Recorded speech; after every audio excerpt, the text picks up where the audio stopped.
up by 4% there with 68%. Remember, Virginia, you got to be careful, though, because the rural counties tend to come in a lot earlier. So that one could well yet go to Hillary Clinton.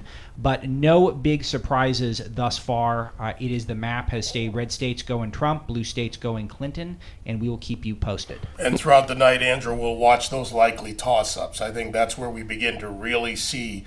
We've got some states that have closed: Colorado, Nevada, New Hampshire. New Hampshire is a tight race, and they've got a strong senatorial race as well as a strong gubernatorial candidate. So you've got a very tight race in New Hampshire. Those states, those few votes could make the difference. I want to know if this pardoning of 60,000 inmates by Terry McAuliffe has the potential to literally give Hillary the state of Virginia, and why didn't the state assembly or the state senate or the courts stop him from doing this? Yeah, and this is something that we've been tracking at Breitbart.com throughout the day, a lot of our latest headlines. And I gave my team a little pep talk at the beginning of the day that we don't really want to go out of our way talking about voter fraud unless we know it's going to be a legit story, that beware the conspiracy theories, beware of the people trying to... No, but the governor pardoning 60,000 people just in time to get out there and vote is not a conspiracy theory of homeless people being bussed around. Right, it's an actual act, and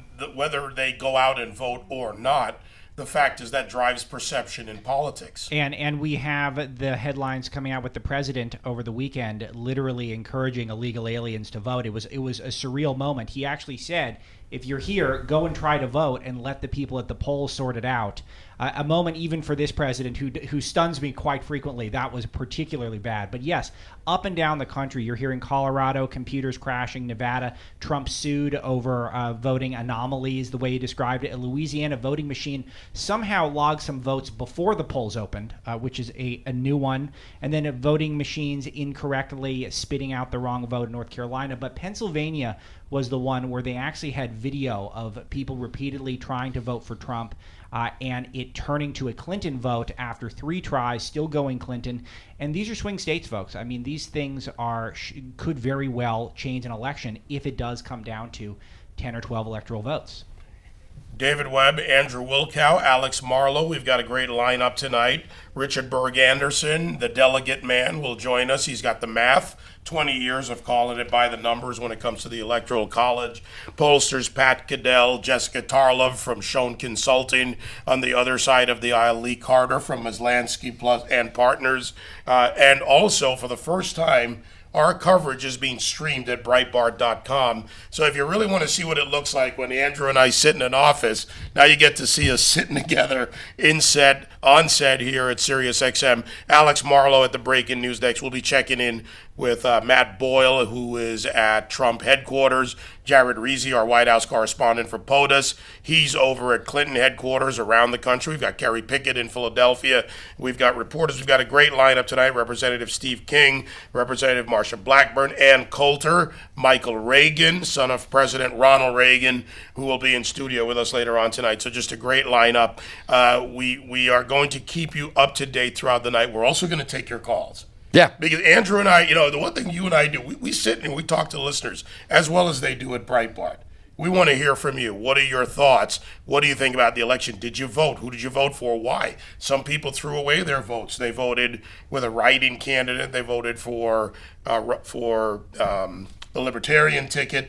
Some may have voted for Jill Stein. Who knows? And Andrew, that brings up the point. Hidden voters. What's your thought on the hidden voters? I think you're seeing a National Bradley effect. I think the media and Hollywood made voting for anyone other than Hillary Clinton feel like socially illegal.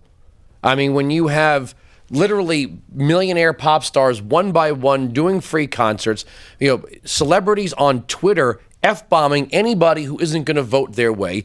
You have, thanks to the WikiLeaks emails, we know that so many of these media figures were in direct contact with the Clinton administration and not the scheduling. Questions. So they were suggesting or passing questions. Yes. Yeah, or passing questions.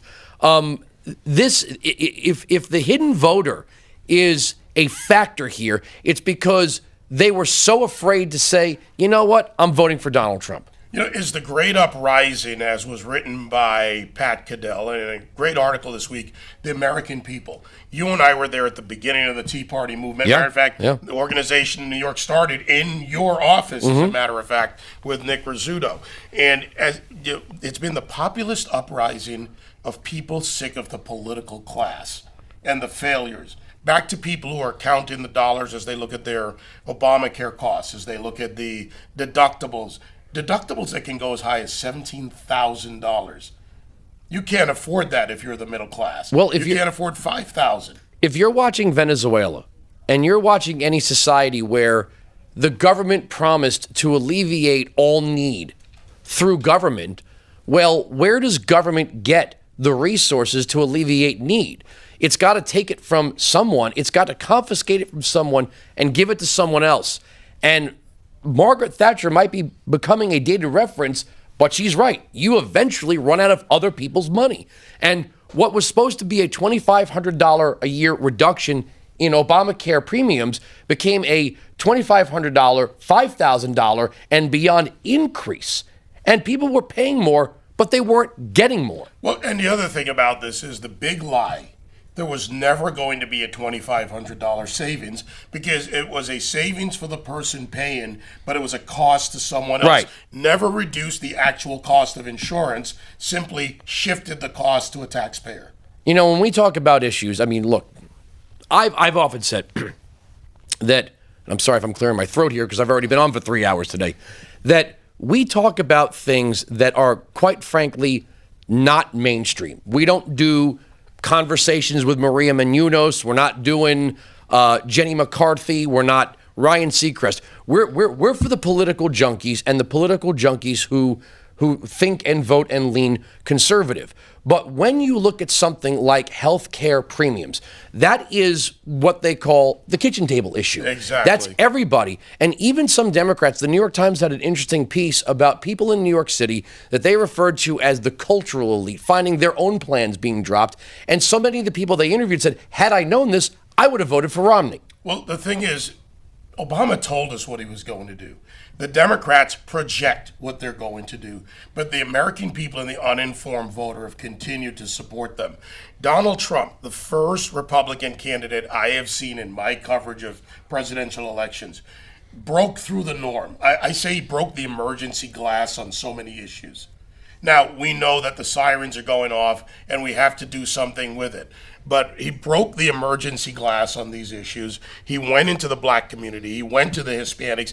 They're not monolithic groups. He went to women and he talked to them about issues. You're maybe offering me a chance, and I don't feel like I'm getting it. Well, think about this. When he said, and I thought it was a profound thing to say, especially to black voters, what have you got to lose?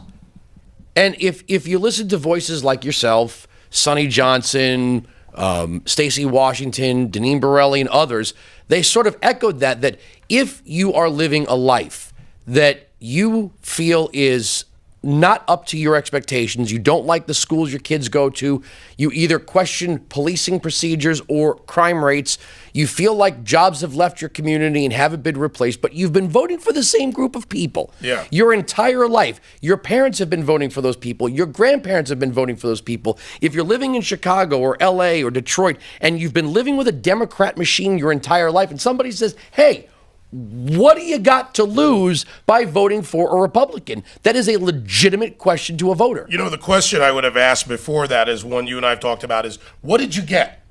What did you get for unyielding support as a community for Democrats for 50 years? Then what have you got to lose? Watching one of the news channels earlier today, I saw Debbie Dingell, the congresswoman. Now, think about this. You want to talk about an establishment member, but she inherited it from her husband. Didn't he inherit the seat from his dad? He checked, but follow this line of reasoning, America, and to those of you that are in the district. Yes, John Dingell inherited it from his dad when he died young, I think at age 27. He kept the seat, which his wife Debbie now holds. If she serves her average term, that district will be represented by Dingells for 100 years. Yeah. A century of representation. And it's the same people. And it's funny, I was talking to one of our counterparts, Nomiki Cones, before we came on the air, and of course the Progress people, the Insight people, everybody's doing their thing tonight.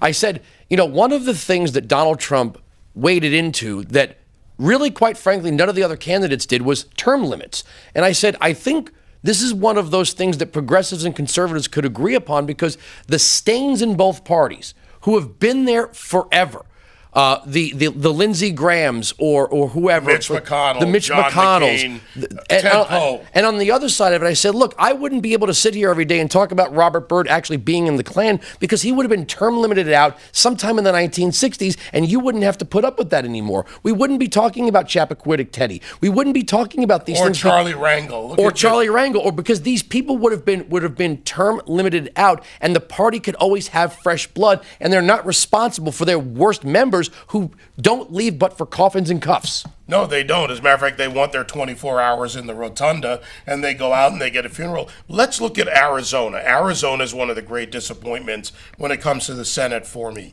You have John McCain, another one of those long-term. He's not leaving anytime soon. And you have Jeff Flake, who's positioning himself to inherit John McCain's legacy and continue.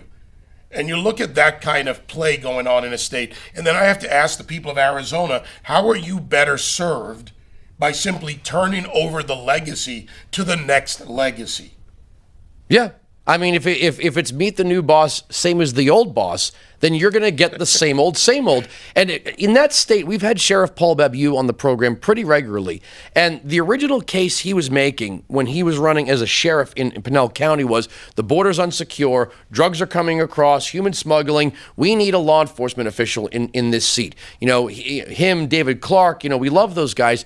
But then it was announced that Pinell County would have no access to the Obamacare market, and the rest of the state was going to see a 116% increase in Obamacare premiums. I would ask any Republican, what did you do to stop that? Yeah, it's a very good question for the Republicans out there and the Republican establishment, which is now in disarray, and rightfully so.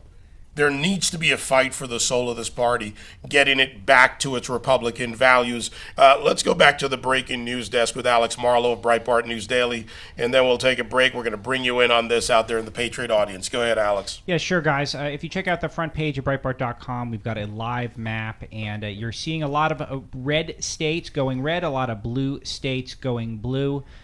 And all of those are non-surprises. We're keeping an eye on Florida, Virginia, and North Carolina right now. Florida with 93% in. Still, Donald Trump separating again. He's up to 1.7% lead. That's a 150,000 vote lead. Big state there.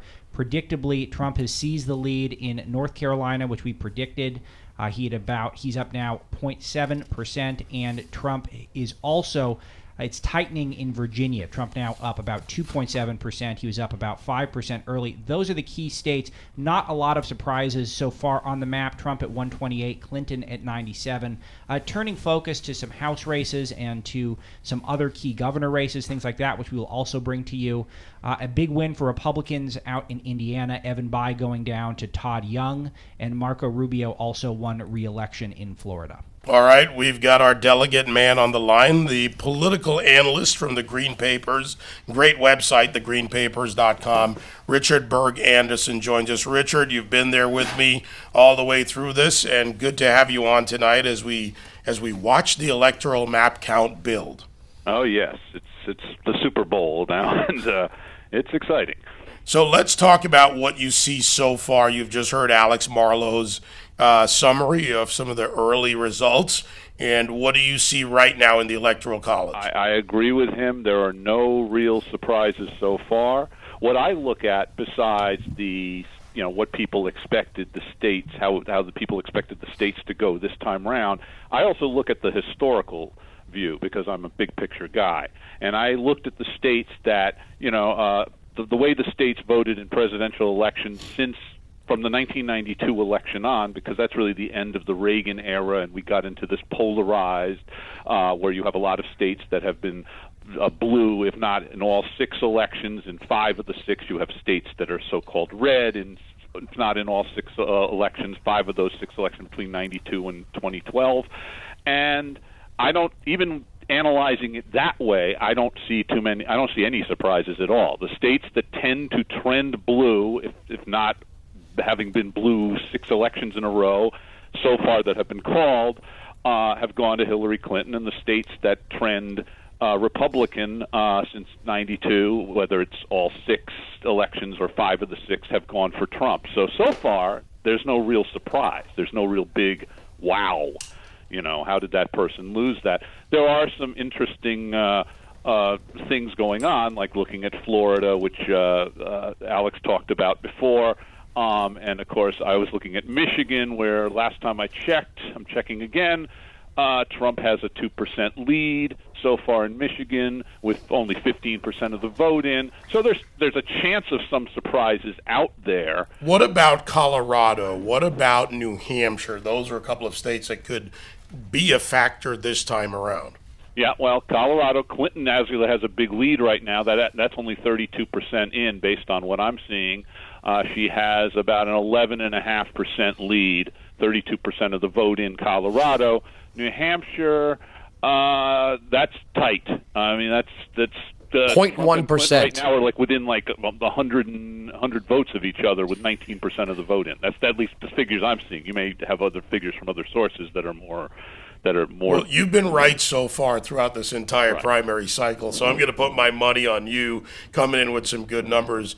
Andrew, when we look at some of the states that are likely toss-up, to me, New Hampshire is one of those states that could really change. You got the Massachusetts voters who moved across the border for low taxes and then brought their stupid ideas with them. Yeah. You look at some of the anchors are focusing on Mecklenburg County, North Carolina. They just had a riot there. So riots are probably rarely good for Democrats, because people who might have thought, I want the Democrats to win, they care more about public education or blah, blah, blah. If it means another riot's coming to their community, they might go, this time around I'm voting for a Republican. Right. And as I think it was the mayor down there said, don't come down here to any candidates. And Hillary Clinton was itching to go and went there a week after. So ginning up that part of it may not work well. Richard, we'll be checking in with you throughout the night. Always good to have you on. Well, thank you, and I'll be on again later tonight. All right, thegreenpapers.com, and then, of course, streaming live on Breitbart.com. Andrew Wilkow, myself, Alex Marlowe will be joined also by other pollsters, Ann Coulter, Kerry Pickett from the Daily Caller, Representative King, so many more. Nicholas Sarwark, chairman of the Libertarian National Committee. The Libertarians may play a role in this, but Andrew, I say very little. In the last couple of weeks, we've seen the Libertarian percentage drop, and Libertarians tend to come home. No, you saw the Gary Johnson percentage. Because the more questions he tried to answer, the more his poll numbers went down. I told a Libertarian friend of mine, I said, you know what the right answer would have been on what is Aleppo if he didn't know? Someplace I won't be bombing. If you don't know, if you don't know, deflect the answer. Someplace I wouldn't be bombing. That's an acceptable libertarian answer, because they tend to be not isolationist, but non-interventionist. And Gary Johnson literally said, "What's Aleppo?" Now you don't have to be a foreign policy wonk to say that's a really stupid answer. That if you don't have the answer, like I said, you pivot to the typical libertarian thing. That's someplace I won't be intervening. Okay, fine. There you go. You survived to fight another day on that one. When you say, what's Aleppo, he might as well have just come out and said, is that the fourth Marx brother? Yeah, he really didn't do well on that one. All right, quick break here at the Patriot Studios. Wall-to-wall election coverage tonight. Andrew Wilkow, Alex Marlowe, myself, streaming live at Breitbart.com. We'll call them as they come in. This is Balls and Strikes. I call this sports broadcasting for politics. We're not going to be getting too emotional. No, not at all. Lot to be encouraged about, though, right now. We'll have some updates after the break. All right, we'll be right back. 866-95-PATRIOT. 866-957-2874. The Battle to 270 on Sirius XM Patriot 125.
70 continues now on Sirius XM Patriot Channel 125.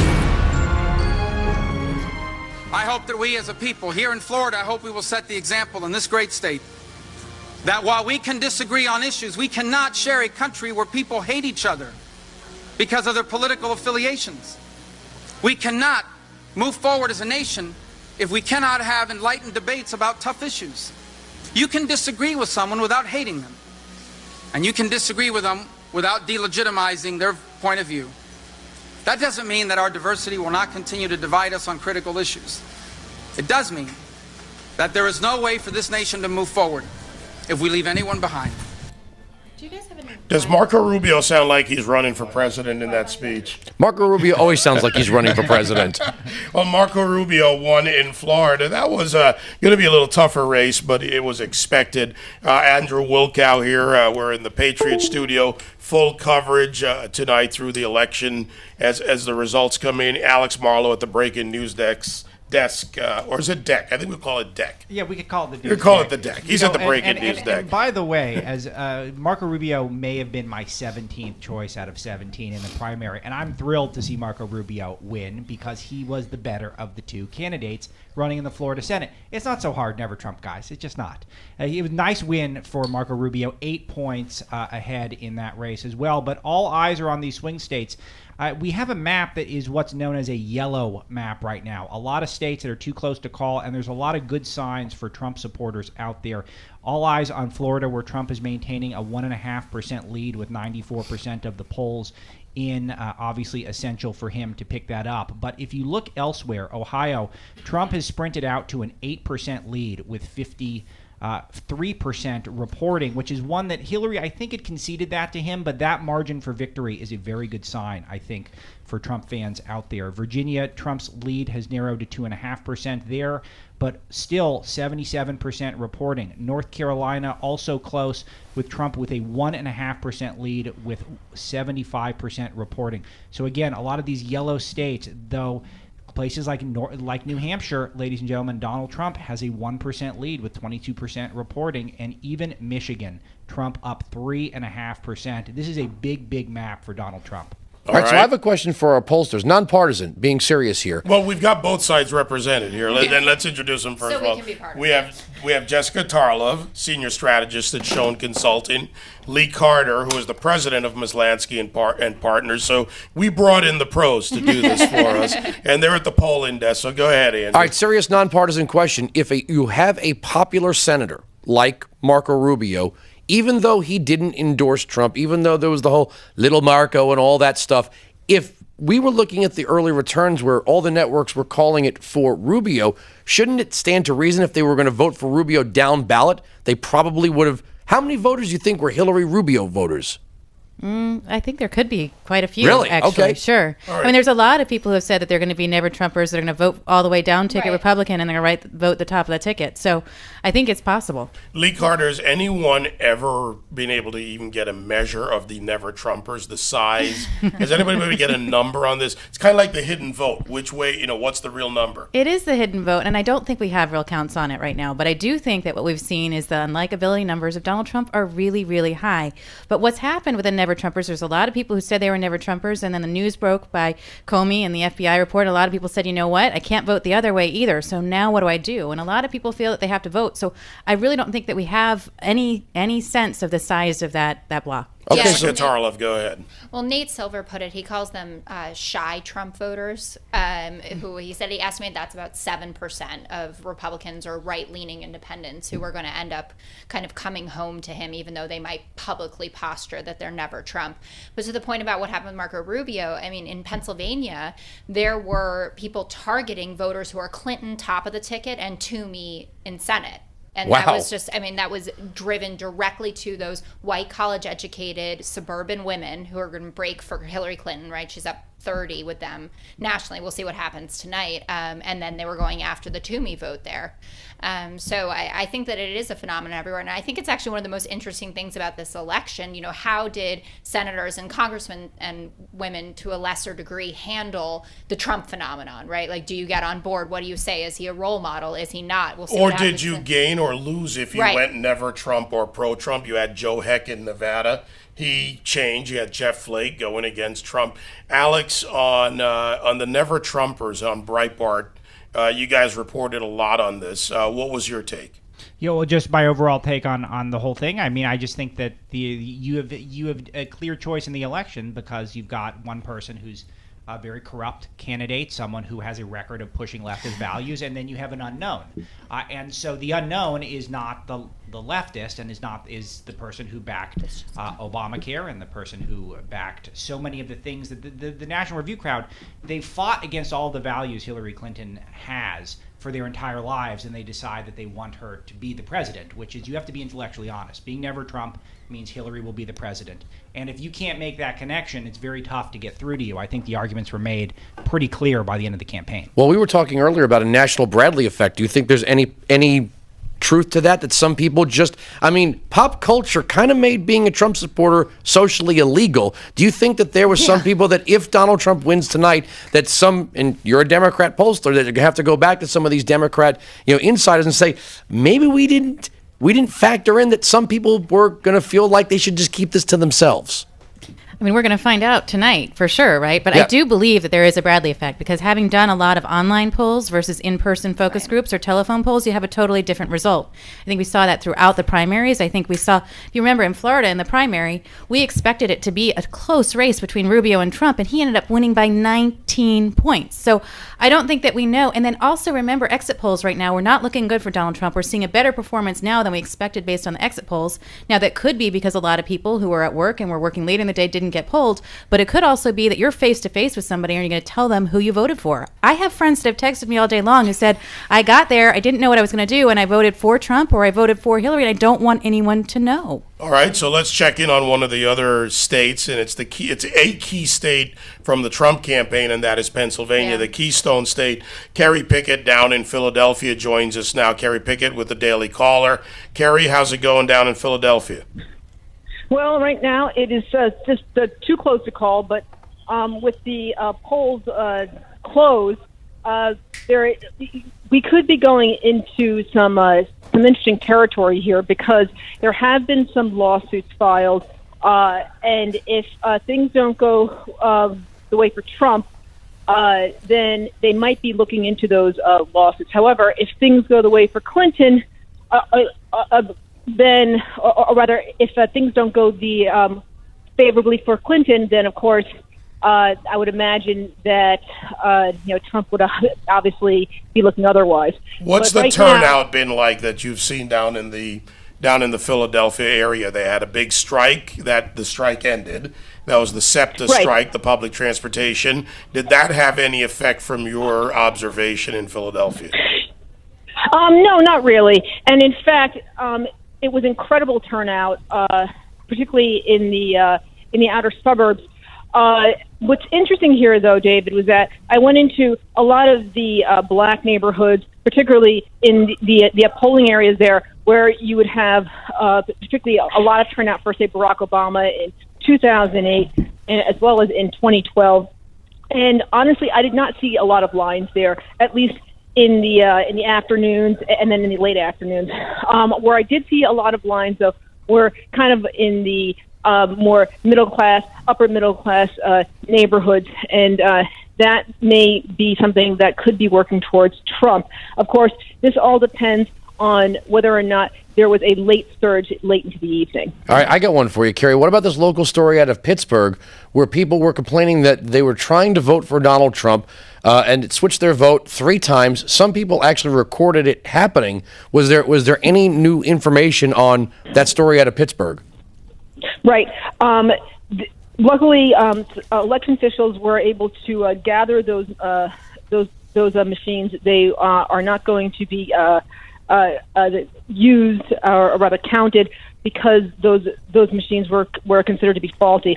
That situation was also being claimed to have been going on over in Wilkes-Barre as well. So that situation was handled apparently.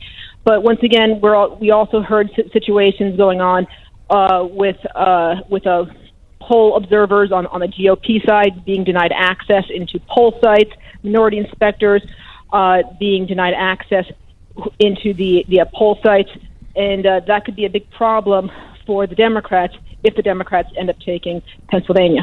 Carrie Pickett with the Daily Caller down in Philadelphia, reporting from the Keystone State, a state that Donald Trump put a lot of effort into. Thank you, Carrie.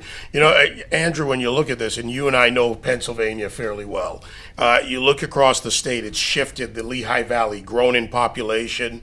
You've got Philadelphia, the stronghold for the Democrats. It wags the dog in Pennsylvania. Do you think that Trump could pull out that mid part of the state and anywhere around Pittsburgh? Look, looking at some of these races that were supposed to be, easy wins or at least lean likely towards Hillary, where it's neck and neck or Trump is up, I hate to be cliche, but I'm going to say anything's possible at this point. Yeah. Well, I have some breaking news on that front. And again, we're going off the AP projections tonight. No tinfoil hats here at the Patriot Channel. But the New York Times, their forecast now has Donald Trump as more likely to be the next president of the United States. So plenty of reason to stay tuned. Trump at a 54% chance to win, according to the New York Times right now. Exciting. How many desks are being turned over on 8th Avenue and 42nd Street right now? I feel bad for you because I'm about to flip my desk in the studio. Wow. Losing my mind. I looked at the exit polls this afternoon, and I thought there is just no way that this is the conversation we'd be having tonight. And it's astounding to me because we were just talking earlier about the exit polls.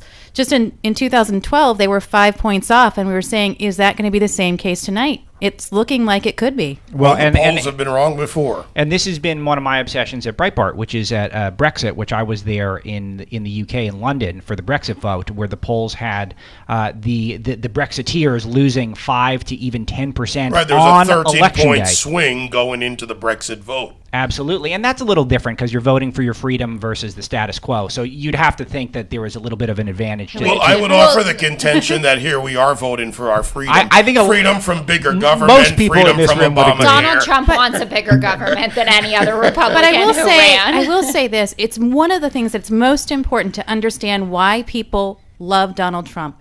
It's not about the man. It's about the movement. It is very similar in nature. I mean, Brexit didn't really have a leader. It had an ideal. And I think Donald Trump represents what a lot of people are looking for, which is change. There's 70% of Americans say that government is not working for them. They want to see something different.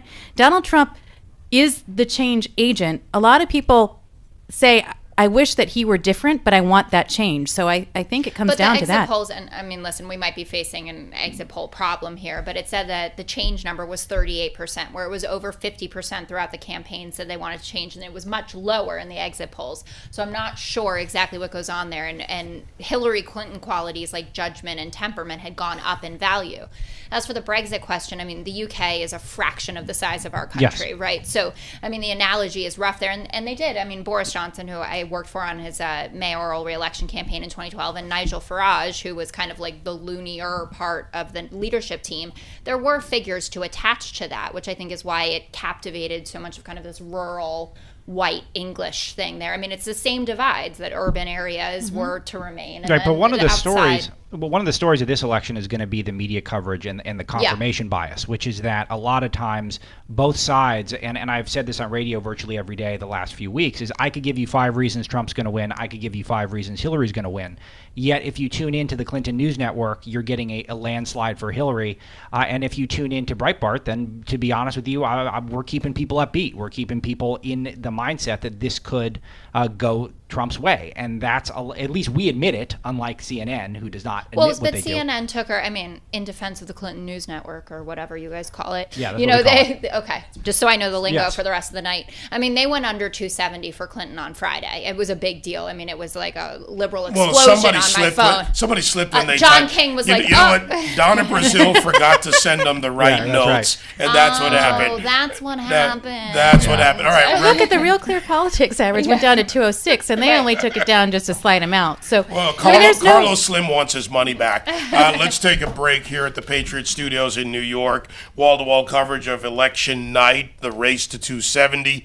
Representative Steve King from Iowa. That's a state that's surprising many people. He'll join us next. Andrew Wilkow, Alex Marlowe, Jessica Tarlov, Schoen Consulting, and Lee Carter, Maslansky and Partners. We're all here for you tonight. We're going to start taking your calls as well. 866-95-PATRIOT, 95 857-2874. And streaming live, a unique event tonight that you can watch us. You can see what's playing out here in the studio on Breitbart.com. So, ladies, welcome to global coverage. We can reach you in every corner of America and all around the world.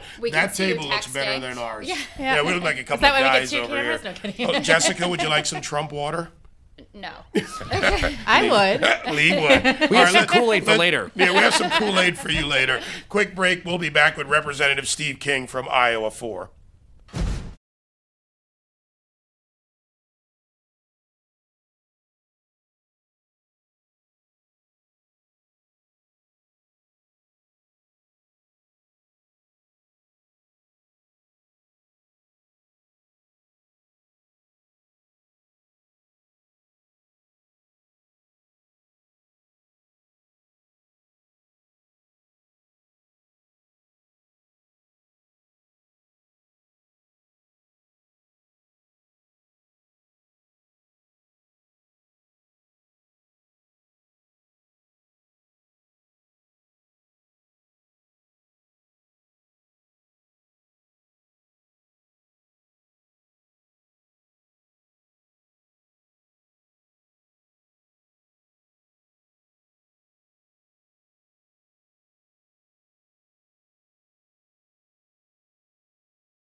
All the attention and scrutiny never stopped her, never slowed her down.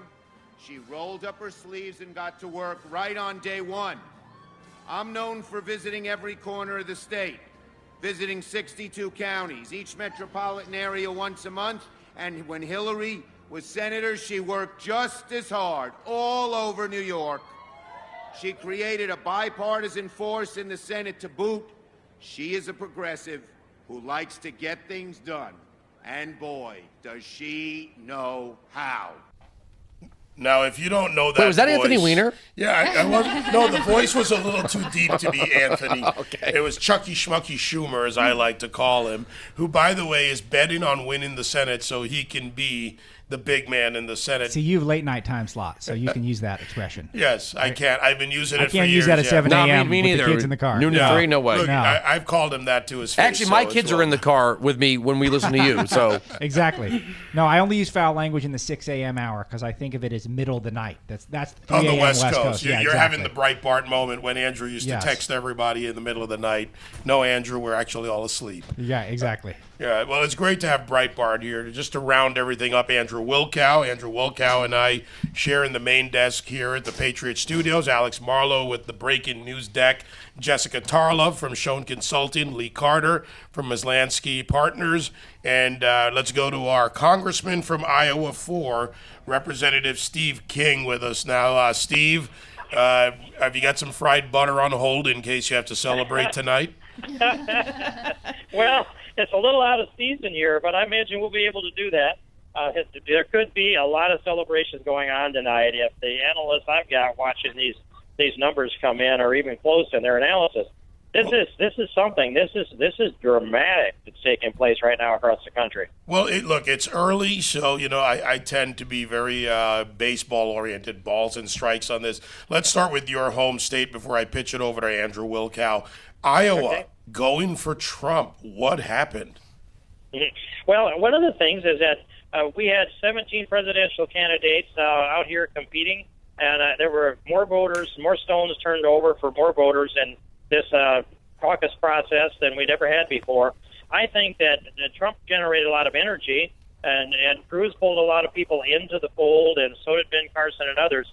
And they came around. We were unified here in Iowa, and the governor, lieutenant governor, Chuck Grassley, Joni Ernst, our two senators, myself, and others, we stood up together to help pull Trump across the finish line.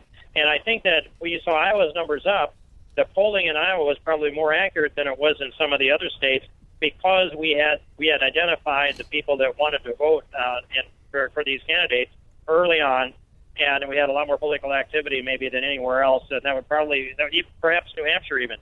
So that's part of it. Congressman King, I was making this point earlier off air to our two pollsters sitting here, one of them being a Democrat, that if Obamacare harmed people in a way that was, irrespective to party affiliation or political point of view, I mean, when the government makes a promise that their premiums are going to go down, they're going to keep their doctor if they like their doctor, or keep their plan, and that turns out to not be true in so many cases, the insurers are exiting the marketplace.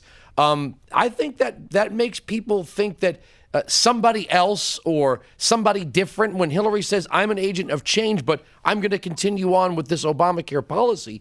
If I'm a Democrat who might not be, real progressive or real liberal, just middle of the road Democrat, that might send me voting for the Republican.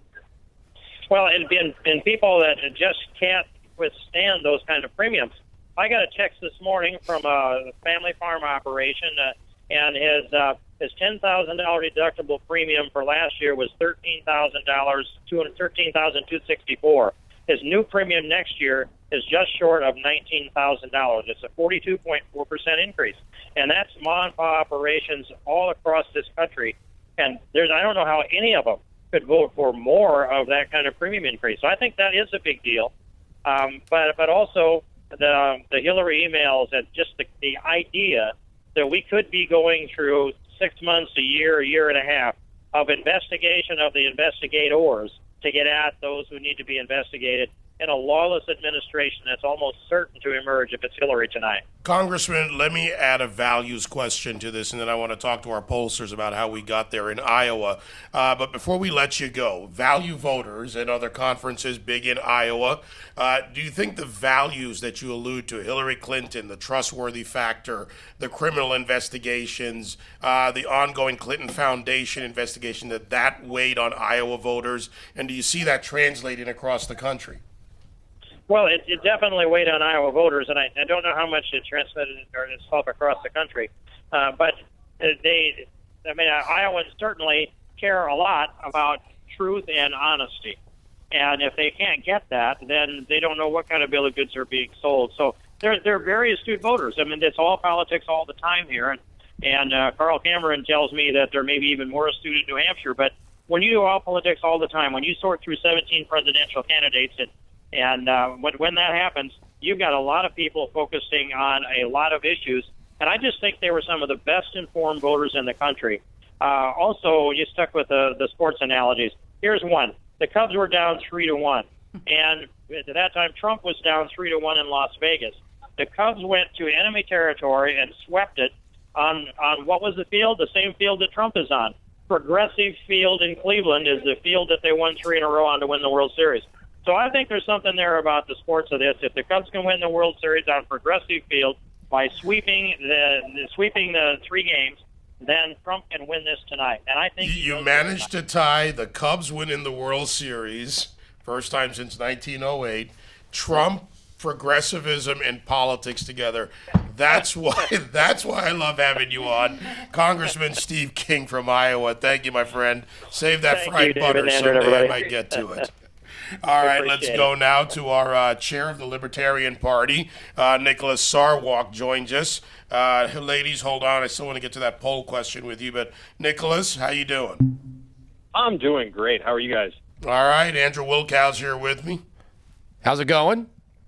It's going awesome. I'm here in Albuquerque, New Mexico at the Gary Johnson Watch Party. Planning inauguration night, I suppose?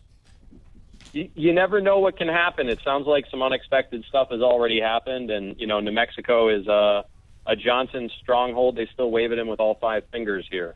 Let me ask the question that Bill Weld talked about a couple of weeks ago on national TV. You're a minority party that entitles you to, I believe, $10 million in funding, listed as a minority party. If the Libertarian Party is able to gain, above 5%, then you're entitled to other placement in the coming election. Is that the real goal right now for the Libertarian Party? Because it's going to be Trump or Clinton. Gary Johnson and Bill Weld will not be president and vice president. It's likely it would be a very narrow path for the Libertarian nominee to end up being the president tonight. And it doesn't look like a lot of those electoral paths are going to come together. But it's not so much the 5%. That does give you minor party status under the federal election rules and makes your presidential candidate eligible for a little over $10 million in matching funds.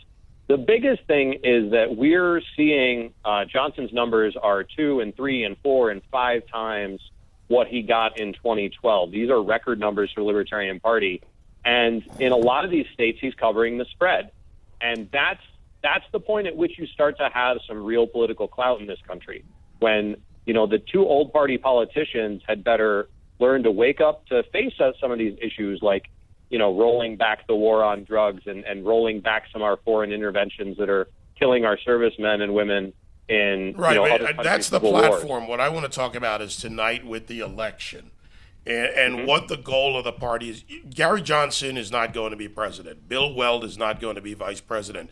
Numbers have dwindled over the last 2 weeks. Libertarians tend to come home and go with the Republican Party. Ron Paul ran as a Republican. Why? There was a structure there.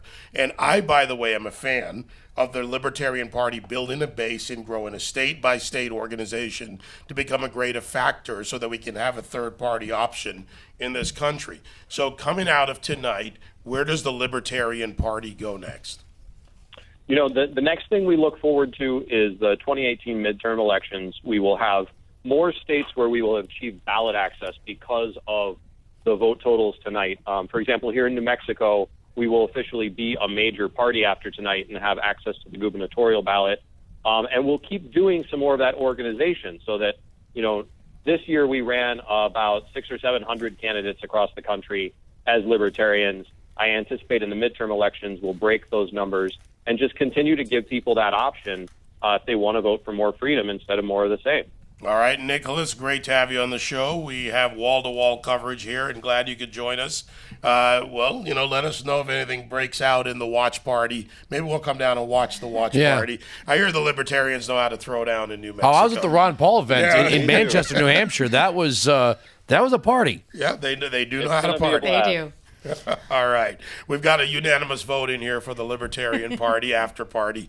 Thank you, Nicholas Sarwark, chairman of the Libertarian National Committee. Back here to the Patriot Studios, couple of minutes to the top. I'll throw it to our posters, Andrew. We've got about 90 seconds. Ladies, quickly, any surprises in polling versus where we are? Just one or two examples. Anything for you. Jessica Tarlov. Well, since we were just talking to a libertarian, I'd like to talk about protest voting for a second there. I mean, if they're pulling in, they're going to get their 5%, I think. And I mean, there's some counties in Florida, I think it was that Johnson and Stein got 238,000 votes, which could very well decide this. So, I mean, we're going to need to really think long and hard about the value of that. I know they're going to get $10 million out of it, but you may have destroyed my country. I think it was unfair that they weren't invited to the presidential debates. Oh, I agree with that. Yeah. I think that if you are polling above 5, 6, 7%, just understanding how high the barriers to entry are, how much money that costs, that they should be on those stages. I think a lot of people would have preferred that. I wanted to hear what Jill Stein had to say. I'm not going to agree with it, but I wanted to hear it. Okay. I think that the conversations are important conversations. You've got to respect everybody's opinion here. That's why we live in this country, and I think Even that they Jill should be Stein. heard. That's right. Even Jill Stein. You That's guys are right. pushing me, but yeah. Yes, we want to hear from everybody. Andrew Wilkow, Alex Marlowe, Jessica Tarlov, Lee Carter, Patriot Studios, streaming live on Breitbart.com, 866-957-2874. We'll be right back.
Voting finishes across the country tonight. The hosts of SiriusXM Patriot Channel 125 are here to bring you the results of the GOP fights to keep the majority in Congress and take back the White House in a quest to make America great again. Live from the SiriusXM studios in Midtown Manhattan, here are your hosts, Alex Marlowe, Andrew Wilkow, and David Webb. With the circus that has been the 2016 election coming to an end, these challenges will still remain, but so will the opportunities, and it is up to us to meet them. It starts with a basic understanding that no matter who you voted for today, we are all in this together. President Kennedy told us that our most basic common link is that we all inhabit this small planet, we all breathe the same air, we all cherish our children's futures, and we all are mortal. If the President of the United States can summon that kind of grace and understanding at the height of the Cold War, surely we can find it in ourselves to give our fellow Americans the same benefit. And there you have it, Tammy Duckworth, her winning speech. Now I don't know if that's a surprise to me, No, Andrew. not at all. Not that she beat. That was a very weak race for Kirk. Yeah, he's a rhino. Yeah, and he really didn't have strong support in either front from the establishment or from the populist uprising. He also insulted a decorated war veteran for no apparent reason. So I don't think that ever wins you any favors if you're running against a disabled veteran to kind of mock her heritage. I think that's a good point. I think that doesn't help him, but his policies, ladies, Jessica Tarlov and Lee Carter with us, his policies are really what hurt him. What did he bring home for the state? What did he actually do? At our breaking news desk, Alex Marlowe from Breitbart News Daily. Yeah, guys, still we have not seen a swing state called. I think we could be getting close in a handful of states, but the electoral map is tight. Donald Trump 139 to Hillary Clinton's 104. A lot of races are being called right now as we speak, so we'll give you some updates, but a lot of focus is on Florida right now with 95% reporting. People have declared this a must-win for Trump. I happen to agree with them. He's up 1.5% or some 100 and about 100,000 votes with about 95% reporting. North Carolina is moving in the Trump side, 82% in. He's up by 3% there. And Virginia, Hillary Clinton has pulled ahead by a very slim margin, but that's likely to hold. Looking elsewhere on the electoral map, Hillary seems to be running up the score early on in Pennsylvania. Trump is doing the same thing in Georgia. Ohio is a big surprise here. Donald Trump has sprinted out to a 10% lead. I don't think anyone had that on their fantasy draft for these. I think John Kasich just had a collective sigh. and now here we go to the interesting ones. So far, with 24% reporting, Michigan has Donald Trump with a 4.2% lead. This is something where he campaigned heavily there towards the end. You saw Barack Obama campaign there. You saw Hillary Clinton campaign there. I don't think the Democrats thought they were going to be fighting this hard for Michigan. Also, Wisconsin right now with 30% in. Donald Trump has a 7% lead in Wisconsin. Early going there. Trump also has a slight lead in New Hampshire. So, again, we can't project any swing states for Trump now, and he's working against a hostile map where the Democrats are holding more ground. But he has a lot of opportunity here. Wisconsin, Michigan, Florida, New Hampshire. I mean, this is a good-looking map for Trump right now. And you are seeing the stock markets react unbelievably. The Dow Jones is down 466 points in after-hours trading. The S&P is down 3%. The NASDAQ is down 3%. You're seeing currency markets plummet with the expectation on a Trump presidency because a lot of these markets would prefer the globalist Hillary Clinton. So signs are indicating that Trump is well ahead of schedule. All right, so I want to pick on a couple of states here and get a response from our pollsters, kind of how we got there, Andrew. North Carolina, Alex, you mentioned North Carolina. That's a tight race. First to Lee Carter. North Carolina, how did we get here? That's been such a 2% either way state for Obama, for Romney, and now? And now here we are. I've been saying all along, we've been looking at the polls, and when you look at the polls the way they're done now, we're looking at likely voters. What does likely voters mean? It means people who voted in the last election, and it means people that came. So there was no way of knowing who was going to come out today because a Donald Trump voter is not a Mitt Romney voter. A Hillary Clinton voter is certainly not a Barack Obama voter. So much was speculative about what was going to happen. We didn't really know. But tracking the sentiment, tracking the message throughout the whole election, which is what I focus on, I have seen that independent voters have really been tracking with Donald Trump's message, not necessarily with Donald Trump himself, but with his message, with his ideas, and with his principles. And so I think what we're seeing tonight, these messages really did break through. And we're seeing the results. I don't think it's just the Bradley effect. I think what we're seeing here is that the polls weren't always talking to the right people. That and you had a nice little riot. Well, that does tend to change sentiment. Or I like to call them Democrat Olympics. Speaking of which, let's go to our Democrat pollster, Jessica Tarla from Schoen Consulting. Alex also mentioned Michigan. Now, that's an interesting one for me. I think Clinton bet a lot on Flint, on the water effect, what happened there. Anecdotally, I spent a lot of time in Michigan. I'm up there with the UAW Ford, a lot of other members. They raise money for charities. I talk to their members. They're not hardcore progressives. They may be Democrats, but they're more centrist. The polling in Michigan, where we are right now, and Alex, what did you say? Michigan is still within. Plus Where are we? plus 5 for Trump right now. I think you said Yes, 4 or 5. Just Okay, pulling up the latest data right now, it's about 4.6% lead for Trump with only 25% Only reporting. 25%. So a Right. long way to go. Yeah, I mean, we need to know what Detroit is going to Yes. do. That's basically where this is going to be decided. And I mean, this is something for all the states that we're talking about that are close now. We have to be looking at African American turnout and whether Hispanic turnout and, whether it's women switching typical Republican. So white college educated women are going to flip over and vote Democrat this time. The Michigan thing I think is super interesting. I mean, first of all, Donald Trump had that huge victory there. The Clinton campaign, even though there wasn't early voting, has focused on it, but it's perfect for Donald Trump's I know you're going to say that's not what it is, but his kind of anti-free trade message, right? Where he says, I'm going to get you trade deals that don't. They've watched Right. jobs carry. They've watched Exactly, jobs where he can carrier. say NAFTA has cost us X amount of jobs. Hillary Clinton supported Bill Clinton when he went for this, even though there's some dispute about And that. TPP. And TPP, and you know me and whatever. Yes, exactly. So I think it's perfect for him in that way, and that was why they went there. And I think Mike Pence went as well. Wisconsin, I think, will be tougher, but the Clinton campaign, just from people I've spoken to, have been prepared for the possibility of a Michigan loss there, but not to lose kind of anything else central to the blue wall, as it were. All right. We're going to bring in Representative Marsha Blackburn from Tennessee. How you doing? Representative Blackburn, you there? I am here. How's it going tonight? It is going great. Tennessee is in great shape, and we're liking these numbers we're hearing from Donald Trump and are very hopeful that he is going to win this election tonight. Well, it seems like, and we have some of our pollsters here, and we're trying to be fair to them. It seems like a lot of the polling, is going Brexit. I mean, this was supposed to be not an easy win for Hillary Clinton, but there are some states where Trump is up. He's got a commanding lead, granted, not with all the votes in, but this is not over, and it's not going to be an easy road for Hillary should she win tonight. I think you're exactly right on that, and I think as you head west, what they had not expected was getting into Michigan, getting into Wisconsin, and for Donald Trump to be doing this well. And you're exactly right, Andrew. It is kind of a Brexit-style pushback.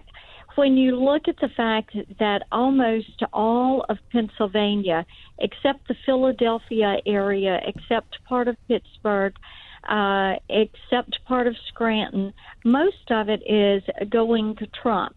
You look at what is happening in Michigan and Wisconsin. You look at the way Todd Young went in and won that Senate seat in Indiana. And then you turn around and look at how in Virginia, they are barely hanging on. They are barely hanging on to a very small lead in Virginia, and it's Tim Kaine's home state. And it just shows you the momentum is with Trump. It is with, we need an outsider. We need to shake up Washington. People are sick of the way things have been done. And Hillary Clinton, if by some chance she does end up winning, this will be a very difficult task for her, because what will have happened is, other than these urban populated areas, you have people all across this country who are saying, we have had it with the status quo, and we voted for change in Donald Trump. All right, let's go down ballot. Representative Blackburn, Marsha Blackburn from Tennessee on the line. Down ballot matters in Tennessee. I think it's an easy one for the Republicans. But as you look at your colleagues across the country, in the Senate, of course, Tammy Duckworth just put one in the win column. What about the House? That's going to stay Republican, but are there key seats that you are concerned about? Well, I know we're picking up some in Florida. Brian Mast has won that race in Florida. We're going to look at, I want to see what happens with Martha McSally's race. I hope she holds that seat in Arizona. Will Hurd in South Texas, we want to be sure that he is holding that seat. Kaufman in Colorado. All seats are important. We would like for everybody to come back. I know Micah lost his seat in Florida. So there will be some change with all the redistricting that took place in Florida and the map that was redrawn there. But I got to tell you, I think by and large, you're going to see us continue to hold a large majority in the House and the Senate is going to stay in Republican control. Well, we will see what happens with the Senate. That's where it matters. Should Hillary Clinton win, and even in a tie, they would have the majority with the vice president being the tie-breaking vote. Representative Marsha Blackburn, good to have you on the show as we cover our wall-to-wall election results here across America. Thank you. Good to be with you. Thank you. All right, let's get some of the callers in on this. We never leave the Patriot audience out of it. 866-95-PATRIOT, Michael, Florida. We're doing it lightning round style tonight, Michael. We want to get everybody in. Go ahead. Yes, sir. Yeah, just calling in from Pensacola. I was an absentee ballot out of Illinois. But I think the one thing that people are forgetting to think about is the Haitian vote out of Florida. I think the Haitian vote is going to be the ones that push Trump over the top, considering the Clinton Foundation and what they did down in Haiti. You see, now I see that, working against her to some degree, but there aren't enough votes, Andrew. When you look at the Haitian population, even in Miami-Dade County, it may drive the perception. It may help suppress some votes for her. But that's a county that's gone through enormous changes. And I don't see the Haitian vote being a big factor. I see the story with the Clinton Foundation being the big factor. Well, when you count the black vote, you got to remember Haitians they're not the African American vote, but they are black. And we on my program, we interviewed the former president of the Haitian Senate, Bernard Sansaric, and let me tell you something. We had to kind of calm him down. He was no fan of the Clintons, and he's since immigrated to the United States. I thought that was odd for somebody who was the president of the Senate, who's supposedly there to help out the country. But he told a very different story about the relationship between Haiti and the Clintons and the global initiative. And you're right, there might not be enough votes, but when you look at I think the New York Times had the black vote at 7% in Florida. That could be that 7%. Right, a quick shift could do it. All right, ladies, our pollsters in the room. The minority vote as it's breaking so far. Jessica Tarlov from the left side, as you see this, not just the Haitian vote, the black community is not monolithic, the Hispanic community is not monolithic, but the message of the Clinton campaign was that if you're black, this is your issue, if you're Hispanic, this is your issue, and it's much more complex than that. I think that it is more complex than that, but I also don't think it was an ineffective strategy. I mean, we'll see what happens by the end of the night, but there certainly hasn't been this Trumpian minority revolution that he was boasting was going to happen, So what I think is interesting is kind of Hispanics have gone as we thought. There's been a higher turnout, so we'll see where it ends up, and I don't think Trump is going to do better than Romney did there. But Asian Americans are more involved in this election than they were before, and they were breaking strongly for Clinton, especially in Florida. And we'll see what happens in California as well. So that's kind of what I had my eye on there. But you are right about the Haiti issue. It's just not enough people, I think, to make a difference in this election. And I do think to the point about the Hispanic vote, what we were seeing in exit polls, and obviously the exit polls might be off, but what we were seeing is that the Hispanic vote wasn't going as wrong for Donald Trump as we said. He was getting about 25%, 22% of the votes. And that's a lot more than people were saying. A lot of people were saying he's going to get 0, he's going to get 3, he might get 7% of the votes. 25% is significantly more than that. And so he's running in line with Romney as far as the exit polls are concerned. The other thing that I think we need to look at is voter turnout. And so when we're looking at, there's no question that the black vote is going towards Hillary Clinton. But if that voter turnout does not come in the same enthusiasm, the same as it did for Barack Obama, that doesn't really mean as much. So it could be a net watch, and we could be seeing that while it is true that a lot of the minorities are going for Hillary Clinton, they aren't coming out in the numbers. Well, it'll be interesting to see the age division, because we've already seen some breakdown here, and there was a great New York Times piece about how the black vote in America now is not monolithic, but it's on an age scale there, and millennial voters, millennial African Americans, are not nearly as excited about the Democratic candidate because maybe they have priorities that they want to see, Gary Johnson or a third party, or maybe they're just not interested in it. And kind of the idea that people would be as excited about Hillary Clinton as Barack Obama as the first black president always seemed strange to me, right? That you might I thought Bill Clinton was the first black president. I had heard that, but I've heard that too. I don't think I can say that though as a white person. Why not? So. We see on the Patriot channel you get to speak your mind. Yeah, we're not politically correct correct, liberals. No, here. I've noticed that. I've been offended like 10 times since I got here. Oh, good. Well, then we're doing all right. We're going to double that. But, Andrew, the thing about the Hispanic vote, and I'm going to use a contrast between Texas, for instance, and Florida. In Texas, you've got about a 200-year track of Hispanics who have lived in America. They didn't buy the false narrative that somehow we stole Texas from Mexico. Now, Eva Longoria says we did. Right. Well, Eva Longoria didn't meet the guy named Celebrities know everything. and Juan Seguin, who fought alongside Sam Houston to free Texas. That's why we have Seguin, Texas. The Mexican history in Texas is not one of taking it from. It's fighting for freedom from Santa Ana. That is the Latino population that Donald Trump gets. That's the Latino population that may not, even if they don't go for Trump, may say, you know what, I'm also not for Hillary. But you got, first of all, if you, we have this umbrella of Hispanic, even though if you confuse a Puerto Rican with a Mexican, they're gonna explain to you that there's a difference. But also, if you're looking at the difference between legal immigration and illegal immigration, when you see people coming in waves and droves, and it seems as if when they get here, they want to vote or maintain a certain sense of what the role of government is from where they came from. Mm-hmm. If someone from Venezuela comes to the Alicia Machado, no offense, forgetting all the other stuff, here's a woman from Venezuela who's telling us that we should start having policies that make the United States look a lot more like Venezuela. Well, how many Venezuelans are very happy with their government right now? Oh, yeah, so how many of them are whether you're hunting Hispanic dogs or and black cats? or Asian or Jewish, when you have people coming from places, they're fleeing poverty and violence, but they don't seem to be changing their tune on how they feel about government. It's like, well, why do we want to bring there to here? Because here will become there.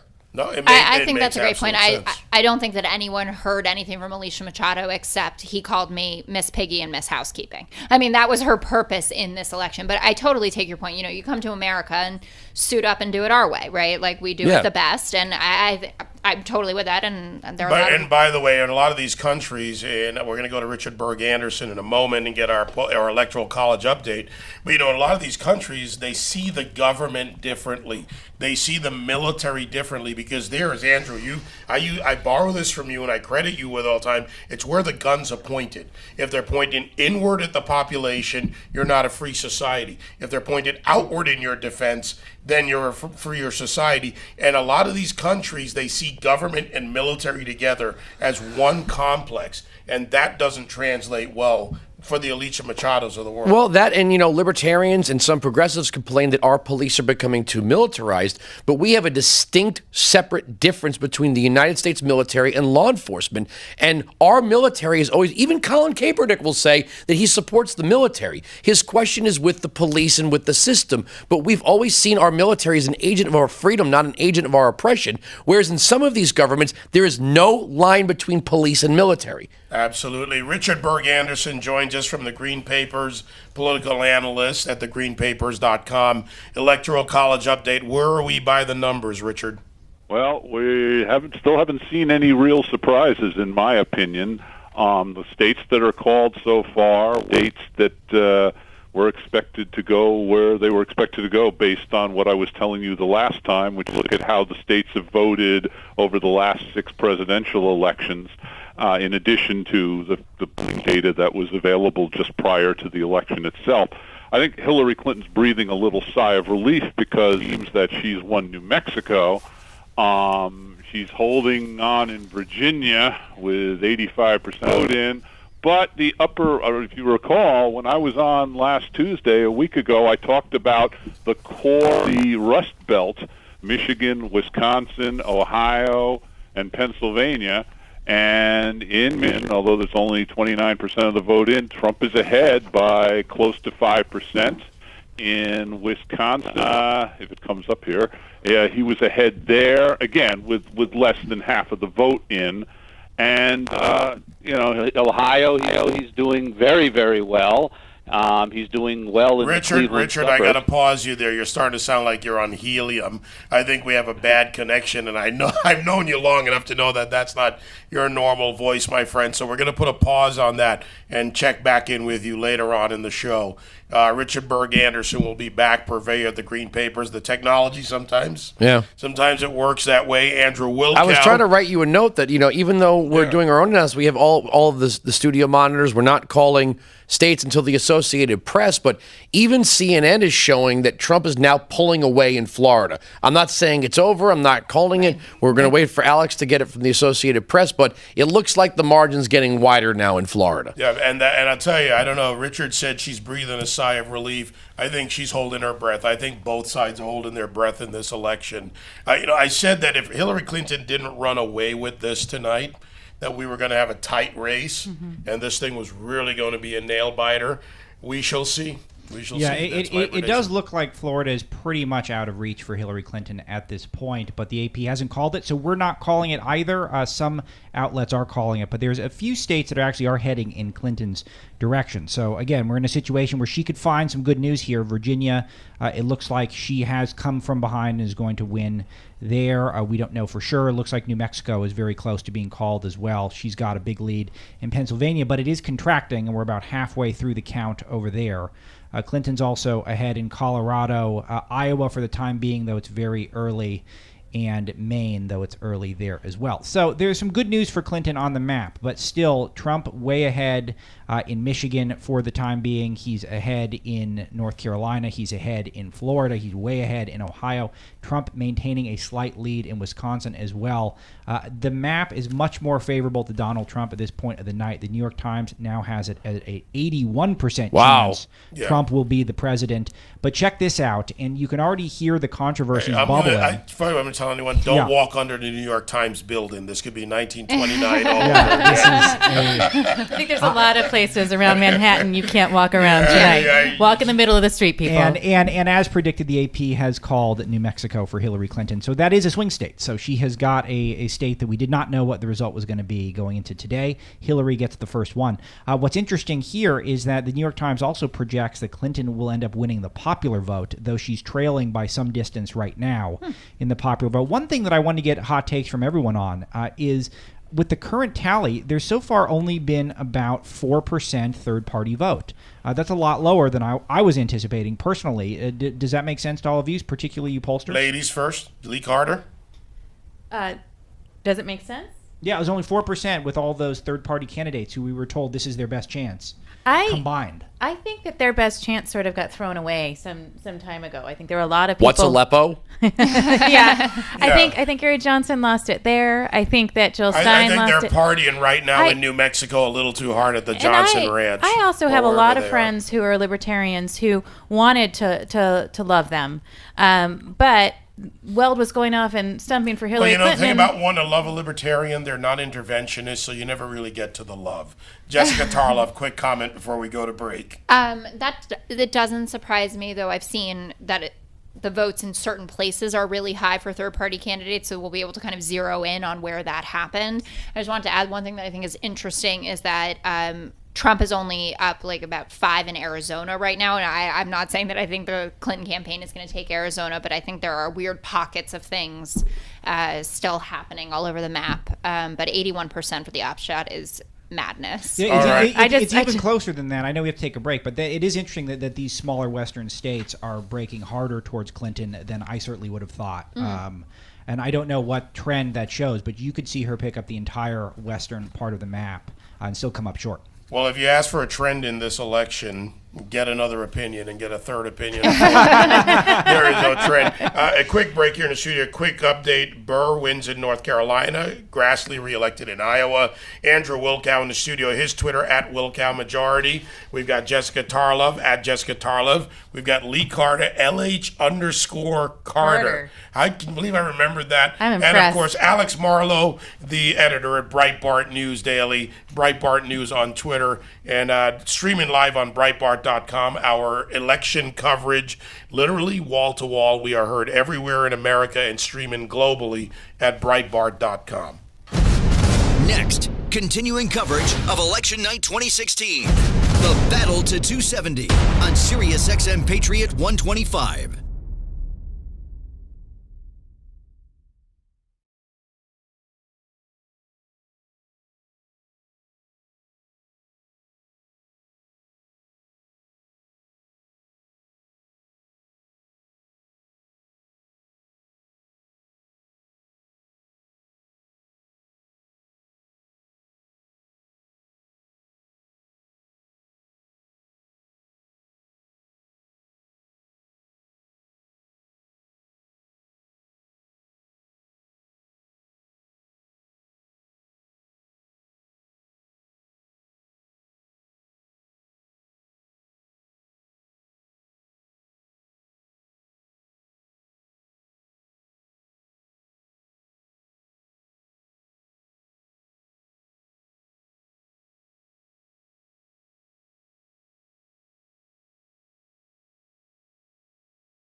Election Night 2016 continues. Sirius XM Patriot 125. Has been one of the greatest honors of my life. I can't even begin to express my gratitude to your generosity and your goodwill. However inadequate it may be, I just want to say to everybody I've been working with for all these years, thank you. Thank you from the bottom of my heart. All I can tell you is I will do everything. I will work my hardest to deserve this. Now, there's only one thing that could make this even more special, and that is the fact that I get to celebrate this evening with the people here in this room. I'm with Andrew Wilkow. Our mouths are wide open here. I don't know what that was, but I think that goes along with what we just saw in North Carolina, Trump up by 143,000 votes. We're sticking to our principle of officially calling things from the Associated Press, but both Fox and CNN have given Ohio to Donald Trump, and they're showing Donald Trump up significantly in North Carolina. Right, and Virginia's still a close race, even though Hillary's up by 55,000 votes. So, look, this is going to be that's the people that got pardons today from Kerry McAuliffe. That's right, yeah. Well, there's still got 5,000 more to go, and she'll be up by 60. We are actually currently within the McAuliffe margin, as we call it. That would be 60,000.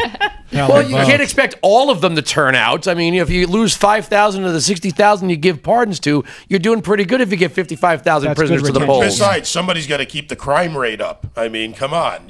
Some of them have work to do tonight. Well, one thing, and this is a Breitbart guy injecting opinion about the media, is everyone can fan themselves now, just to present yourself from fainting. Thank you. The Ohio exit polls were dead tied today. Dead tied, and we right now have Donald Trump ahead 11%. Yeah. And if you think I'm not going to be gleeful in dancing on the media's faces about this, then I will be. All right, just make sure we turn the camera on. No, Alex I won't do it on the camera. Dancing. I won't do it on the camera. I'll only trash talk on camera. I'm All not right. going to do any dancing. You're not going to pull a Nothing Tucker physical. Carlson on us and Nothing dance. physical. I wanted to make a point. It's at some point in the program, and I think this is a good time to do it. Bloomberg did a piece on the mental health of Democrats versus Republicans, depending on who wins.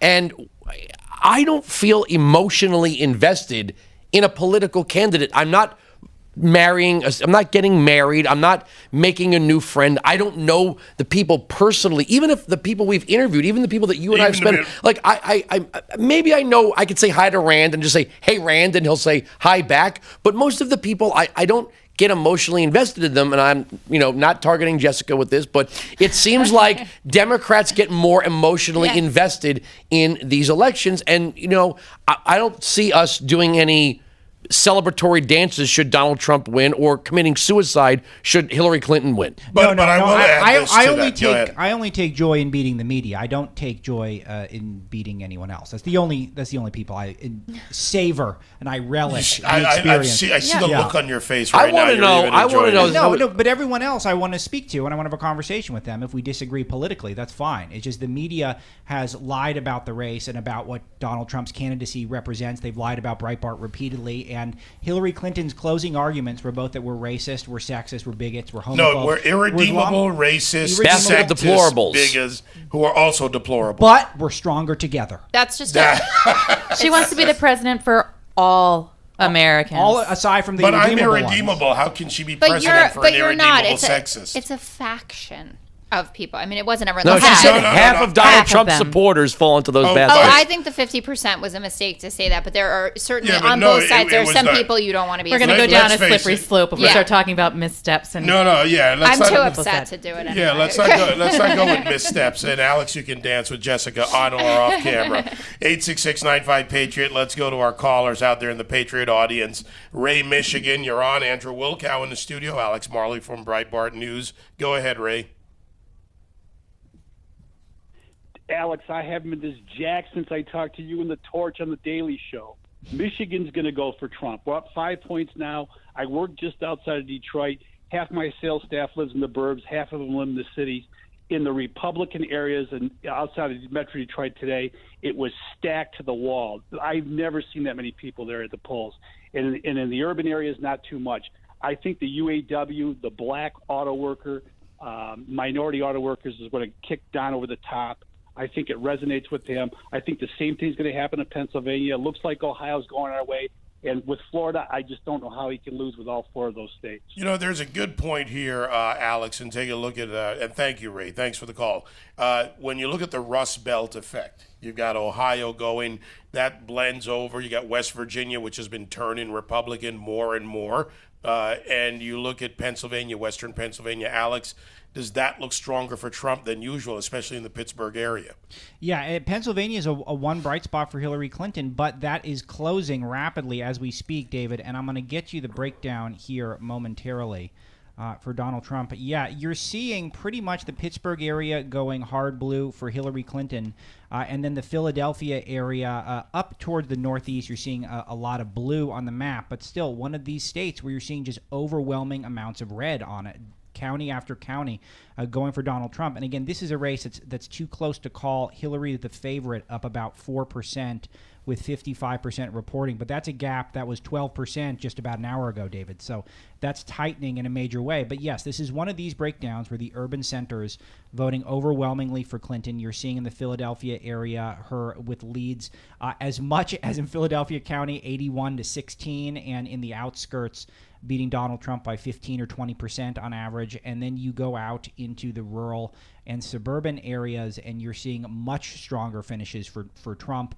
sometimes with as much of a 4-1 margin, and a few of those counties have yet to report. So you've got Clearfield County, you've got Lawrence County, and you've got Sullivan County, all in red areas, and we haven't seen any returns there. But there are a couple of counties that we do expect to go Democrat, so that one could go late into the night. All right, let's stay in the Rust Belt with Rick. Go ahead, Andrew. Yeah, we got our co-host of Steele and Unger. Yeah. Obviously, it's not Michael Steele who's calling in right now. It's Rick Unger, who's going to tell us just how excited and happy he is for the way things are going. He's a very how's it going, Rick Unger? It's going great for me. I'm having a blast. I've been doing a bar hopper, as I call it, being on the ground in northeastern Ohio. Are you on the ground, literally? Yeah, literally, face down, right.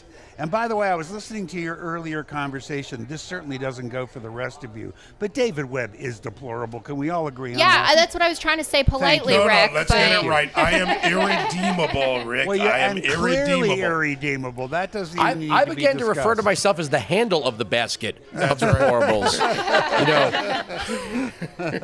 You're holding them all together. Yeah, huh? I carry them around. That's right. It's an interesting night, guys. Ohio's done. That's been declared for Mr. Trump. It certainly looks to me like he's got Florida. I was listening to, I don't know who it was who was talking. When you look at Pennsylvania, you got to look a little closely, because what you do see that a lot of the Philadelphia vote is in, which means that Hillary Clinton may be getting near her peak. But I'm also seeing that a lot of the larger Republican skewing counties, their votes are also in. So I continue to think Pennsylvania should hold. Same thing is happening in Virginia. North Carolina is a big question mark to me right now. So there is still a long way to go in this. I will say overall, Donald Trump is performing better than I had expected him to. What's the sentiment there in the bar, Rick, besides the obvious ordering of drinks? What's going on there in Youngstown, Ohio? It's been interesting because we've been going to a lot of places all day long. You know, this is big union territory, right? And what you find, certain unions, if you're a Teamster and you're here in Youngstown, Ohio, you are staying with Clinton. But other union people I'm talking to in different unions see it very differently. So you have kind of a cross-section here where union leadership may be staying with the Democrats, but you're seeing membership in some of these unions going the other way. In other cases, they're staying with them. Now, what's been interesting is Mahoning County. Youngstown is a part of Mahoning County, and understand that Mahoning County has really played critical roles in presidential elections time and time again. This is northeastern Ohio. And we kind of expected that Youngstown would come in for the Democrats, but we also kind of expect, when I say we, I've spent a lot of time with the mayor today, we thought that Mahoning County would probably end up going for Trump. It's not. Mahoning County's staying Democratic, but despite that, Donald Trump has won the state of Ohio. Well, a very depressed John King is showing a map that looks like Donald Trump is going to have 283. That's just a possible road. I don't think they're making the prediction now. I think they're showing a possible road. Blitzer apparently actually just said, what's her path to 270, which is nothing that we've heard before. Wow. That's true. That's true. But I really caution people not to get too far ahead as you look at We're not celebrating here, Rick. We're not, and we're not teasing Jessica or making her feel uncomfortable. Like a little teasing. She has claimed that she's experienced a microaggression by sitting here at some point. Do you have poor Jessica in there with you? Jessica. I'm so sorry. Jessica was on Red Eye with me, and she pleasures the Fox audience. So now she's here to pleasure the Patriot audience, right, Jessica? I beg your pardon. Don't talk that way about Jessica. Yeah, don't talk that way about Jessica. I said it myself, Rick. We do have a call. We have some states to call? Yeah, we do have a call, and it is Ohio, as predicted for Donald Trump. So he's rounding out his coalition of the states that he needed to win to get in the 260 range. Now, how does he get to 270? It could be Michigan. We will soon see. All right, guys, let me go to the control room for a moment. Rick, do we have some sound you want to play for Rick there? I just want to check. Okay, we're good. All right, Rick Unger, co-host of Steele and Unger on POTUS 124 in Youngstown, Ohio. A very happy Rick Unger because now his work is done in Ohio as Ohio goes for Trump. Oh, but the night goes on. Yes, it does. Rick, And you guys be nice to Jessica. I'm going to come her. We're being very nice. We're being very nice to We all Jessica. heard that, including you, Alex, over there. I have my eye on you. We're going to be very nice to Jessica. We're going to call you later if you're crying. I'll be here. I'll be here. All right. I know where you live. Rick Hunger, You know where co-host I of live. Steel and Unger, back here to the studio. Let's get one of our callers in. Patriot audiences. Well, look, I'm with Andrew. Don't celebrate too early, I'm not folks. going to name names, No. but some hosts from the other channels are walking by with very long faces. Yes. Doug. Just saying. Doug, Chicago. Go ahead, Doug. Say, you guys are going to be at the press conference, and he's going to kick out all the mainstream media, and they're going to be crying like little babies. And it'll be so good not to have to listen to Barack Obama talk about Hillary continuing his legacy of failures and not having to wear hip waders whenever he talks. Well, we're not calling anything. We're not getting ahead of ourselves because we could, shoot our mouths off, and then next thing you know, Jessica's on top of the table with champagne because Hillary's winning. Anything can happen. It's Yeah, so 2016. we're not going to make. champagne. I refuse to make a fool of myself in these situations. No, and by the way, this is the issue we've had with the media all along, which is you've got the mainstream media has made it a point of obfuscating, attacking, being half truths. Many outlets out there doing that on the left. The New York Times, I wonder what's going on over there right now. I'm not kidding you. To have the New York Times come out with this kind of reporting as they did, it's like having the Daily News become a real paper again, or some of the others around the country that have gone way over the top. Well, you know what? I was talking to Dave Gorab, our vice president of talk programming, and he's a fair guy. He oversees Progress and POTUS and Patriot and Insight. And we were talking about some of the people who've been caught in the WikiLeaks, coordinating with the campaign, passing questions. Heads should rightly roll for this, but it's been so many people. John Podesta had an off-the-record dinner at his house with 25 supposedly neutral reporters. That if people feel like the media is lying to them, if the media is acting more like propaganda and social conditioning than it is reporting on facts, information. We have two pollsters here. That is their job, is to gauge what people, whether they're Republican or Democrat or Independent, are thinking. If the people that claim to be neutral observers of human events come across as people that are totally corrupt from one side or the other, there's going to be a backlash to that. Yeah. And I think it should be expected. I It goes, I couldn't agree with you it more. goes along with the populist uprising, Lee. And by the way, Doug Schoen, who from the beginning of the Tea Party movement wrote about this in his book. And Doug and I have known each other a long time. Another fair guy who looks at things for what they are, that the American people, Jessica, have simply said enough to the political class. I think that's right. And I mean, we're seeing this across the world, right? I mean, Donald Trump is not just an American phenomenon. He's, in the Philippines. He's all over Europe. And even if they haven't taken control of the whole country, there are people getting larger majorities in their versions of our Congress. What'll be interesting to see is how much liberals, if this does go Donald Trump's way, and there are some kind of newer indications, we'll wait for the AP, but there are some places that are saying she got Virginia and Colorado now. Yes, the AP has called it as of a couple of minutes ago. Okay. So Hillary does hold on to Virginia. Okay. All right. So, and I saw By 60,000 votes. I don't really care. It's not the time for that. Right now, it's actually 59,000. So 1,000 are working. The other 1,000 felons are back committing other crimes to get thrown back in prison. That's not how that system works. But it'll be interesting to me if Donald Trump wins, what conversation liberals have amongst ourselves about policies and the candidate, whether it was Donald Trump or it was that we picked the wrong candidate for this. What would be the difference? I don't think Bernie Sanders, frankly, could have done this. No, Bernie Sanders couldn't win the I don't think that presidency. would have worked because she's, building a coalition of independents and even some conservatives that would never have gone for Bernie Sanders. What about Joe Biden? Well, Joe Biden, I was watching him yesterday and I was like, Alex, you want to let's call go that to one? Alex, we've got a call coming in on Colorado. We do have a call on Colorado at just 16 seconds ago. It has been called for Hillary Clinton. So another swing state. So she's picked up a handful of swing states. And Donald Trump really only has the one, which is Ohio, yet still map looking good for Trump. But Hillary's picked up now New Mexico, Colorado, held on to Virginia. So certainly it's still a battle. And North Carolina, which is getting close now, what's the status Well, of Fox North is Carolina? calling it for Fox for- is calling it for I Donald Trump. have to be but- honest here. I'm looking at the numbers. I don't see how Hillary Clinton comes back from this. She's down 3.5%. I'm sorry, 4% with 90% reporting. I don't see what the math is on that. I'm looking at the counties. There are some blue counties that are still out there, but I think this one's going to go Trump very quickly. And Now, so, that could. And his lead, look at there it is in Florida on CNN. His lead is widening. Right, and as you look at the Yes, electoral and- map, this is where we'll go Look, back to Richard Berg Anderson later.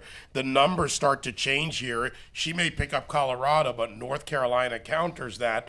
North Carolina has 15 electoral votes. Colorado only 9. yeah, that's a big Trump pickup there, or I mean that's a big thing for Trump to hold on to. I had circled on my personal map Florida, North Carolina, Ohio as things that he had to get, and it looks like he's going to get Florida. He has gotten Ohio. It looks like he's going to get North Carolina. So where are the next states that Trump is going to pick up? All right, we'll leave it right there and go to break. 866-95-PATRIOT, 957-2874. You can weigh in on Twitter. We've got SiriusXM Patriot, Wilcow Majority, Breitbart News, Jessica Tarlov, LH_Carter for Lee Carter, and the hashtag tonight is election 2016. So you can weigh in there as well. And of course, go to Breitbart.com. How many chances do you get to see a full show played out for you? You can do that. The Patriot Studios, our big election night coverage. Okay, first of all, this is kind of cool. I got to say this. Right. When we talked about this coming out of the last cycle, what do we do? What do we do to go bigger next time? Look at this. We've got this big setup. We've got our breaking news deck. We've got Jessica Tarlov and Lee Carter there, our pollsters. We've got Andrew Wilcow and I. We've got our cameras. This is great. We'll be right back. This is the Battle to 270 on SiriusXM Patriot 125.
The battle to 270 continues.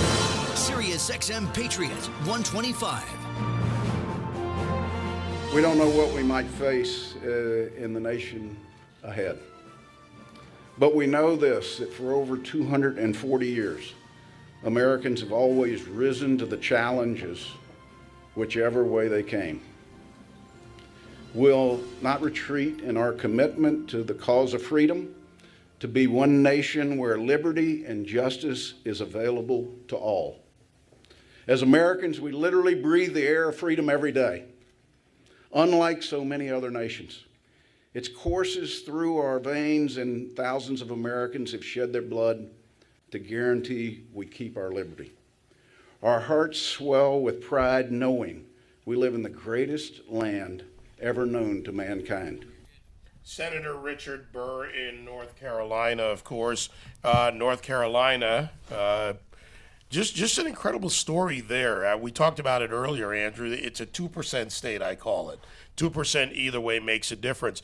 You know, you quip about it, but there is a point about the riots that played out in Charlotte, and it does affect. AP and just we called. You know what, Alex? Oh, yeah, We're Alex. going to let you We do got this big one, news Alex. right now, ladies and gentlemen. Alex is smiling for a moment. I think he's about to dance. This is Go a good ahead. one. I won't be doing any dancing. This is a very sober and somber day. Is it? I don't know. I don't know yet. I'm going to go with sober and somber. But Donald Trump is projected to win the state of Florida. That's the Associated Press. That's This is according to the Associated Press, which we have been relying on. The New York Times called this actually about an hour ago. We kept that from you guys because that's not the authority. The AP is the authority tonight. But yes, Florida has gone for Donald Trump. To go with Ohio, some big pickups out of the Obama coalition tonight for Donald Trump. All right, I'm going to toss this to our pollsters because this has been a state that has been difficult to poll, including a Latino population, which is also hard to poll. Yeah. So first to Jessica Tarlov, your assessment of how the polls played out in Florida. Well, I mean, big sad face on my end. No, there was an expectation that this could happen. It was super noisy the last couple of weeks where there'd be polls with him up kind of 3-5 or her up 3-5. And we're really banking on that high Latino. That, I don't know what did that. That high Latino turnout. So we'll have to look at the breakdown of what it is there. But you know, it's a swing state for a reason. I'm sorry, I don't have a more elegant answer to this. But Lee Carter from Mislansky Lunds. Now, Frank has done a lot of work down there in the state. He has done a lot. You know, and what do you think? Look, I think Florida it's an amazing state to visit. It's an terribly confusing state to analyze. And it is because it represents so much of what's going on in our country. We've got a large minority population. We've got a large immigrant population. We've got a lot of people that are coming from all different parts of the country. You've got Midwesterners that moved down to the state. So in many ways, it's a microcosm of our country. So when you look at Florida, it's really, it can really project what's going to happen in the country. And it's so often come down to just this one place and a couple hundred or a couple thousand votes. And so when you look at it most recently, Florida was 1 point ahead for Clinton 2 days ago, 0.2 ahead for Trump yesterday, and here we are. I think, as Jessica said, I think we really have to go back and look at the polls and break down why this happened. I want to bring a point of reality to this, however, Andrew, that, you know, while if you look at the electoral vote right now, you got Trump at 183 and Clinton at 131. When you add California into I was the going to say, mix, California hasn't come in yet. You've got a tight race, and it's, you know, that's pretty. You can almost, 55 electoral 55, votes? yeah. So you can give her that right now, votes. and that brings her right up to where Donald Trump is. And the polls close there in about 5 or 6 minutes. Right, but it's still we'll so far off total. from. I mean, even if this ends up being a Clinton win by a couple electoral votes, there's going to have to be a serious autopsy on the Democrat For side sure. of how this happened. And I think there's a strong possibility looking at this right now that we could end up in a situation where she could win the electoral college and he could win the popular vote or vice versa. Nate Cohn from 538 is giving it a 66% chance that he's going to win the electoral college and she's going to win the popular vote, which is not the way that we saw it going. You know, it is. You know, and I don't want to get to autopsies yet. As far as I look at this, the crime scene, Andrew, is still being investigated politically. But you know, when you look at the enthusiasm gap that's been out there, Donald Trump, and I was critical of this. I said, you've got great rallies with 10,000, 5,000, 20,000, but if you're in a town of 250,000, 20,000 isn't enough to win. I was worried about the ground game. I'm still concerned about the ground game. But if he was able to translate those votes, those 20,000 people to go and say, look, I'm going to bring 5 more to the table or 2 more to the table, then that enthusiasm may be part of the change in this uprising that's going on now. If you think government is part of the problem and you've got someone who's never been part of the government, they've never been part of the problem. That's a pretty simple way to look at it. No, I think you're absolutely right. I mean, it's not necessarily just about him. It's about him, what he represents. And I think there's been so many criticisms about him. He's a bully. He's tough talk. Well, that's what people want. They want somebody to go down and bully around Washington, D.C. And I think that's what a lot of people are saying to him. Yeah, some of us got sick of the intellectual stutter. Yeah. Just say it. Just say it like it is. Don't stick your finger in there and take a a lot poll. of the ways that he says it. I mean, this is not just, it's straight talk in some warped world, but I mean, he has higher unfavorables than she does, and she has bad unfavorables. But they're different unfavorables, and that's an important point to this. She's got 30 years of unfavorables, and this is analysis, not right or left. His unfavorables are what I would call pop culture unfavorables. If you look at it, the statements. You've got Hillary Clinton, who's got charges. I mean, Americans are pretty fair as a population.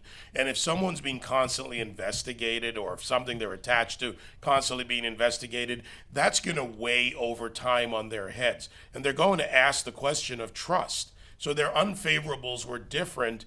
I think they're not an apple to apple and you can't compare the revelation that you have a public and private position to Abraham Lincoln. I'm sorry. You don't compare yourself to Abraham Lincoln unless you've either saved the republic from a civil war or freed the slaves. I think Donald Trump said that he was better than Abraham Lincoln at some point. Didn't he say that? Maybe. Yeah. I don't know. I've lost track of who said what. Right. But also, I think it's important to look at, we're talking about likability numbers. I think we have to talk about trustworthy numbers, too. So the bottom line is we want to trust our leader to be on our side, to be working for us, the people. And her trustworthy numbers, just frankly, were worse than Donald Trump's. Not that either one of them had great trustworthy numbers, but I think that in looking back at what went wrong for her, she's got to take a look at that. And the type of trust. All right, the next hour, we will look deeper into the electoral results. Alex Marlowe at the Breaking News Desk. Coming up next hour, we've got Sam Sorbo, Jared Reesey, who's at Hillary Clinton headquarters, and in the studio with us, Jessica Tarlev, Lee Carter, and Andrew Wilkow. A third hour coming up of election coverage. We're right here, wall to wall, all across the United States on the Patriot Channel and on Breitbart.com.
Tonight, America decides.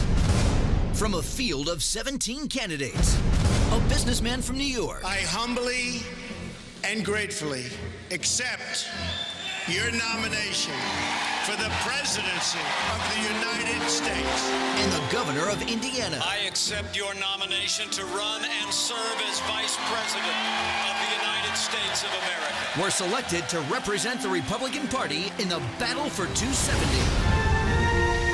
As Voting finishes across the country tonight. The hosts of SiriusXM Patriot Channel 125 are here to bring you the results of the GOP fights to keep the majority in Congress and take back the White House in a quest to make America great again. Live from the SiriusXM studios in Midtown Manhattan, here are your hosts, Alex Marlowe, Andrew Wilkow, and David Webb. And you are joining us from our Patriot Election headquarters, the Race to 270 here in New York City. At the Breaking News desk, we have Alex Marlowe from Breitbart News Daily, my co-host, Andrew Wilkow, host of the Wilkow Majority, noon to 3 on the Patriot Channel. Our two pollsters in the room, Jessica Tarla from Schoen Consulting, senior strategist, and Lee Carter, president of Maslansky Luntz, is with us. And your calls, of course, we're going to go right to it. 866-95-PATRIOT, 957-2874. Let's go first to Ken, Illinois. Ken, what do you think of the developments tonight? It's amazing. I just want to say I'm watching you guys via the Breitbart News website. And everybody wave to Ken. There you go. Hey, Ken. So I listen to Alex Marlowe every morning on the daily Breitbart News Daily, and Andrew Wilkow on the Wilkow Majority, and you, David Webb, on the David Webb Show. You guys all do an excellent job. And the reason I called is I wanted to talk about the decline of the old media versus like newspapers, Washington Times, Washington Post, New York Times, even news channels on the cable like MSNBC and even Fox News. I see their influence declining, and I see the rise of new media like Breitbart and other social media websites, and the role that they play in this election. I've been flipping around to other channels and websites, and everybody seems to be saying, like, oh, we got all this all wrong. This isn't what we predicted. This is what we thought was going to happen. And I'm wondering how new media has affected that versus old media and their influence. All right, so let me take that on, and I'm going to toss it to Alex Marlowe, then we'll go around to around the room to Andrew Wilkow and the ladies. Alex, I'm going to go back, and Ken, thank you for a call, to something that Andrew once said when he literally, as he often did, would kind of break into my studio in the middle of something, knocking things around, and he would talk about the show. And Andrew Breitbart had this thing. He said, you're the one telling the truth, because here on the Patriot Channel, we've always asked people to give us their opinion, their analysis, bring the facts, support your arguments. As Andrew says on his show, these arguments cannot be broken. And new media has stepped up both from a point of technology and from a point of the counter to what was the big three, ABC, CBS, NBC, and of course the papers, the New York Times. Your analysis of where we are with new media today and its credibility, which is key to going forward. Yeah, it's all about the First Amendment. Breitbart, for me, more than anything else, is we're free speech warriors. We're here for freedom of information, and if we think that if you can honestly share opinions and facts, then I think that our values are going to win out. And a lot of the times, we're not as ideological as people want us to be. I think there's a lot more diversity than we're given credit for, but our reporting is factual. And the UK Guardian and Vanity Fair have all begrudgingly said this election cycle that Breitbart's reporting is actually based on fact. They thought we were just some sort of conspiracy site until they actually bothered to read it. So we had 37 million readers last month for about 250 million page views. And these are all people who are getting data, they're getting ideas, they're getting arguments that they can go and share with their friends and family. And just a lot of people have not been reached with our values. And without talk radio, there's been no hope in the mainstream media. It's only been talk radio versus the world, versus talk radio and Matt Drudge versus the world. And that's been about it until the last couple of years. Now people can get news from a site that is not filtering it through a left-wing perspective and not sharing that with their audience. All right, Andrew, let's get a quick one from you. We'll go to Sharon Day, and then I'll get back to the ladies in the studio. But, you and I, we went from music to talk. We have always been out front about our political views, but also, I can speak looking at your program and listening to you on a daily basis, it's analysis. It's thoughtful analysis. Well, let me just point something out. I just want to say this is a rare bird in the talk radio industry. I actually have a journalism degree from a highly respected journalism program at the University of Florida. I've never used it for anything, but when I'm watching coverage or I'm reading an article, the my educational background lets me smell out some of the BS. And I think the rest of the world, thanks to new media and other people who've been able to sort of get out there and get between the lines and get into the biases of some of these reporters, have caught up to what it was that many of us knew was happening all along. It took some prominent anchors to get caught in some really bad situations, but that's when they got caught. It means it's been happening all this time. And even right now, you're seeing a difference even in the coverage of where the electoral map is right now. You have one network that's focusing on Dow futures and still keeping certain states uncalled, while giving certain states, calling them now to make it look like Hillary Clinton's ahead, and she's not. So are you a journalist or are you an activist? If you want to give your own opinion, then get into opinion media and stop pretending that you're calling it down the line. Yeah, and anyway. It is interesting that the Clinton News Network has not called Florida yet. So that's still... Yeah, everybody else has called Florida. Still a toss-up. But they've called California.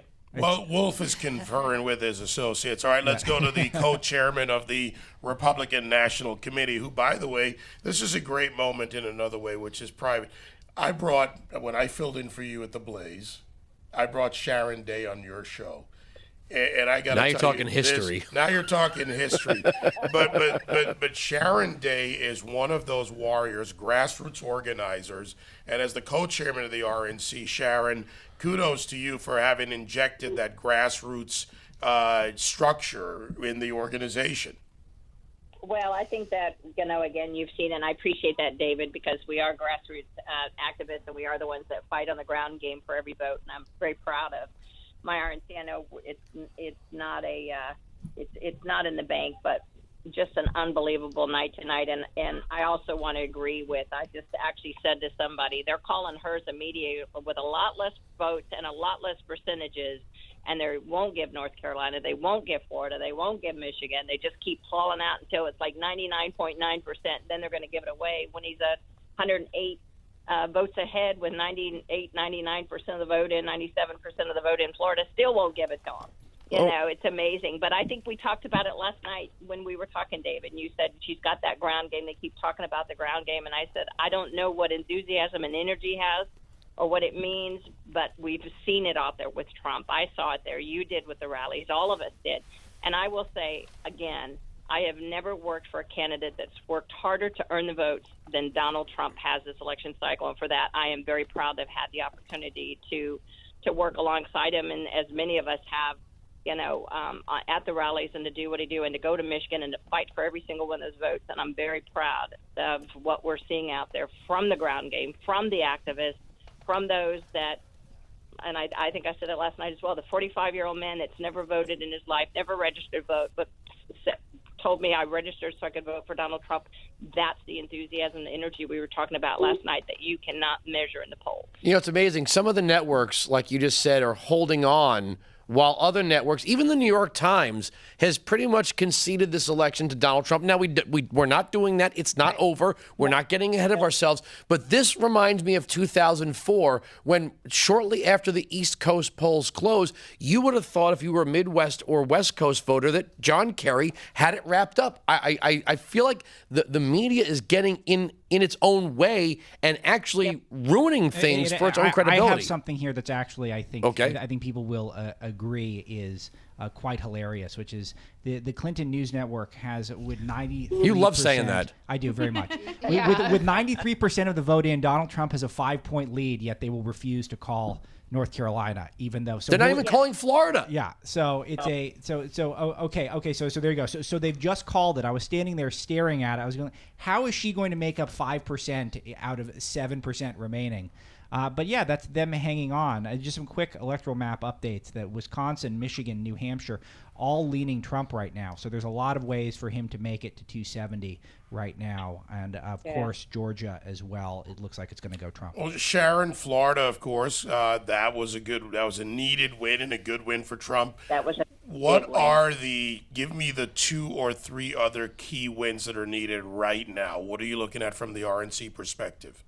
Well, we need, again, Michigan, Wisconsin would be a blessing. We need Wisconsin. We need Arizona to come in. North Carolina is, I don't know how big a win you've got. Like I said, we saw him give Colorado to her where it was like 5,000 votes or something, and 67% of the vote in, and they won't give us North Carolina. They won't give us Florida when it's, like I said, he's 118,000 votes ahead or something, and 97% of the vote in. They won't give us that.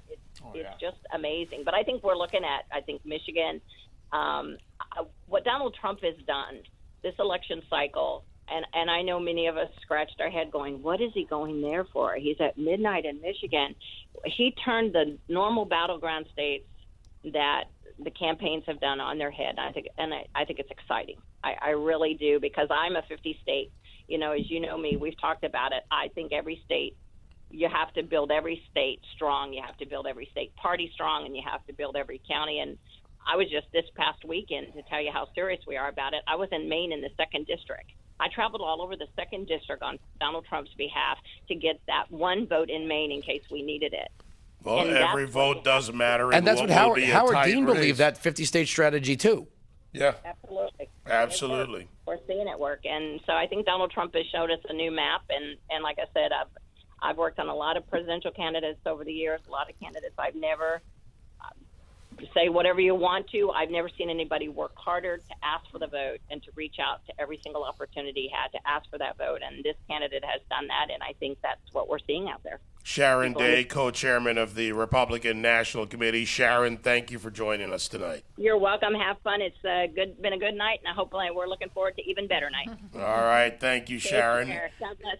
866-95-PATRIOT, 957-2874. Let's go to Chris in Indiana. Chris, you just heard from the co-chairman of the RNC, Indiana, another state that Trump did a lot of work in. Governor Pence obviously brought that one home. Yeah, it was really good to hear from her, man. Let me say, I'm not usually one to flatter. Here in Indiana, in northwest Indiana, very Democratic. My first time voting was for actually Obama in 08. Or wasn't? Well, I didn't vote for him, but that was the election cycle. Again, in 12, I voted for McCain in 08, Romney in 12, and this time around, of course, voted for Trump. And let me tell you, what was the reason for your vote? What, for Trump? Yeah, what was the reason for your vote for Trump? Actually, let me tell you, I tried to get a hold of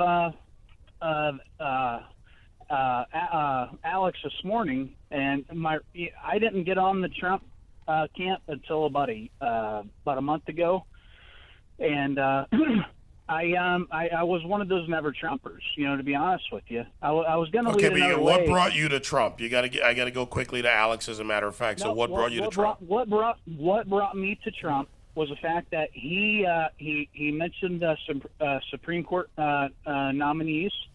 He started talking, conservative values and everything, and it put me right on the page. And all right, I got to stop you there, Chris. Thanks for the call. Supreme Court nominees Alex Marlowe, you were just brought into it. You guys can catch up tomorrow morning on Breitbart News Daily, but what have you got for us? Yeah, North Carolina has been called by the Associated Press for Donald Trump. So that is now official. So the electoral vote right now stands, I believe, at 202 for Clinton, Kane, 222 for Trump, Pence. Is that correct? Yeah, I will get that updated. Unless you're watching CNN. Yeah, well, then who knows? But there are many a path to victory going forward for Donald Trump. Hillary's going to have to basically win out all these contested states, and she's trailing in all of them. It is looking like a very long night for the Clinton crowd, but I will try to give you more specifics momentarily. All right, Jessica, that's typically what Alex just said. Clinton would have to win the contested states. That was usually what was said about Trump before the election. And again, I'm not calling it tonight, but to hear that. I mean, I wouldn't, because there are a lot of West Coast states that haven't come in that we know are super liberal. So, I mean, listen, I'm not gloating about anything, but yeah, it's smart not to call it. This seems very in flux, but there's no doubt that he's outperforming where he was supposed to be by, at least 2 to 3 points in all of these places. I don't even know, from people I talked to in the Trump campaign, their internals for some of these in Florida didn't even look as good as it is right now. So it's going to be difficult. I heard over at the Javits Center, they've turned off the cable news networks. They're just listening to people talk, which is They've great. turned off the Clinton News Network at the Javits That Center. is not what it's called. So but I think, when you look at what's happened tonight, like we talked about, there was one path for Donald Trump's victory, right? The one path was he had to win every state that Romney won. He had to win Florida, North Carolina, New Hampshire, and Ohio. And that's looking like and then he had to turn one more state blue. And everybody said, impossible.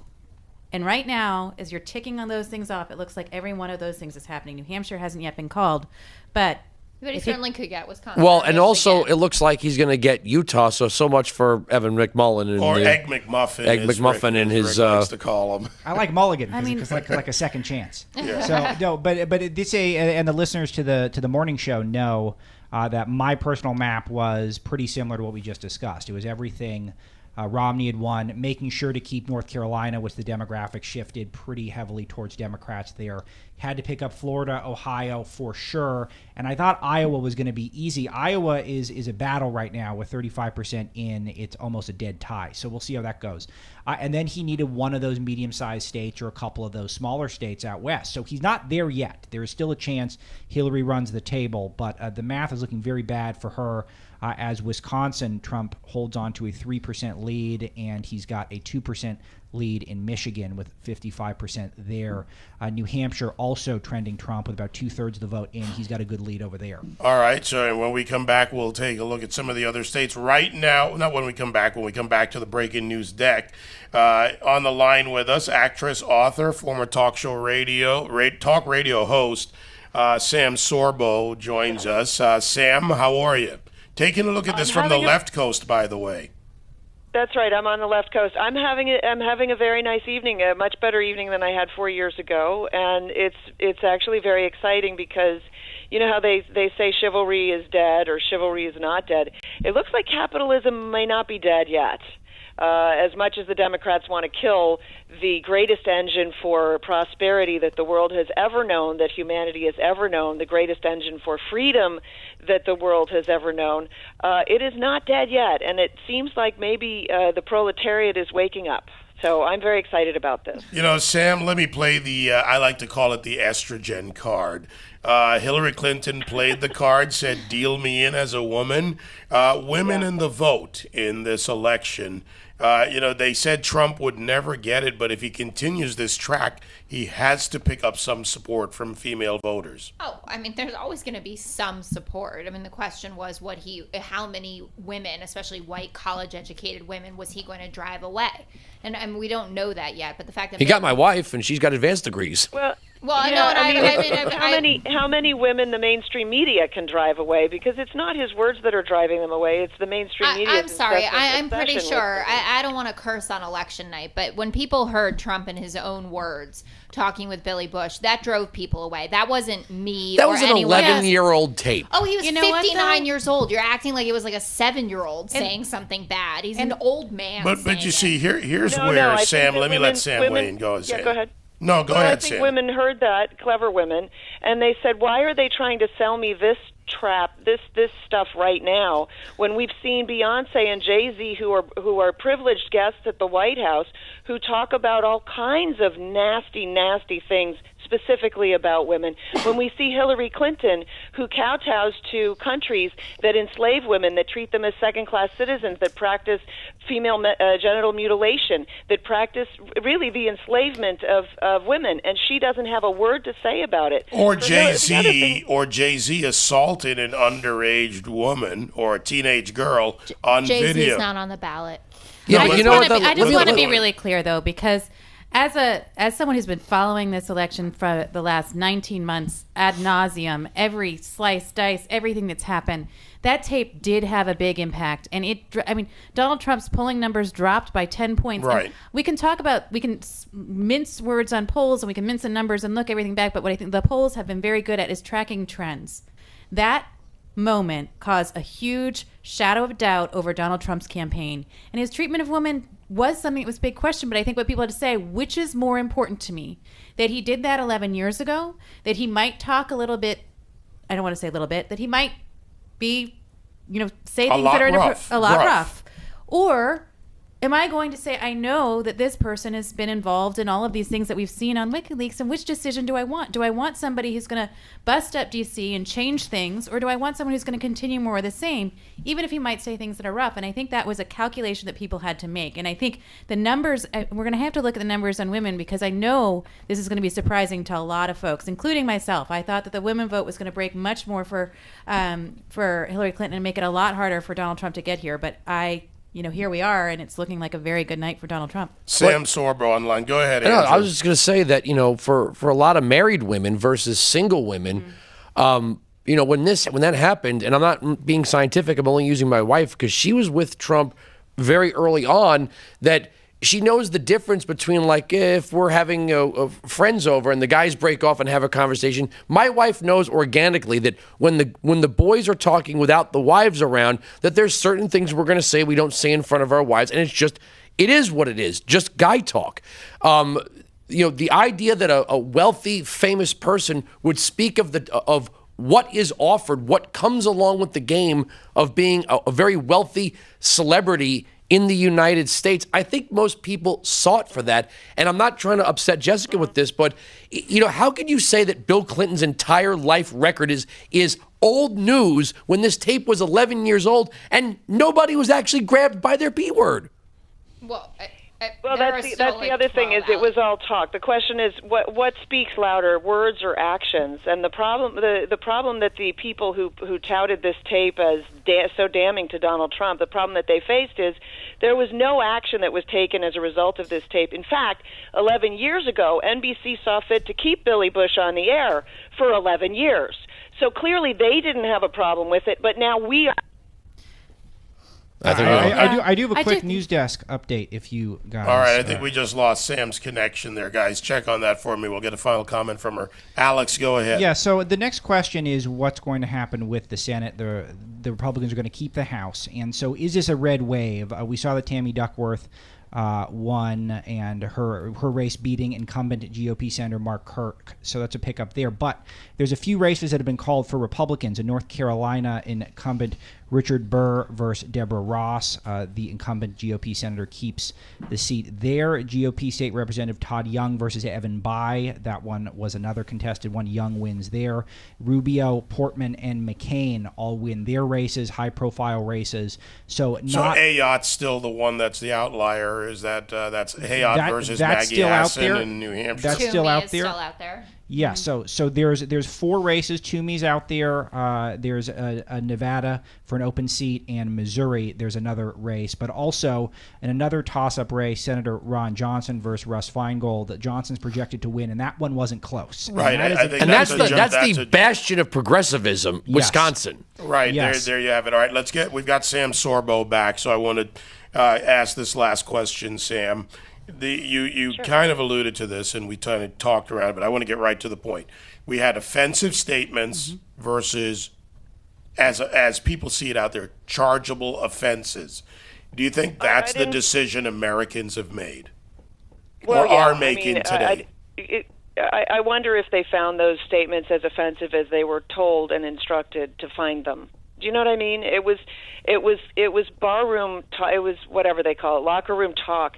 I didn't actually find them offensive. I find a lot of other stuff much more offensive. I find, what difference at this point does it make? Offensive. That is offensive to me. When you're talking about four patriotic Americans who died on Hillary Clinton's watch when she didn't bother to answer the phone and then lied to the American people repeatedly, week upon week, about what happened in Benghazi in order to win the election for Barack Obama. That is offensive to me. Some guy talking smack with another guy trying to impress him with the size of his whatever is not offensive to me. It's raunchy, but it's not. It's not what the mainstream media wanted me to think about it. But there's also a lot of women out there now. Is there a truth to what offends academic or feminist activists is very different than what offends average women? That I think there's a truth there. I think when you look at what offends Elizabeth Warren, it's very different than what offends everybody else. Well, it's like it's a pretend offense. It's like, oh, look at that. That offends me because then I have power over the person who's done that thing. I've got to say, as a woman who is a registered Republican, and I've got to say that language is offensive. And I think that people had to make a calculated decision about whether or not they were going to forgive it and say it was 11 years ago, or permit the behavior. But I think many women felt that it was offensive. Yeah, I have a rule. That's just sort of within my household about offense. You are not allowed to take offense if no offense was intended, because to take offense is to start a war. Okay? There was no offense intended. This was a private conversation between Donald Trump and Billy Bush. They should have been offended by each other, but for me to be offended by two people talking in private is absurd. And it shows me to be out looking for a war, which I don't need. There are plenty of wars out there. When the Secretary of State takes on Congress and throws her hands up in the air as if she's some weak victim and says there was nothing that I could possibly do for people who were in my care, that to me is offensive, because she has a responsibility to me and to the people of the United States. When the President of the United States lies to the American public right to their faces and then admits that he lies, that's offensive to me, because he has a responsibility to me. Donald Trump, as a private citizen, as a celebrity to another celebrity, he owes me nothing at that point. He also I don't cannot take offense. affect, and look, he also cannot affect your daily lives, in the sense that as that private citizen, nobody died. And those questions are big different with Hillary Clinton and the actions she's taken. I don't know why and it's things. just so difficult. Listen, I mean, Sam, we feel very differently, I think, about just about everything. But I think that we can agree that it is fair to have an issue with what Donald Trump said. Why did NBC do something about it when they had the tape 11 years ago? Or a month before. Billy Bush still kept his job. Look, here's well, where, why didn't he help out his cousin? I'm really wondering. Why didn't Billy Bush, and I don't want to get too married because we've got to go to break, but why didn't Billy Bush on that tape say, you know what, Donald, you should stop saying that because I find that offensive? The difference I come back to, offensive statement versus chargeable offenses. And that's a fundamental Somebody choice. at NBC sat on this tape. They knew damn well they had it. And while Donald Trump was a cash cow at The Apprentice, they didn't want to harm his good name until it was convenient. There's not a debate about who's right now. Like, it wasn't right of anybody in this situation. NBC should have done something with it sooner. Why didn't they do something in the primaries when there were 17 people running for president? Because they wanted him to win, and they thought Hillary was going to win in the end. I get that there's offenses all the way around. Those are all good questions, but I'll tell you what, we're not going to relitigate the offenses, because now the American people are voting. Sam Sorbo.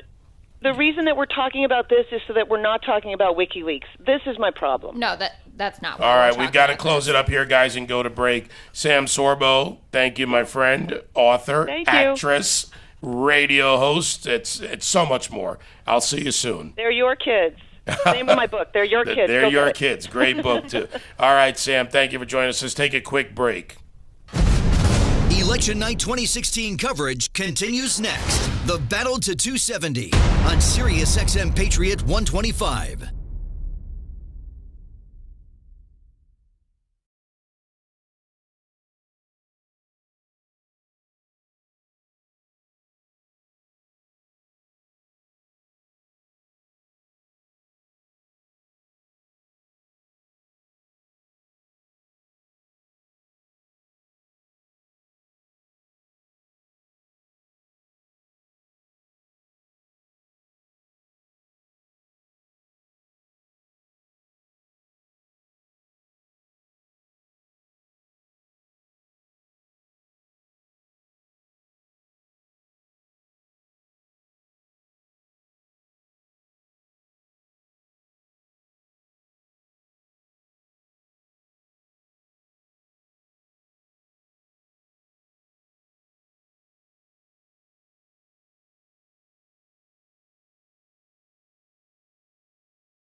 Channel to 270. SiriusXM Patriots coverage of election 2016 continues now. 866-95-PATRIOT, 957-2874 on Twitter at David Webb Show. Wall-to-wall coverage, the race to 270, Andrew Wilkow, Alex Marlow, Jessica Tarlov, Lee Carter, and now to Clinton headquarters, White House correspondent for the POTUS channel, Jared Rizzi. Jared, how are you? David, I'm good, although I can't say the same for the crowd here at the Javits Center for the last 2 hours or so. It's been pretty bleak. They've been clinging to any good news that has possibly come out of the screen. They've had CNN or MSNBC on the big screen that'll be behind Hillary Clinton when she's speaking tonight, but it has not there's not a lot of good news, although they are responding positively to whatever does come out. Something looks like a rehash now of Virginia, but they're still applauding it here at the Javits Center. I will tell you also that surrogates have been nowhere to be found again for about the last 2 hours or so. Once the momentum started shifting, I'm not sure if that was coincidental because nobody has responded to my repeated questions about it. So things are not the night that a lot of the Clinton staffers here were anticipating. Was that loud applause there because they just announced that she won Washington State? I'm not sure. It's where I'm sitting right now, Andrew. It looks it may have been, and I will tell you that is not the that is not the smallest thing they've cheered for so far. I have a guess on this. Votes. I have a guess on this. Go ahead, Alex. California has voted to legalize pot. That's my guess. All right. That was a reaction. They're reacting to that. All right, Jared, you said no one's come out from the campaign. Has anyone come out on the stage and made any form of announcement at Clinton headquarters? No announcement, David, although there have been some part of the regular scheduled speeches that we were supposed to hear. We've heard from Senator Schumer, Senator Gillibrand, Mayor de Blasio's been out here, a couple other people, mostly New York locals. They've kept it very New York-centric here at the Javits Center in Western Manhattan. So, this has been, as we overlook the Hudson River and the blue Hillary logo light filling the room where the sun shone just briefly hours ago. We actually had a result 4 years ago and 8 years ago at this hour. We are not closer to a result, but certainly closer than we were a couple hours ago. The Clinton camp not happy about which way this has turned. Are you talking to anyone who, I'm not, we're not gloating here, okay? Like I said, I've seen some of you're on our POTUS channel, we're seeing some of the other people walking around here with very long faces. Are you talking to people who are, what are you getting from people who are talking to you? Because you can't name names kind of off the record. Like, what are you getting from people who are talking to you? Andrew, honestly, it's been pretty bleak. I mean, there's been a non-responsive nature about a lot of the logistical questions. They've been pretty clear that at some point Hillary Clinton will come out tonight. And, I haven't heard anybody willing to talk to me about the possibility of a narrow map. A couple hours ago, we were talking about Donald Trump's narrow map to 270. Now we're talking about Hillary Clinton's narrow map to 270. She's basically got to stave off the upper Midwest, and that may not be possible at this point. Well, Georgia was just called for Donald Trump, so now we have that added to it. The Western votes still have to come in. There's a lot of Western states. Jared, does the Clinton campaign give you any indication? You said you've asked around. Have you gotten any indication of what they're doing? Has she left the hotel? Is she at the headquarters? Where is she? She is still watching the results with staff as of that was the news that we got 8 hours ago, David. So I have not gotten an update since then, and that's saying something. So I'm really, I have no current information as to where she is right now. I'm guessing somewhere close by because that's where she's been all night. But we don't know. The only, like I said, surrogates have been thin on the ground. The only one I've seen, Senator Feinstein, California, did a KTLA hit right in front of me. But other than that, nobody has been out here in the area doing these hits. But again, 2-3 hours ago, it was pretty. You couldn't swing anything without hitting a few Clinton surrogates. So they've all retreated somewhere, whether that is by design or, as is much more likely, because they don't want to talk about the news that's coming out right now. that is remains to be seen. But this is where we are tonight. All right. Well, Jared Rizzi at Clinton headquarters. Thank you, Jared. We'll check back with you. Yes, please. Thanks, David. Thanks. All right, back to the studio here in New York City at our SiriusXM headquarters. The electoral count, 239 to 209, but we have a long way to go, folks. Like Andrew Wilkow says, we're not gloating. No, we're not going to call this. We're not going to play that game. First to the ladies, then back to the breaking news desk with Alex Marlow from Breitbart. Your thoughts on where we are, electoral counts? Let's go to the western states, Jessica. You brought them up before. Oh, I mean, they're going to hold up for her. It doesn't look like they're going to be surprises there. I've seen the AP hasn't called it, but others have called Wisconsin for Trump at this point, and we'll see when the AP does it. What about the Midwest in that area? That is fair game, isn't it? It seems to be, and like I said earlier in the show, it's kind of where his message was tailor-made for. That should be home base for him. So I guess in that sense, it's not that surprising. We're seeing Michigan tighten extensively, and Alex will talk about that more. Clinton now officially needs that. That's non-negotiable at this point. That's right. So, All right, Lee? Yeah, I think that looking at the polls, I was just looking through what we said, where we were off was in places like Michigan, like places like Pennsylvania. I think these Midwestern states are very confusing. And as we were talking about earlier, the likely voters that they are the voters that have voted before. I think that Donald Trump bought out a lot of people in these Rust Belt states who had given up on voting. And I've heard Eric Trump talk about it. I've heard even Mr. Trump talk about it himself. He's gone to these places and he's talked to folks and says, I have not voted in 20 years, and here I am. And so I think that's going to explain some of the differences in the polls, and I would not be surprised to see the entire middle of the country go red. We had the early snap poll in the exit polls at about 5 o'clock today, Alex. Since then, we've had a second round at 10 o'clock. Do you see any new news coming out of that? Because at 10 o'clock, of course, you get the local races being called. You get a lot of the new exits coming out. Yeah, it's hard to say where the exit polls, why we would even be reading them at this point. It's an embarrassing night for the exit poll crowd. I was mocked by the Columbia Journalism Review for finding an exit poll from Reuters that I highlighted. And I want to read this to some of you guys.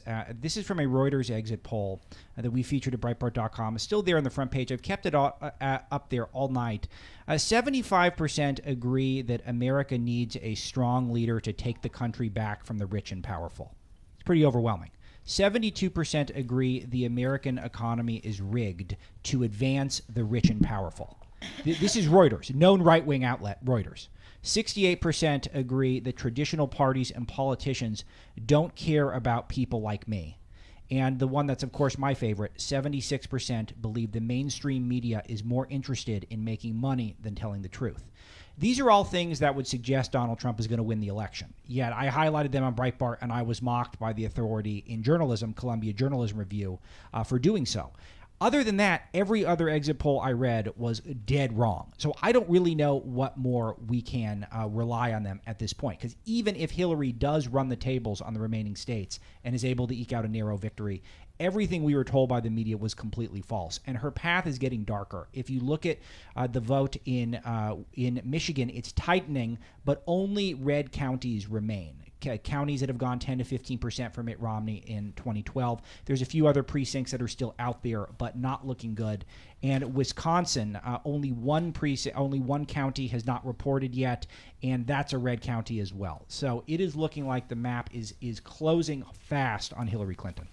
Where is Missouri? Did we get a call on that yet? I believe we have had a call in Missouri. Yeah. Let me double check for you. Missouri. Trump was up like 15 points in Missouri. That wasn't even going to be close. So there wasn't even a question there. Yeah, I didn't remember when we discussed that one. Trying to focus on the swing states for the sake of time, but I should have mentioned that. Correct. I don't know if this is going to make any sense to anyone else, but I've been thinking a lot about how, we look at the maps and it's in red and blue, right? And it's purple before and, lean colors. And I wonder if we have to start having like an establishment versus an outsider color scheme. And if this is just really beyond candidates and it's about I think it's about actually movements. a valid question. Because if you look at what, listen to what thank you, earning my keep. I mean, if you listen to what Alex is saying there about the only exit poll numbers that are mattering, it's change questions, right?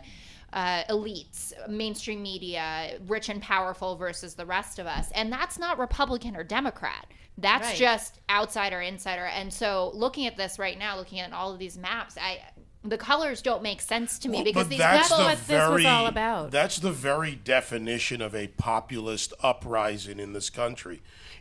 Look, people, they decried the Tea Party and they wrote its obituary.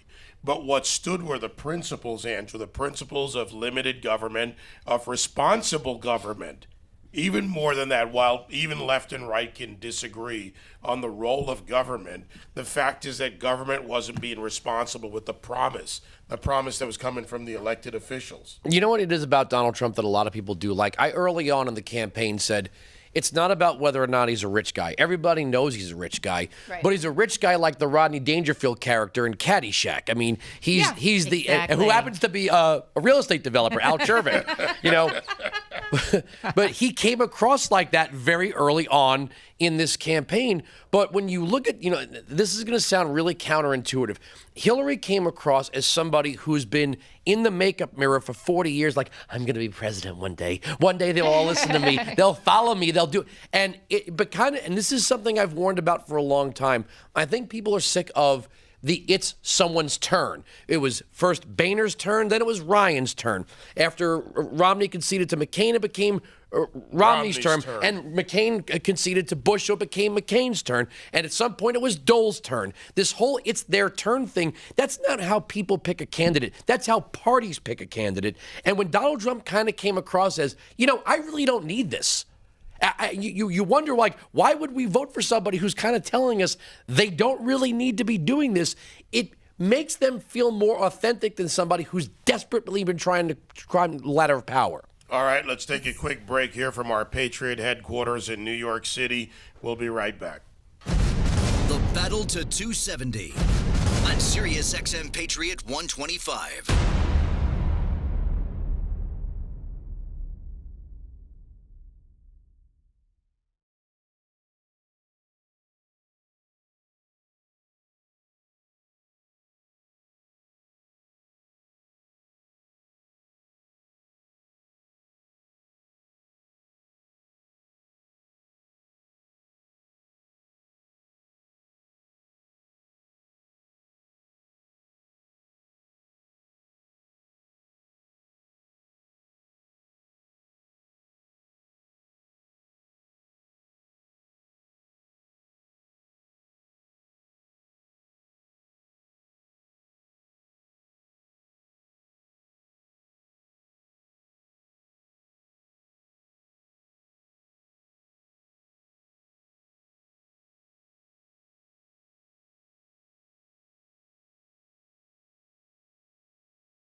will be the choice of the people?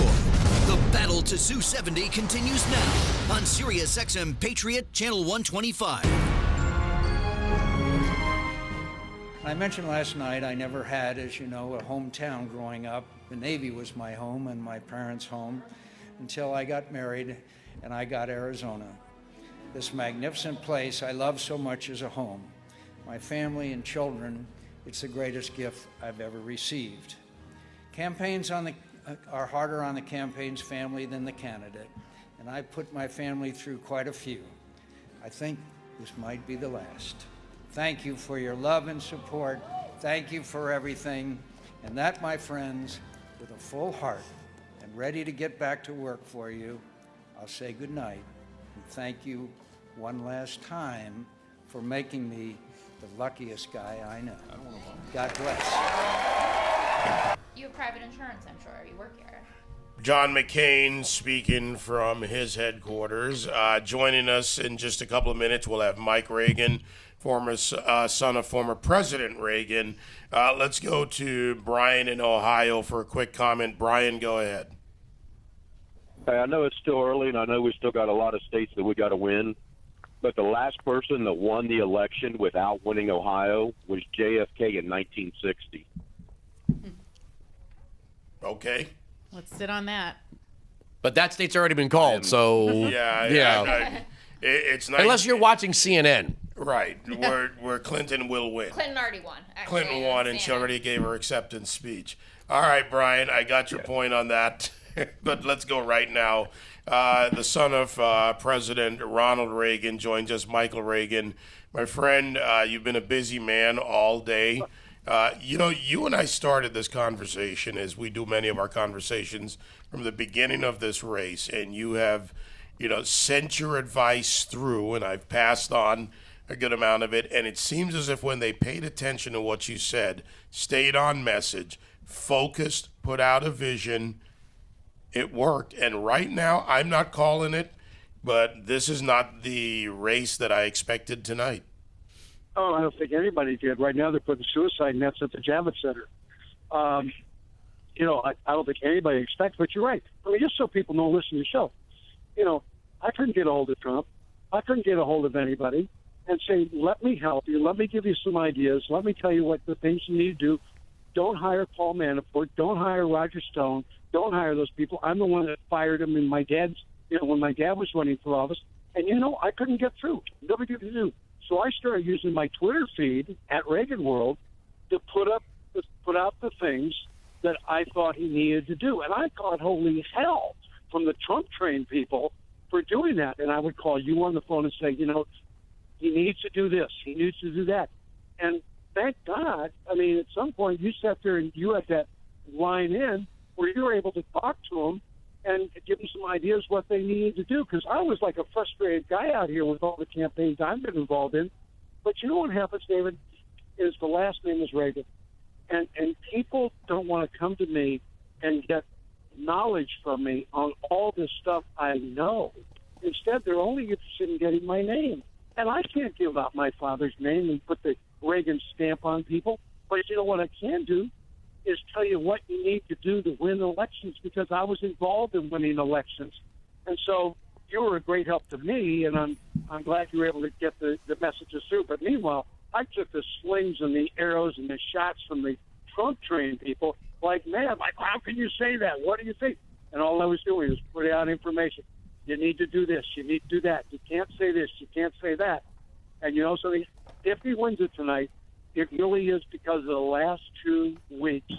And the fact is he showed people he actually wanted to be president of the United States. I think up until 2 weeks ago, people weren't sure if he really wanted to win. The last 2 weeks of work he put in, he showed them, hey, I want to be president of the United States. And if he wins, it's because of that.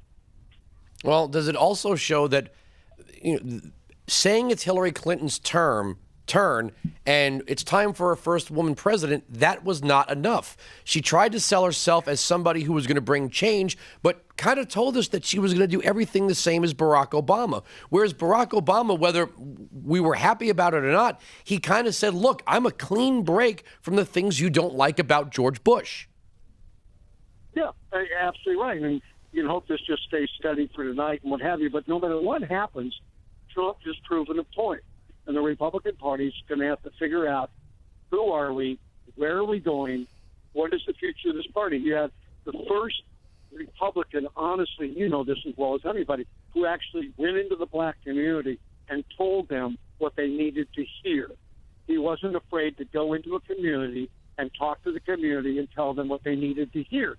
And it's probably the northern blacks who were more supportive of Bernie that ultimately have helped him in, like, Michigan, Wisconsin, Ohio, and other places. More the southern blacks, who in fact were more in the Hillary camp, the northern blacks, I think, who were in the Bernie camp, ended up being in the Trump camp.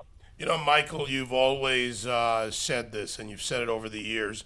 You know, don't look for the next Ronald Reagan, and I'm paraphrasing you, of course. Look for the next leader. And right now, the Republican Party is in a bit of a come-to-Jesus moment with itself between the well-entrenched establishment and the Republican principles that the Republican base is demanding. Yeah, and you're right. And what's happened is Trump winning tonight shows that he came past that ceiling of 43%. That, in fact, he has put together a new coalition of the Republican Party that included the Reagan Democrats from Pennsylvania and other places. He had a message for them.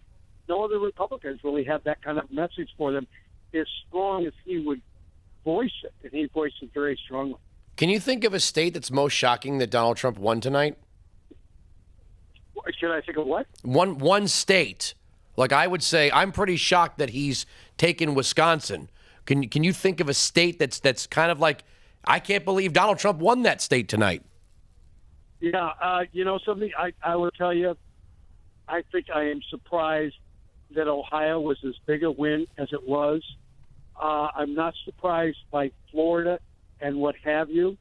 I would be surprised if he won California. Now, that would be...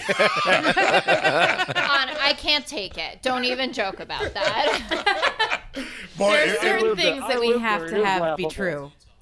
Oh, and he just won Utah. It's now official, Michael. So Egg McMuffin had no effect there. I'm sorry, Evan McMullen had no effect there. You know what my surprise is, Michael? Michael Reagan on the line with us. It's North Carolina. I think that's the one. I think that's the important surprise of the night for Trump, or one of them. Well, you know, Trump has been telling us for, 2 weeks when he's going to win and what he's, where he's strong, who's going to vote for him, what have you. I'm surprised because should he go through and win, he won because women actually showed up for Donald Trump. He won because the Hispanic population actually showed up for Donald Trump. Mike Gardner at home, Miguel, who's a great guy, been my gardener for 20-some-odd years. We joked for the last year. He said, I go home every night, practice building that damn wall. and I say to him, I said, Miguel, are you on the right side of the wall when you finish it? You don't want to you didn't have to make a door to get home, do you? He says, no, I figured it out. But there's a lot of Hispanics, and like he would tell me, there's a lot of Hispanics who supported Trump who were absolutely afraid, as he was, to say anything in their community to other Hispanics for fear of the backlash from people within their own community. There's your Bradley effect. What happened is they showed up tonight. Yeah, that's the hidden vote out there. Michael, you've done great work over the year. I know you were busy tonight. Go enjoy a nice night out with Colleen, and safe travels home, my friend. Yeah, do that. And remember to tell Dom, you were my secret weapon getting stuff to him, no matter what I was doing on Twitter. Okay. I'll make sure I do, man. I will see you soon. Michael Reagan, son of President Ronald Reagan. Bye-bye. Wow. All right, my friend. Wow, Donald Trump won Utah even with Evan McMullen getting 21% of the vote. Yeah. This is actually one of the surprises of the night, that Trump would get over 50%. There are some polls that had him in the low 20s on this one. And this is one where the Republican establishment, or many of them, really wanted Trump to underperform. You know what that tells me right now, with Ohio going for Trump so much and Egg McMuffin going down in Utah, that John Kasich's political career is over. You think? I'm embarrassed for the way. I don't know if it'll keep me from ever getting booked on CNN ever again. But I'm actually kind of embarrassed for them the way they're hanging on. Now they finally have put Trump in the lead, but they've been hanging on to these states that he's clearly won and keeping them gold and not red. And by the way, Michigan is still looking good for Trump right now. And that, Jessica, we got about a minute to the top. That's actually a little surprising to me that the Flint effect didn't plan out in Michigan. Yeah, I'm going to be really interested to see the African American turnout numbers, because I think that'll tell the story in North Carolina as well. I mean, you know that President Obama is going to be taking this very personally, since he made a direct appeal, and he's, carry me like you carry her like you carried me. Right.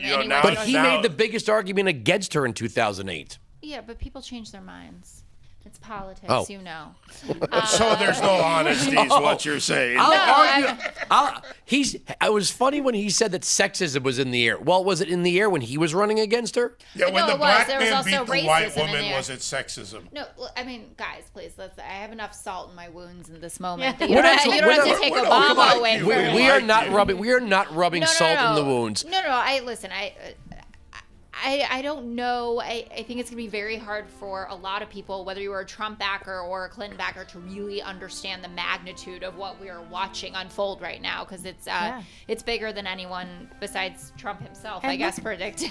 I mean, the stock markets are playing that out too. I mean, the stock markets are going crazy. We don't know the impact of what we're watching right now. All right, we're going to take a break here in the show. We're going to carry over into a fourth hour of coverage tonight.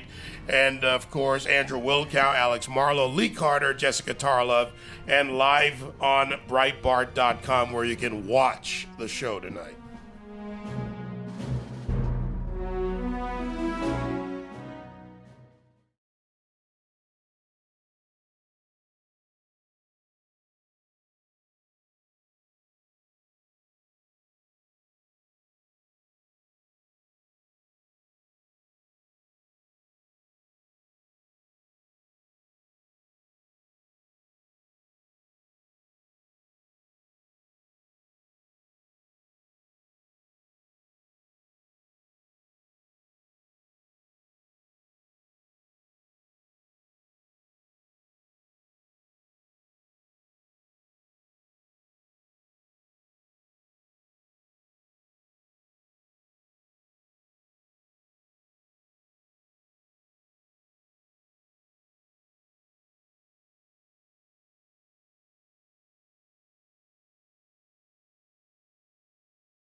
Tonight, America decides.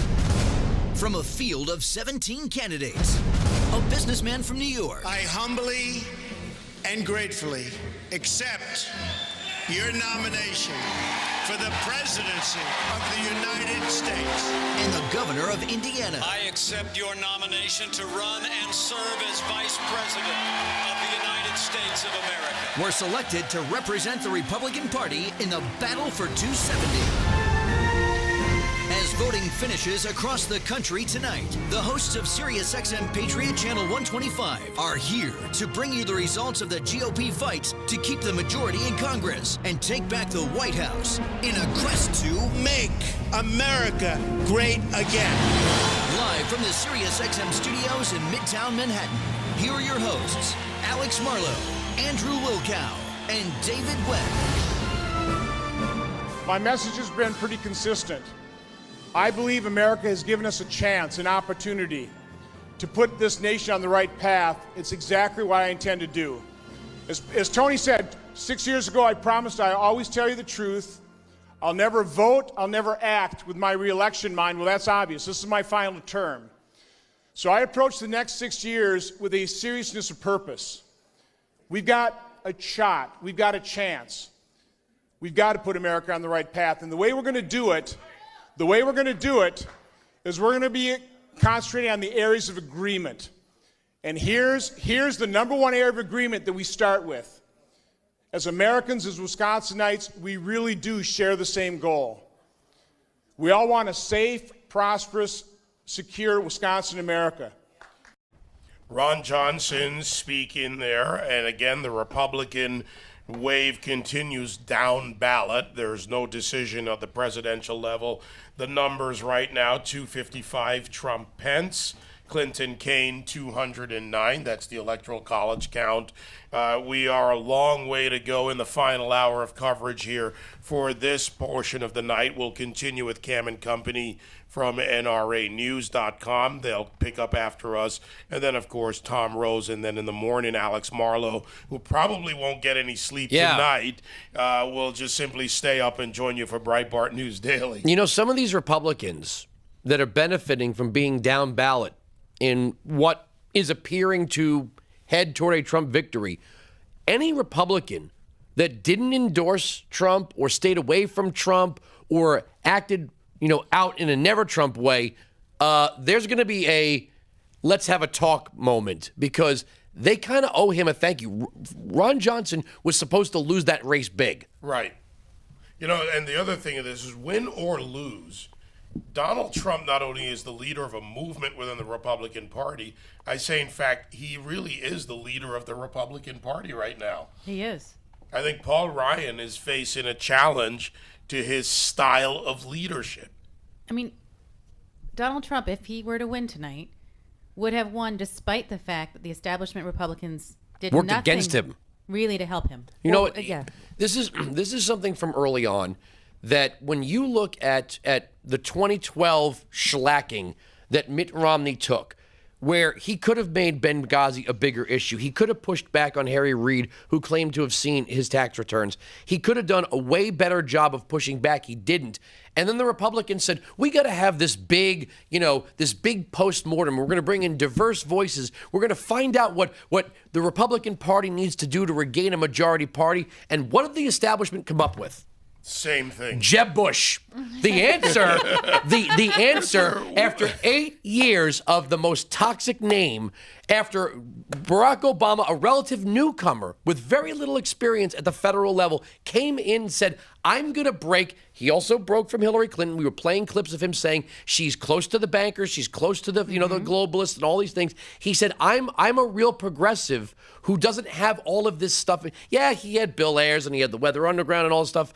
That was not enough to close the deal for John McCain or Mitt Romney. But to come back with Jeb Bush, you got to be out of your damned mind to think that was a good idea. And the fact is, it didn't work. When you look at what happened in the primary with the 17 initially, and where we are to get to Donald Trump, they didn't resonate with the voters. So no matter what, the primary voters, I mean, it was a different mood. If we think back, also a year and a half ago. But okay. So tomorrow, let's say we wake up, or we're.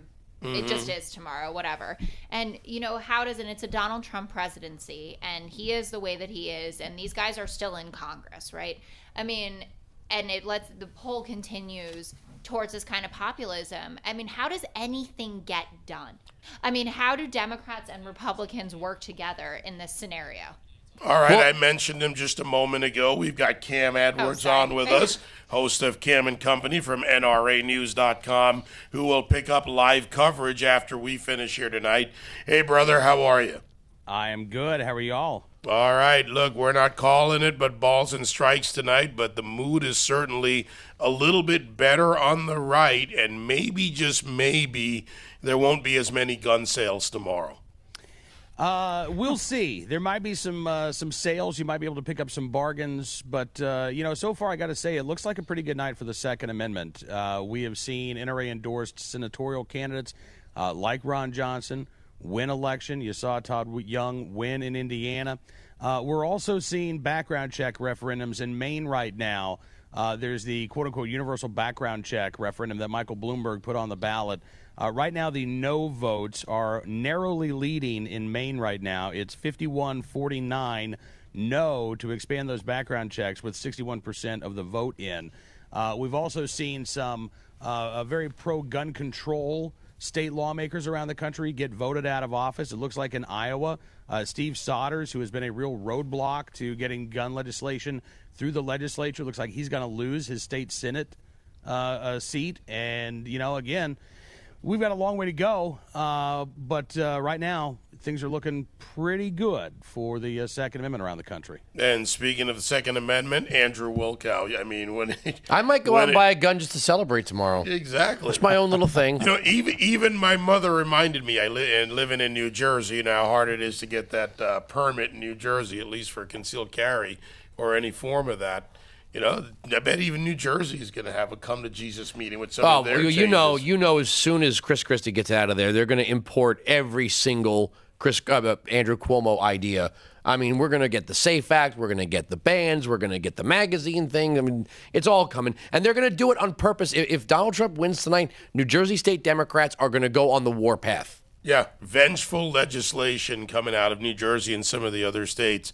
Have you done any polling, either of you, on, I guess you want to call it the Second Amendment rights and the Second Amendment in America? Jessica? Yeah, well, I work for Doug Schoen, and we do the polling for Bloomberg for his super PAC, and so we do a lot of gun control stuff. And, Americans overwhelmingly want universal background checks. I mean, that's a priority. It's 90% of Americans, and those are people who are gun owners, not gun owners, etc. So, I mean, they're not getting 90% in Maine tonight. Yes, maybe they're not getting 90% in Maine tonight. So there is consensus on that, but I mean, I'm not sure how much gun control is factoring into this election. But what Cam's talking about, I think, is more down ballot. Is that correct, Cam? Yes.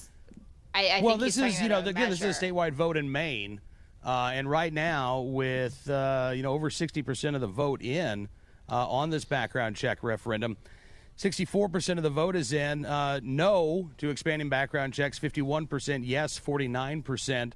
In Nevada, this is also on the ballot, and right now it's about 53% of voters in Nevada are approving expanding background checks. So again, it's in the lead in Nevada. We'll see what the final numbers are, but it's not anywhere close to 90%. And I think that's because Americans are starting to wake up and realize that they need to read the fine print on these referendums.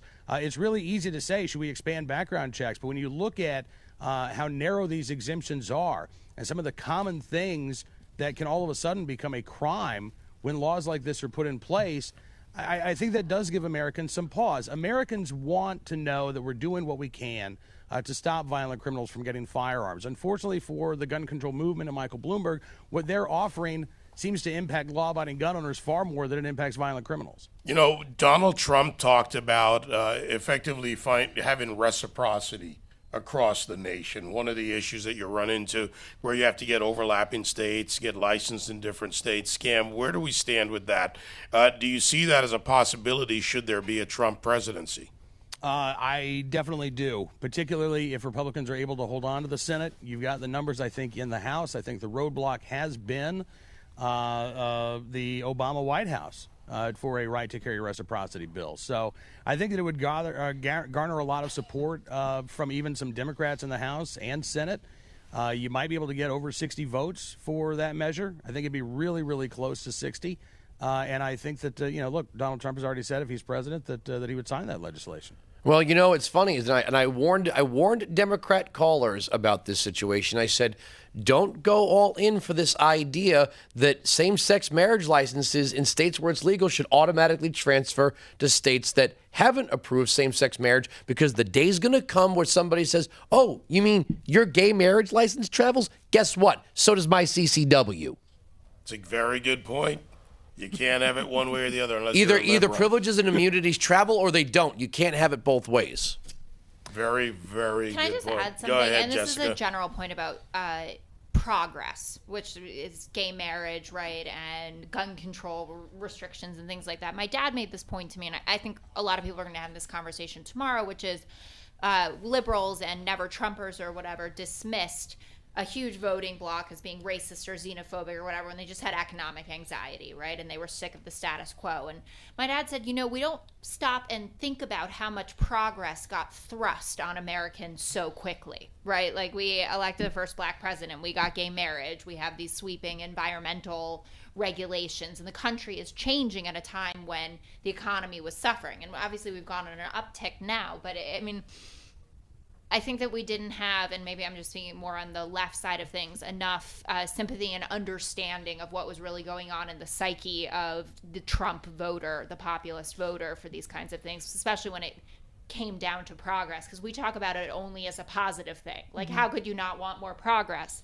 Sometimes people just want a paycheck, right? Like, they want to earn a living. They want to. I think we can talk a lot about what's gone wrong with polling or what's been going wrong with the mainstream media. I think the one thing that I would say has gone wrong is that there's been a complete lack of empathy and really listening to what people are saying. It's easy to judge their decision. It's not easy to understand it. And well, I think it's also something really very basic. Americans, we're a free society. We don't want to be told what to do by our betters. And Barack Obama sat up there and lectured the nation for 7.5 years about who and what we are. And the left picked it up in large part. And they pushed this on the American people. And the American people finally said, you know what?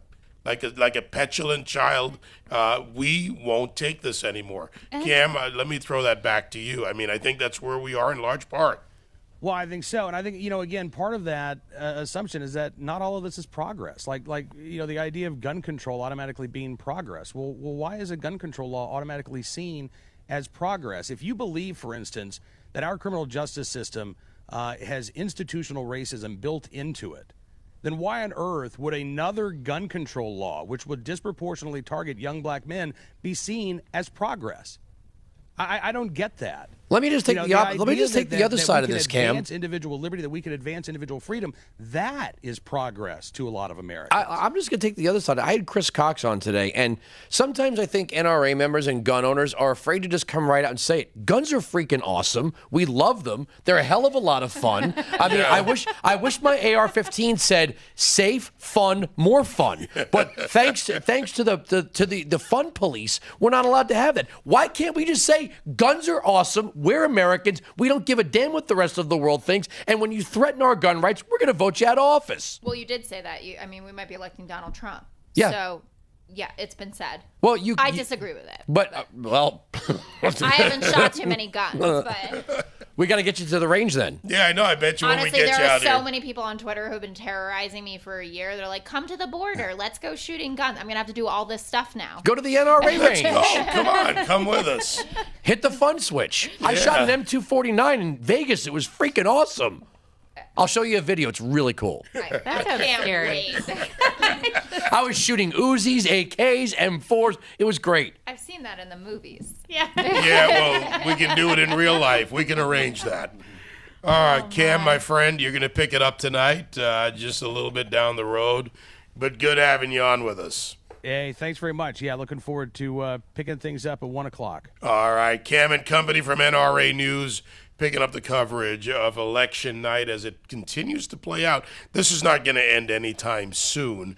Going to Alex now. Alex, we've got an update from Iowa at the breaking news desk. Yeah, Iowa was called for Trump, and that is the end of the 4 states that I thought were going to be key to him, Iowa, Ohio, North Carolina, and Florida. He's picked up all of those, which will put Donald Trump over 260 electoral votes when this is all said and done. It's just a matter of will he get to 270. It looks like it. The remaining battleground states that are out there, Arizona has Trump +4 for 11 electoral votes. Michigan has Trump +5, but it looks like a lot of red counties have yet to report. Wisconsin has Trump +4, which is contending with Ohio for the biggest shock of the night. New Hampshire, razor thin. Trump is leading there +1. Pennsylvania, this is going to be a stunner to people who've been listening throughout the night. Trump has taken the lead in Pennsylvania after trailing by as much as 12 points in the early going. I think Jessica just went apple. Maybe California is going. By the way, Jessica, just so you know, my friends at Machine Guns Vegas offered you the VIP package. Should you want to come to Vegas? Honestly, I'm telling you, it is the most fun you can have. I'm going to Vegas for Thanksgiving, and things may get this desperate. Well, look, just think of it as a release. You should have release your tension. You shoot a belt-fed weapon. It'll change you. Why didn't my vote mean more? Yeah. So a couple of bright spots for Clinton is it looks like she's ahead in Maine, which there was some chatter that could go red. In Nevada, she's up by 5 points. That's another. What about Alaska? State. So Alaska, there's no data in yet, and this was interesting because there was at least one outlier poll that said it was trending Democrat. But that said, that's probably from the same people who told us Utah was going to be a dogfight, where Trump is currently up 31%. In the poll. And, Utah, because Evan McMullin took 22% of the vote, and he still won with over 50%. Trump's over 50%. Yeah, well, what's interesting here is you're seeing also, in terms of the electoral college, you're seeing Trump at about 238 to Clinton's 209, so she's got a long road to go. Trump's up about 1.1 million votes in the popular vote, which is also a lot of the New York Times modeling has Clinton still being able to eke out a win in the popular vote, which would make it an even more painful night for many Democrats. But it looks like there's this thing could be coming closer to the end than I think a lot of people thought. Given the current map that is out there. I'm not popping the champagne yet, but I can tell you this. Let's talk about momentum for a second, because the early advantage, Andrew, was, and it is fairly goes to the liberals, to the Democrats in the Electoral College. That map, and I'm going to go back to something Jessica said earlier. We need to maybe redraw the map. That's now been tossed out. Donald Trump's broken that narrative completely wide open. Totally. I'm not doing this to upset Jessica. I just, whether it was the attempt to force Jeb Bush down the throat of because both parties tend to look at certain groups within their base as, where else are you going to go? We own you. It's kind of the you're ownership not going model. anywhere. If you're an NRA, if you're the guy with the F-150 and the NRA sticker, we know we got you, whether it's Jeb or Rubio or whoever it is. So we don't have to care about what you think anymore. And it felt like early on, and I remember speaking about this a lot, that what was the plan was to overload the field so Jeb would win with name recognition by the time it went to Florida, because people like Lindsey Graham didn't even have exploratory committees. Lindsey Graham was never talking about even running for president. Who looked at George Pataki and said, George, you are the only man for the job. The country needs you, right? Get in there, George Pataki, and fix these problems. We had Jim Gilmore didn't even get 0%. I think people didn't even know who he was. So there was Jeb, who was supposed to, sort of spread out everybody's time in the debates. We were supposed to be talking about name recognition the next day in the professional political class. And then along came Donald Trump, who no one took seriously, but he won the war of the soundbite. And one by one, people started dropping off. But the more snobbish the establishment of both parties got, the more people wanted to line up with a Make America Great hat, like this guy right here. There you go. But more people wanted to get behind him when it felt like the world was talking down to his supporters. Look, I live and breathe on messaging. That's what I love to do for a living, and I'm proud to do it. Donald Trump had a message from the beginning, Make America Great Again. He had policies to support it. They were easy to understand, that everybody knows what they are. You can like them or not, but he was going to build a wall. He's for guns. He's going to create jobs, no trade. And he hammered those messages over and over again. He had the art of the soundbite. He was able to get in rough and tumble things, but he kept his message throughout. He is the only candidate who people know their messages. Does anybody remember what Jeb's was? Do you remember what Jeb's was? Exclamation point. No, Jeb can fix it. Oh. Jeb can fix it. Yeah. Do you know what Marco Rubio's was? No. Something like a bridge to the 21st century, or something like almost No, like but I'm Bill talking Clinton's, about but the way the no. base responded to Trump. I have a friend who works for the WWE, and nothing when snobbish academics look at pro wrestling as this thing that only the idiot does. Nothing makes that person want to go grab a sign and get in the camera and be a part of it than being called out for their intelligence because they like professional wrestling. I mean, there is no question that the way that people talked about Donald Trump supporters and Donald Trump added fuel to the fire and made people more excited to support him. There's no question. You're absolutely right. All right, we've got to take a quick break here, and you're absolutely right, too. Lee Carter, Jessica Tarlov, Alex Marlowe, Andrew Wilkow. Kurt Schilling comes up next. By the way, he's known for blunt speak. Kurt Schilling joins us next. Coming up next, All the latest results on the battle to 270. Sirius XM Patriot 125.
The latest on the presidential election and all the down ticket races continue. This is the Battle to 270 on Sirius XM Patriot 125.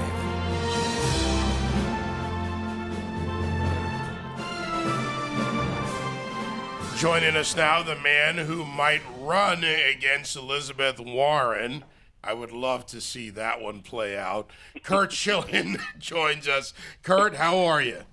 I'm getting better and better by the minute. That's all I know. Is this like watching? I mean, you've been there in the playoffs. You've been in the big game. This is it, man. This is how it plays out tonight. Well, listen, I said this is kind of the ultimate us versus them. In sports, you always look for an us versus them kind of story to motivate or whatever. This is the ultimate us versus them. And last night, I put out my electoral map after I went through the states. And look, my entire career was based on data, stats, numbers. Everything I did was so I can navigate around numbers. And I went in. I believe the polling over the last 12 to 18 months has a built-in bias. And so I took my bias and I put it to the electoral map based on polling and and I had a Trump 306 to Clinton 232.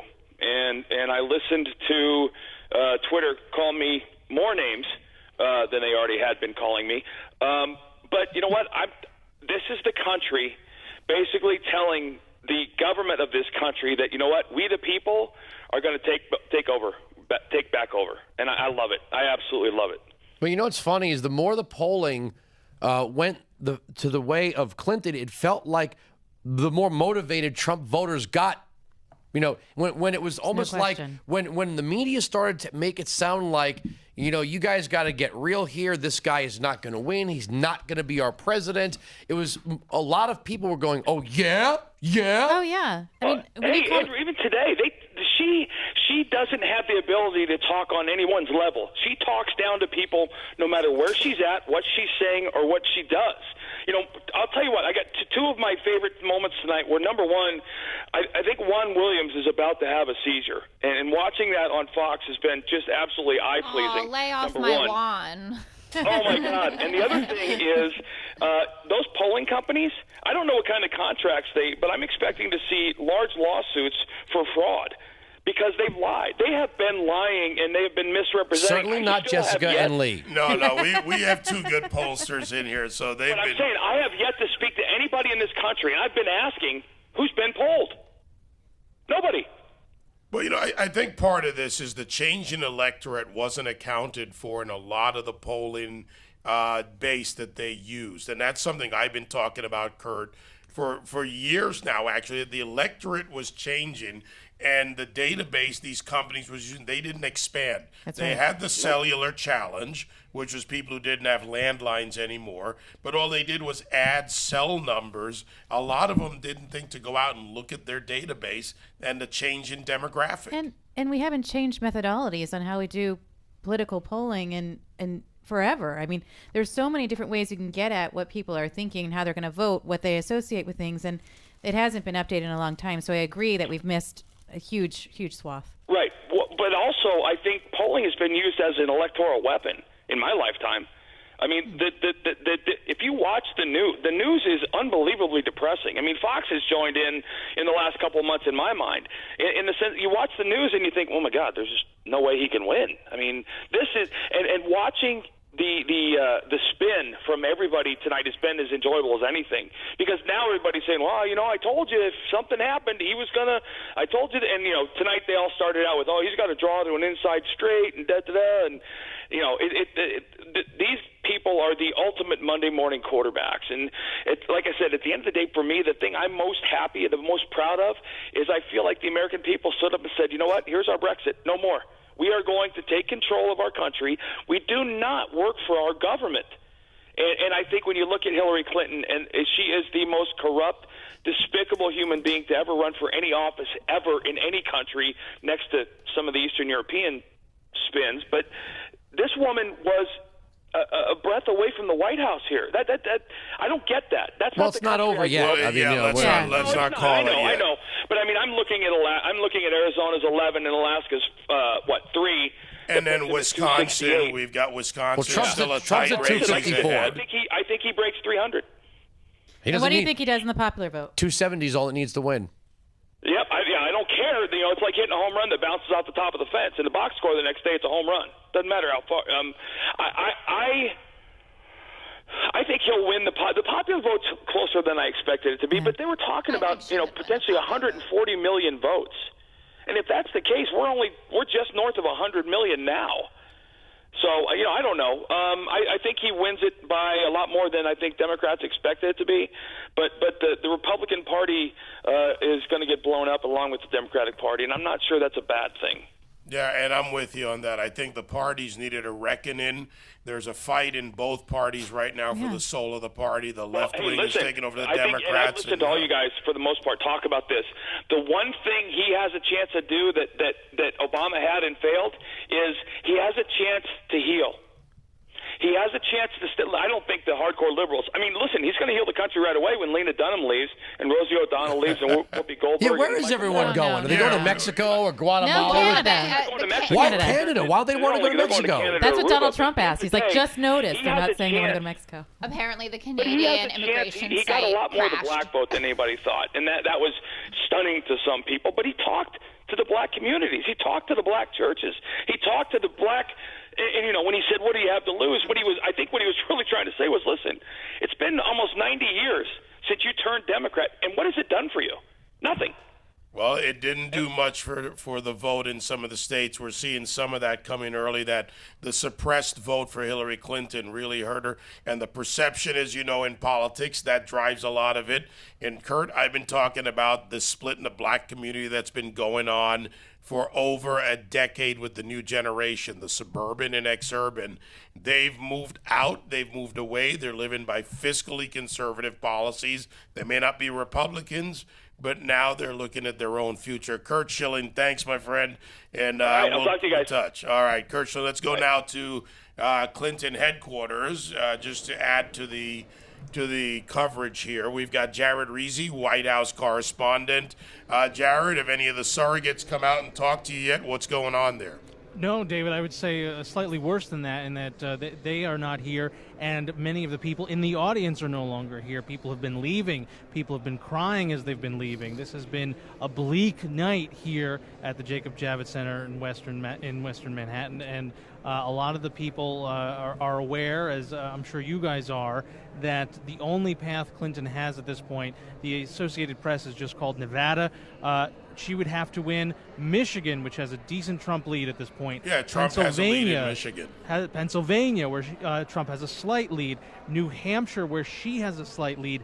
And she'd probably have to pick off both of the Nebraska individual districts. It does not look likely for her to get to 270 by any of those stretches. So at this point, it is a tough row to hoe, and I think that the people in this crowd seem to know. I'm still not calling this yet, Andrew. Why are they crying? Yeah, why tell are them to they put on crying? the big girl and the big boy panties, because Republicans didn't cry when Barack Obama didn't threaten to leave the country or jump off a building or Andrew, take a I could dog just or say, something. Andrew, I could tell you, having been at Mitt Romney headquarters in 2012, people were openly weeping. I mean, I was there. I was in Boston. I remember it very distinctly because I think, David, I was talking to you about it 4 years ago because we were flabbergasted by the margin again. Because Boy, somebody's glad they canceled those fireworks, huh? Yeah, really. I'm surprised that they didn't sell the permit to somebody else. I can't believe they booked it in the first place. Oh, come on. You don't book fireworks for a general election. This is my time. 30 minutes after the polls close. You do that the next day. You do it on Inauguration Day. You don't do it 30 minutes after the polls close. By the way, speaking of good news, on Inauguration Day, you know where I'll be right before Inauguration Day? SHOT Show in Las Vegas, where I get to go shoot guns. Jared, it's all about the guns. I see a theme developing. You see a theme developing. Jessica Tarlov's going to go with us to a SHOT Show. Jared It's very Rizzi's gonna Freudian. Come along. Yeah, it is. I don't need Freudian. I just need fun. This whole election has been Freudian.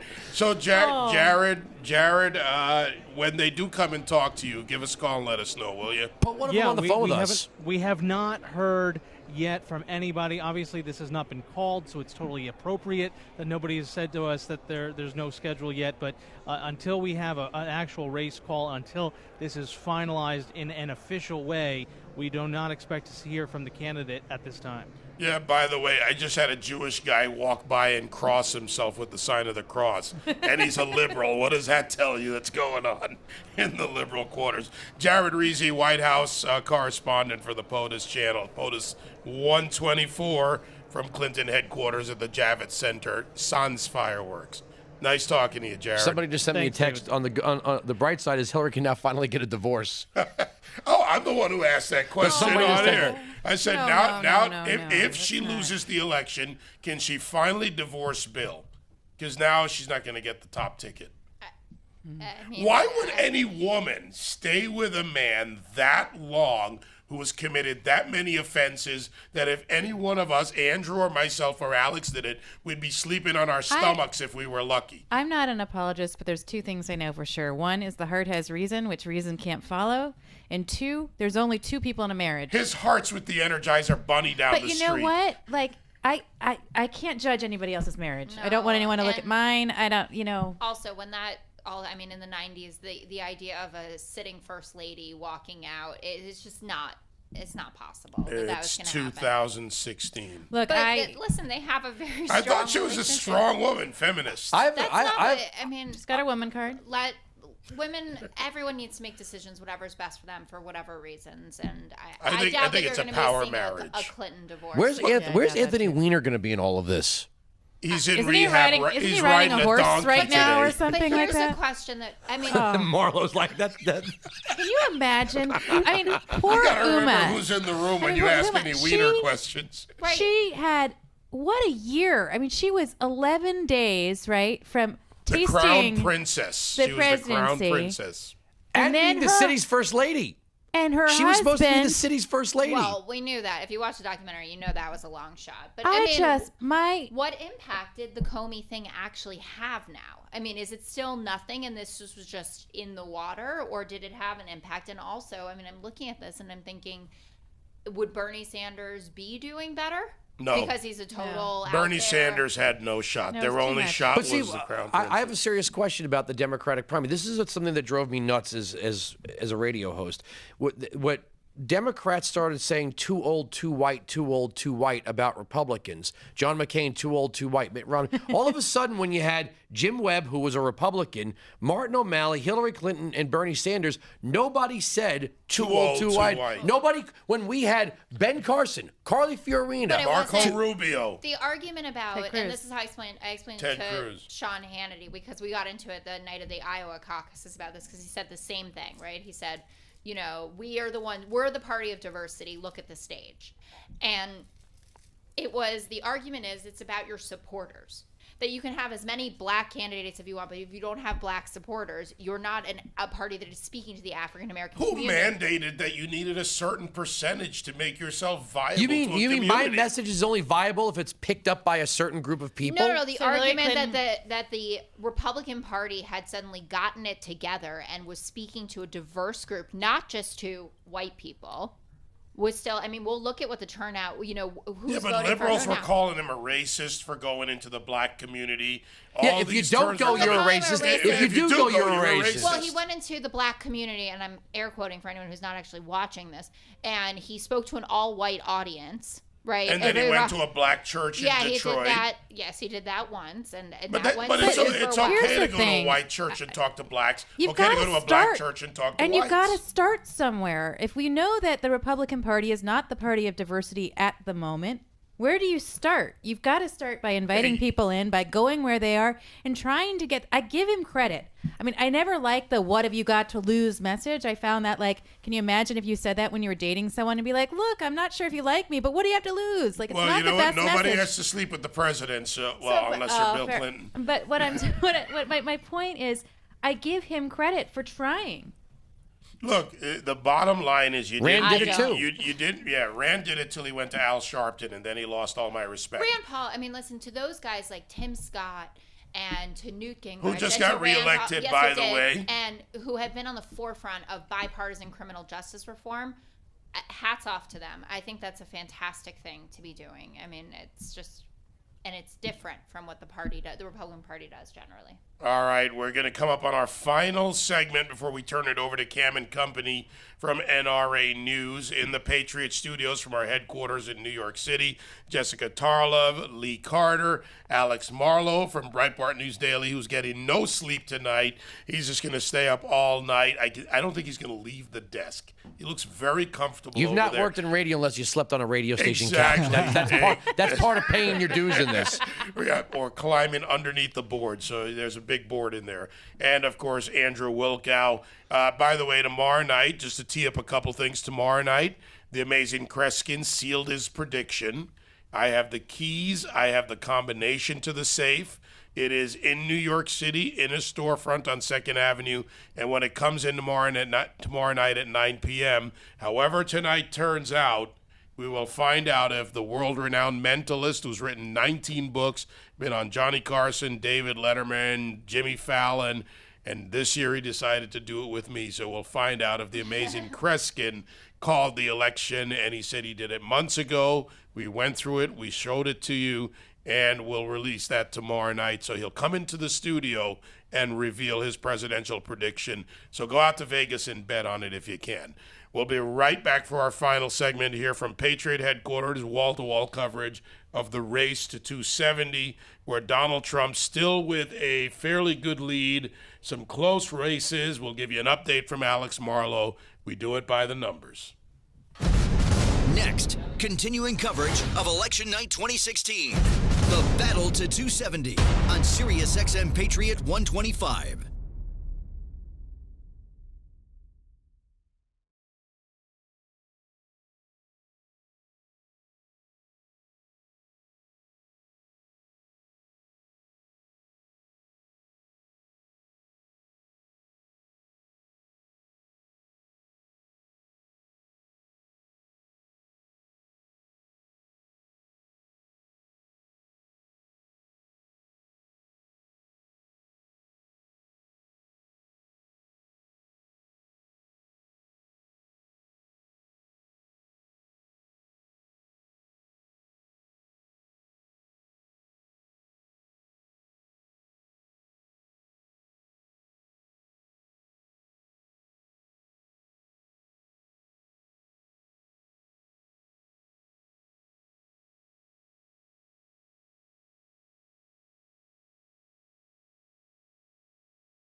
The Battle to 270. SiriusXM Patriot 125's continuing coverage of Election 2016. From our election headquarters in New York City, the Patriot Channel also simulcast on Breitbart.com. Jessica Tarlov, Lee Carter, Alex Marlow at the Breaking News Desk, and Andrew Wilkow here in the studio. Coming up next, Cam and Company from NRA News. I'll be staying with you throughout the next hour as well, and then I'll be over at Fox Business. Jessica, I know, is going over to Fox News. You also going over, Lee. So the night is not over. Neither is this race, Andrew. No, that's why. And we are there's not no gloating calling here. this. There's not.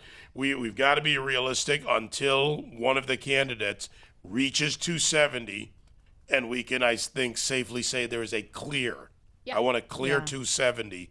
This is not over. Now, Fox has Hillary Clinton back up again in Pennsylvania and Michigan, so it could go that way. Right. But either way, I mean, as we discussed in the last segment, or maybe the one before, no matter what happens, this is a devastating hit to politics as usual, to media, to D.C., to all of it. I mean, I take that back. Donald Trump is now up in Michigan.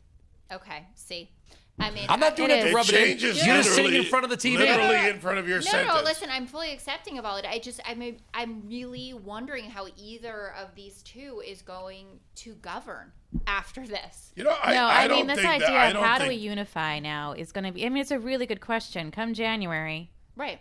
You know what? I think the unification is based on the process, which is how does it work in Washington, D.C. If you want to get something done, and I say this in a time when we can't afford gridlock, we have to address major issues, the economy, national security, border security, domestic and global, and so many other issues that we have to address, energy policy. Right now, you need a party that's in control that will work to pass legislation and get them signed. And gridlock is not a good thing for the country at this time.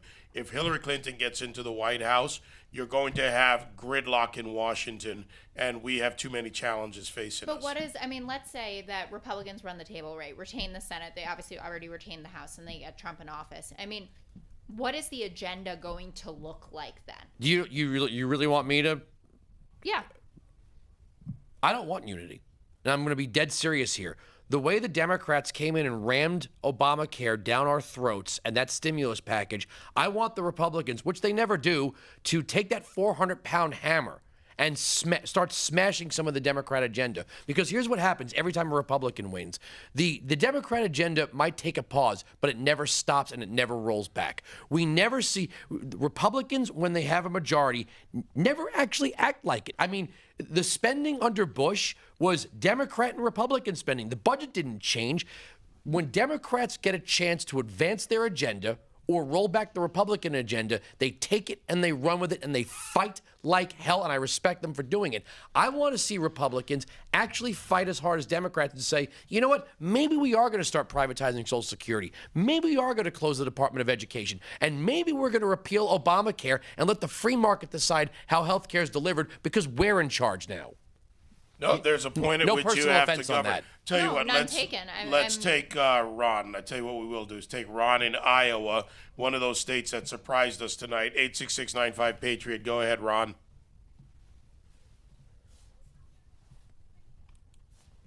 All right, we don't have Ron there, so let's move down to Kevin in Michigan. Go ahead, Kevin. All right, guys, I'll put that on hold. You guys figure that out in there. Let's go over to the breaking news desk. Alex Marlowe, what's going on? Yeah, guys, so we're looking at still a handful of swing states that are out there, and theoretically Hillary could get to 270 still if she picks them all up, but the numbers are not looking good. Wisconsin with 84% in, Donald Trump winning by 4.5% there. Michigan, Trump's lead has expanded again to 1%. That's what I said earlier. Looks like a lot of rural counties were going to report in there. And that's still the red counties the that red we're looking counties at. And Arizona. Still reporting. Arizona, Trump has separated from Clinton by about 4% there with 65% in. So that one is looking like it's going to go into the Trump camp. And then Pennsylvania now, Donald Trump is up by about 30,000 votes with 95% in. That is a nail biter, but that could be the dagger ultimately. New Hampshire, Trump maintaining a lead of about 800 total votes with 81% in. Yes. If I had to project New Hampshire based on the ground game, and I'm heavily involved in New Hampshire, as you know, when you look at what happened in New Hampshire with Maggie Hassan versus the people of New Hampshire, and you look at the fact that you have a Sununu on the ticket for the governorship, and Kelly Ayotte, for all her ups and downs and foibles, still running a strong race. Yeah. New Hampshire looks likely to be the up and down ballot win for the Republicans this time. I think that is a fair assessment of New Hampshire based on looking at the people on the ground. Also, the Trump camp was very smart in New Hampshire. They co-located with counties. In states like Ohio had what, 3 parties? But in New Hampshire, for instance, in Belknap County, they're sharing the same space. So when you came in a retail politics way, you talked about the Senate, you looked down ballot at Congress or whatever other races, the governorship, and you had the Trump campaign there. That was smart politicking. I mean, it's interesting. That does sound very smart. I mean, what's astounding here is This morning we have 5 times the number of staffers on the ground, right? The Democrats versus the Republicans. Right. And so maybe that argument about look at the rallies, look at the size of the crowds. See, normally I wouldn't go with And that because enthusiasm. Ron Paul had crazy rallies, and then in the But end, not in a sustained way. I mean, not over 18 Right, and they had to I also translate. think- Those rallies had to translate to votes. So as a researcher, I do both qualitative and quantitative research, and I don't believe you can do one without the other. So what does that mean? It means just surveying people doesn't get at their emotions all the time. But when you talk to folks, so when you see people at rallies, when you have conversations one-on-one, when you start to understand what's going on behind this, that's when you start to really understand what's going on. So that enthusiasm level, that like what is going on there, that understanding you don't get from raw numbers. You can only get it from watching the rallies, from having conversations, from hearing the passion in people's voices. And I think that a lot of this is going to come down to that. All right, speaking of the raw numbers, Richard Berg Anderson joins us. Before we finish the hour, let's get an update, the electoral map, where we are right now, what the numbers look like. Richard, how are you?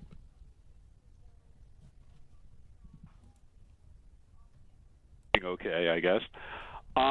It's like what you have all been talking about. It's. I think last week when I was on last Tuesday, I talked about the core of the Rust Belt: Pennsylvania, Ohio, Michigan, Wisconsin being a key area, and those look like that's where Donald Trump's going to win this election. So let's look at the key, or the close, not the key, but the close races right now. Richard, what do we still have? Michigan, with a narrow lead. And I called Pennsylvania as the wild card in this. Take a look at those two. Dig a little deeper into those two states.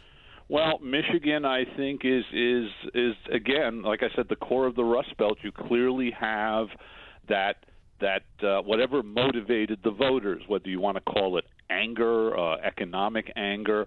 I think you have the suburban gray collar, blue collar people, and I think those are the people who decided to vote for Trump instead of Hillary Clinton. Some of them were going to vote for Trump anyway, and I think that's what probably is going to allow Trump to pull that out. Pennsylvania is, as you said, is still up in the air, but it's beginning to look more and more like it's Trump's state to win. And in addition, I heard what you said about New Hampshire, and I agree totally from a completely different perspective. As I think I've told you, I have a lot of family up in New Hampshire, and it's exactly what you said. It's the one area where clearly the Trump and the Republican Party were in sync. In a lot of areas of the country, the party and Trump were not in sync, but New Hampshire was the one state where they were. And I think that's going to make the difference in New Hampshire as well.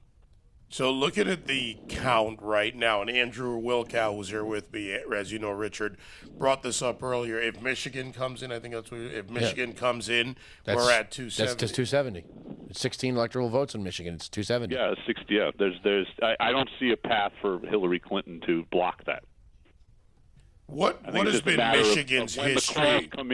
When the calls come in, and we see that Trump has at least 270, that's when people can say he's the next president of the United States.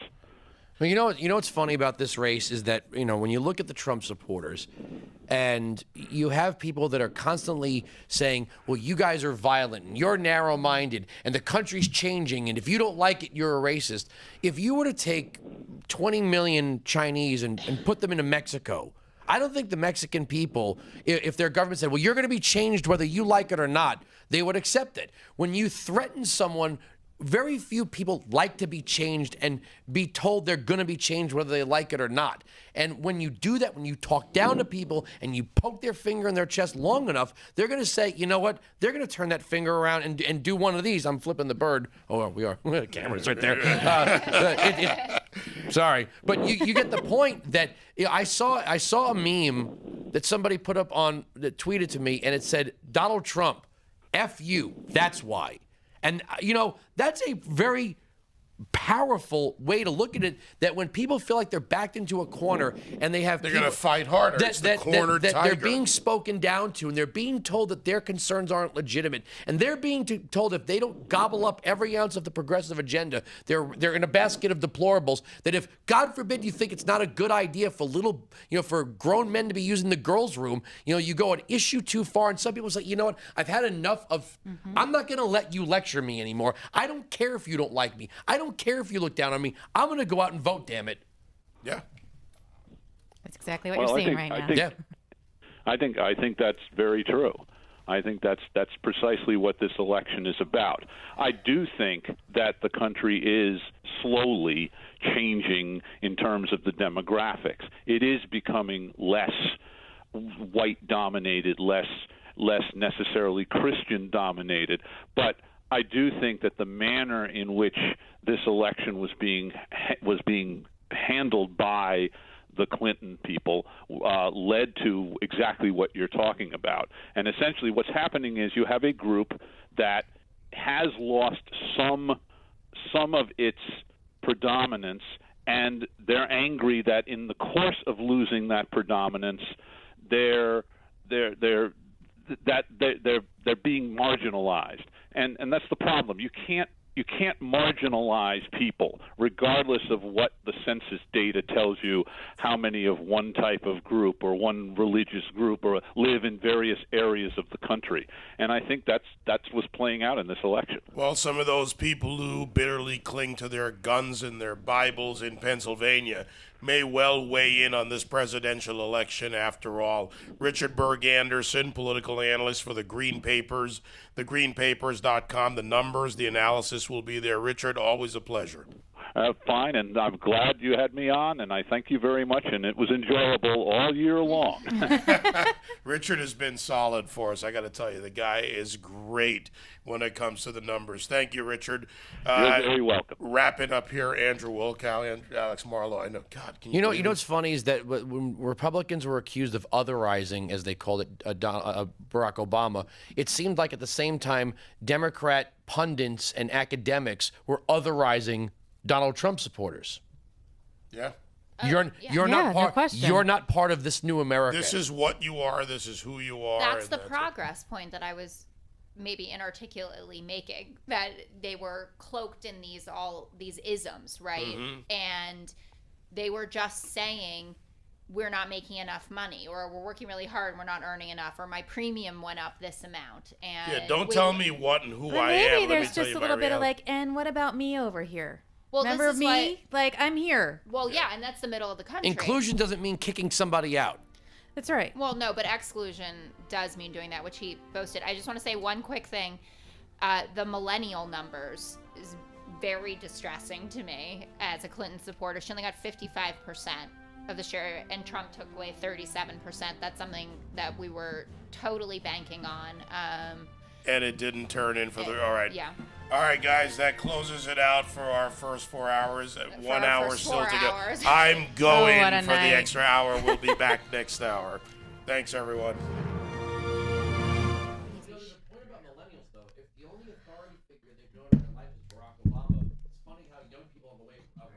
Rejecting authority. Against authority.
Good Wednesday morning to you. Welcome to another edition, a special live edition of Cam and Company, sponsored by Nosler here on Sirius XM Patriot 125. A well-regulated militia being necessary to the security of a free state. The right of the people to keep and bear arms shall not be infringed. Cam Edwards, your host. Alongside, we've got in studio here, just outside of Washington, D.C., Andrew Langer from the Institute for Liberty. In New York, we have David Webb, we have Lee Carter, and right now we have a very, very close race here. It looks like Donald Trump, in the next few minutes, could cross the magic number of 270 electoral votes. We are still looking at Pennsylvania, where 96% of the vote is in. Donald Trump clinging to a lead of about 30,000 votes, clinging to a lead right now in the state of Michigan. It is neck and neck in the state of New Hampshire right now. Hillary Clinton, 47.5%. Donald Trump, 47.4%. Donald Trump with a slight lead in Arizona. Hillary Clinton's path to the presidency has narrowed considerably. New York Times, their election widget right now, a 95% plus probability that Donald Trump is elected the next president of the United States. I want to bring in David Webb and Lee Carter up in New York. David, thank you for sticking with us. I know it's been a long night for you already. Well, you know what? This is what we do it for, right, Cam? We've got 19 months. I started the broadcast tonight by saying March 23rd, 2015. I do remember where I was when Ted Cruz announced, and 19 months later, here we are, and it's just been an incredible journey, my friend. It has been. Andrew Langer with us here in studio. You predicted earlier today, you said you didn't think that we would know who the winner is because you expected maybe some court challenges. I got to and tell you maybe we're something. going to get those court challenges. Look, Hillary Clinton's not walked out onto the stage yet here. I'd put money that we're going to get challenges. I think I actually am now. I'm going to be a little bullish tonight, and I'm going to say we may wind up with this evening being 269 to 269. Cam, I'm just. Not if Michigan comes in. Oh though. man. But that's a Trump win because if 269 comes in, we have a Republican House. Mm-hmm. That's a win for Trump. God bless America. David, I agree with that. The one thing that I've been saying consistently for the last week or so, and I months ago it said that Trump was going to go all the way with this, but for the last week and a half, I've been saying that in these states like New Hampshire, Nevada now, not really, but so the states where there is these razor-thin margins, I can't imagine that Hillary Clinton is going to concede. And you can push back and say, well, with the way the Democrats were giving Trump so much guff about not being willing to say that he would not contest the results, they're hypocrites. They will go against that. But here's the thing, though. Yeah. I don't see a whole lot of states out there that have gone for Donald Trump by a razor-thin margin. I mean, you look at Florida right now, 98% of the vote is in. Trump, 49.1%. Clinton, 47.7%. You're looking at 130,000 vote differential. North Carolina, Trump, 50.6%. Clinton, 46.7%, with 98% of the vote in. In Ohio, Donald Trump, 52.1%. Clinton, 43.5%. Those were those three key battleground states that Donald Trump needed to win. And it looks like not only did he win, but he won fairly convincingly. If you're Hillary Clinton, what's the state that you challenge, Lee? Pennsylvania. Yes, I wonder about Pennsylvania, but could they Lee challenge Pennsylvania when you've seen the shift in population? Lehigh Valley, I've called this from day one, into the Lehigh Valley, out west, Allentown, Harrisburg, which went bankrupt. Those areas, if they go heavily for Trump, there's not a challenge there. Well, I mean, that's right. But if it's as close as it looks right now, and if, she could challenge it, and I've heard rumblings already that it's being discussed that she might. And before it's David, even called. remember, if we look back at what happened in Florida in 2000, they cherry-picked districts, cherry-picked precincts that they knew would favor Clinton or at that time Gore votes. They cherry-pick those to go and try to find those votes or mine those votes. I could see that happening in Pennsylvania. And as I said, I could see it happening in New Hampshire as well, depending. And then I'm sort of looking down, Cam, and trying to figure out what other states. Listen, you never put it past these guys. There's always a possibility. I understand that, but I also do think, too, given the the questioning of Donald Trump, will you accept the election results? Will you accept the election results? For the Democrats to then turn around and say, whoa, we're not accepting these election results. I know they don't care. Hey, guys, because clearly, are you predicting Democrat hypocrisy in politics? And look, if they want a catastrophe in the midterms, where they're going to be playing defense in Congress, if they want to lose any sort of goodwill that they might have built up with the American people, go ahead and do a complete 180 and reverse course and not accept the election results and see what the American people see how the American people respond. Can I just put to our pollster who's here with us, Lee Carter from Maslansky Lunds Partners. Let's talk about the reddening of America for a moment, because we talk about down ballot, but guys, I want to push up ballot. We've changed legislative seats at the state level. We've seen I think it's over 1,100 now since 2012. We've seen governorships. We've kept the number of governorships. New Hampshire may well be another Republican governor tonight for the first time in 20 years, a true change agent governor in Chris Sununu. Is it possible that combined push from the top-down failure and the bottom-up demand for more, from a polling perspective, is that the new? We talk about new polling models. Should we poll bottom-up?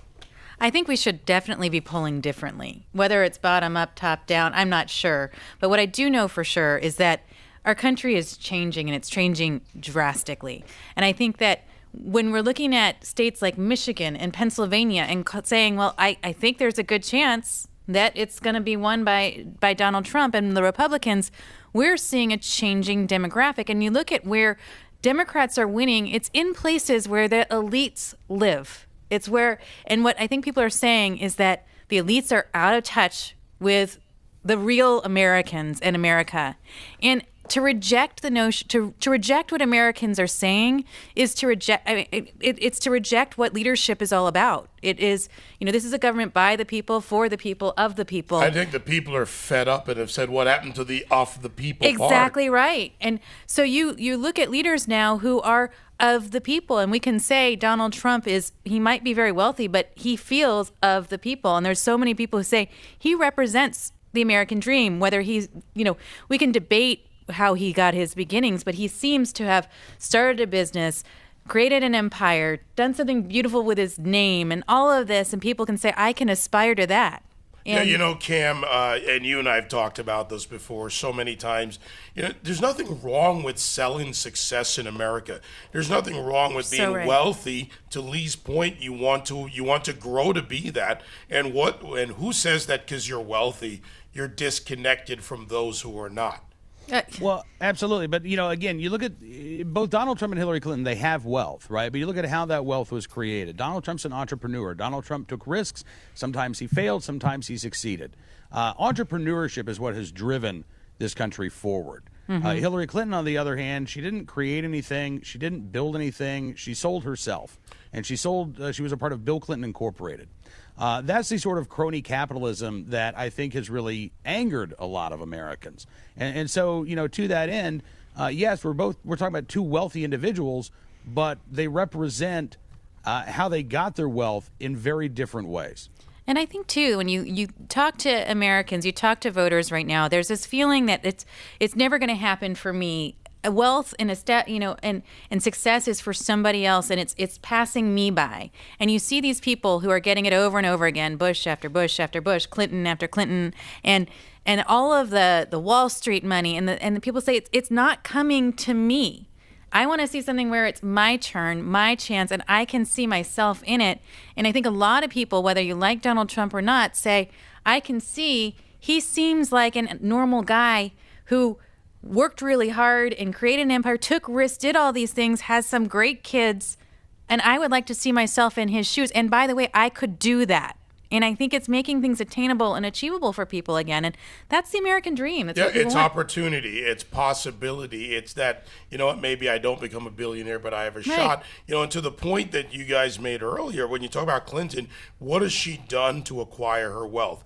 Tell me the building where her employees work that they built where people earn a living to take care of their families, like they do at the new Trump Hotel in Washington, D.C., or like they do at the Trump Tower, which is a business tower here in New York. Where are those buildings? No, they've amassed over $200 million in wealth, built a $2+ billion, quote, air quotes, charity, which, when you look at it, it has Digicel and Dennis O'Brien and fraud and pandering and the selling of influence. And Cam, call it something as basic as our Second Amendment rights in America.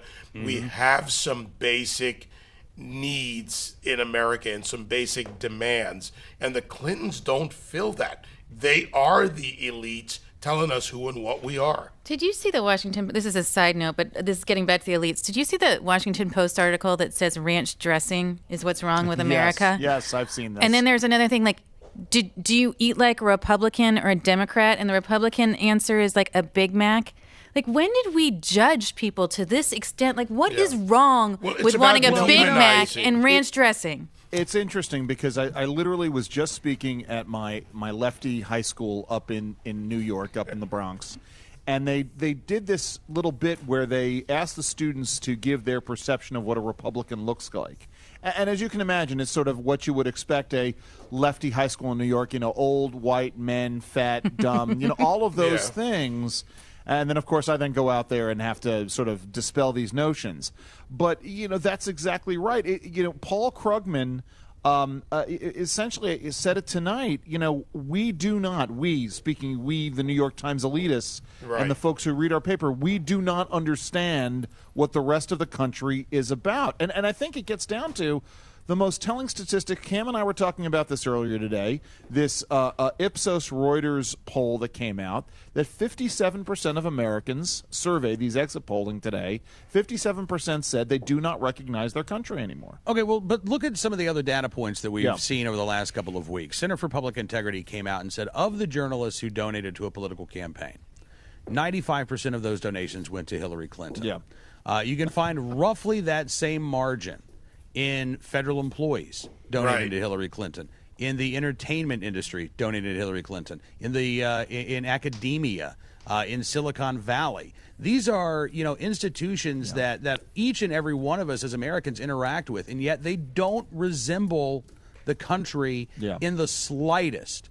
And they don't want to resemble the country. That's the key. They don't want to let us in. They don't want to have a conservative balance in the newsroom or on the editorial page or at Facebook or at Google. They don't want that. They don't want the debate. They want to stifle it. Exactly. That's exactly right. They want to stifle the debate and are willing to use any and all tools to go to that end. That may be the most stunning part of this, of the possibility of Donald Trump having been elected president today, or last night, or whenever, is this idea that we're going to actually push back, and these voices that the left has been trying to silence for the last 8 years will actually be able to speak once again. Well, let me give you a quick example, if I can, since this is NRA News, Cam and Company, and I want to focus on a couple of races that probably haven't been discussed.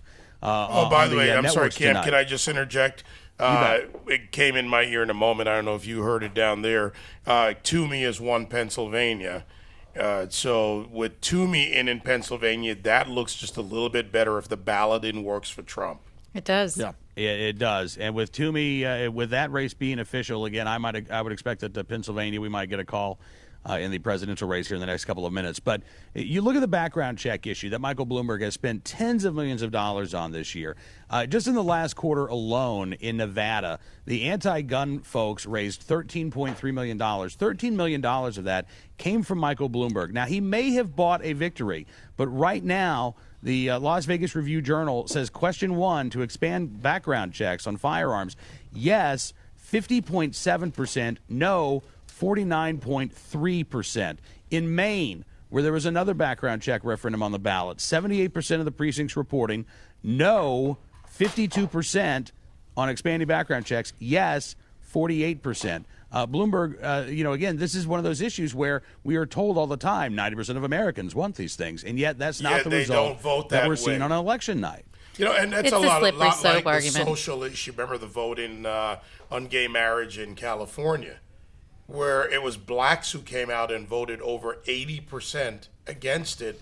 But blacks were being told, because you're blacks and you're Democrats, you have to agree with this agenda. Americans are getting sick of being told what to do on issues that matter to them.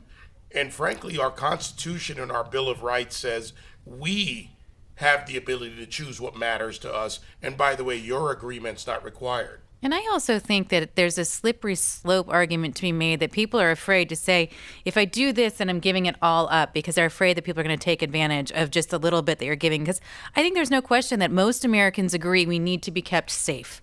And that is, that is our number one priority. So when asked these kinds of questions, you're going to say, yeah, I'd like it to be a little safer for people to have guns, and I wouldn't like it to get in the hands of crazy people. Like, we can all agree on that. But when you're that's like agreeing on air is necessary to I know. breathe. So that's the way it can look in the polls. And so you get these 90% numbers. Of course I believe that. But then you put it on a ballot in front of me, and I'm sitting there thinking, gosh, does that mean I'm not going to be able to go hunting with my kids? Does that mean that I'm not going to be able to share this with my family? Does it mean all of these things? Whether it's even just to have fun with it. But I think when you put that in front of somebody, it's a very different decision than saying, theoretically, do you want it to be safer to have a gun? Well, yeah. Guess who's the person that says, I don't want it to be safer? And by the way, Cam, how many times over the years have we talked about this? They have the mayors against illegal guns. Would you please find me the mayors for illegal guns? Well, look, and this is one of the issues that we saw play out in both Maine and Nevada, where you had a number of law enforcement organizations come out in opposition to these background check bills, saying this isn't going to make us safer. And when you have the folks who are actually going to be enforcing these laws saying, we're not asking for this tool in our toolbox. In fact, we don't think it's a really useful tool. We want something else. We want to make sure that violent criminals actually get prosecuted. The idea, the impetus behind the gun control movement is to put more laws on the books. Well, right now, in our criminal justice system, about 97% of cases are plea bargained down. We have stories each and every day here on Cam and Company where we talk about career violent criminals who are getting slaps on the wrist, who are constantly allowed to take a plea bargain, and they get sentenced to less time. And then they get time off for good behavior when they're behind bars. And so you have armed robbers who are doing 2 years. The idea that we're going to all of a sudden put more people behind bars because they illegally possess a firearm, not even because they're involved in a violent crime, but Michael Bloomberg wants to put those folks who illegally possess a firearm, just a possessory offense, in prison for 3.5 years. Let's have this conversation. Let's talk about this, because I don't think that's where the American people want to go here. You're right. We do want to make sure that we are safe. We want to make sure that our communities are safe. But just look at Chicago. The idea that slapping another gun control law on the books is going to make us safer is asinine. When the very people that are being harmed by this, or the people that would benefit from the ability to safely possess, be trained, and own a firearm, are the people in those bad neighborhoods who, if they get rid of their Second Amendment rights or their ability to exercise it, they're relegating themselves to police response time. And unfortunately, the robber or the bullet are not going to wait for the patrol car to show up. Absolutely. Absolutely right. Listen, I tell you what, let's go ahead and take our first time out of the hour here. When we come back again, we are expecting, you've got 90 in Pennsylvania right now, 97% of the vote is in. Donald Trump, 48.7%. Hillary Clinton, 47.7%. Donald Trump has actually been adding to his lead in Pennsylvania. It looks like that could be called for Donald Trump here very soon. Donald Trump still leading in Michigan, 48.3%. Hillary Clinton, 46.5%. 81% of the vote is in there. In New Hampshire, 86% of the vote is in. Hillary Clinton with about a 500 vote lead, 47.5 to 47.4%. So we're going to take a quick time out. We have more election night returns for you, more coverage. Going to be talking with David Webb, Lee Carter, Andrew Langer. Going to be taking your calls as well, so stick around. There is much more Cam and Company, sponsored by Nosler, coming up next.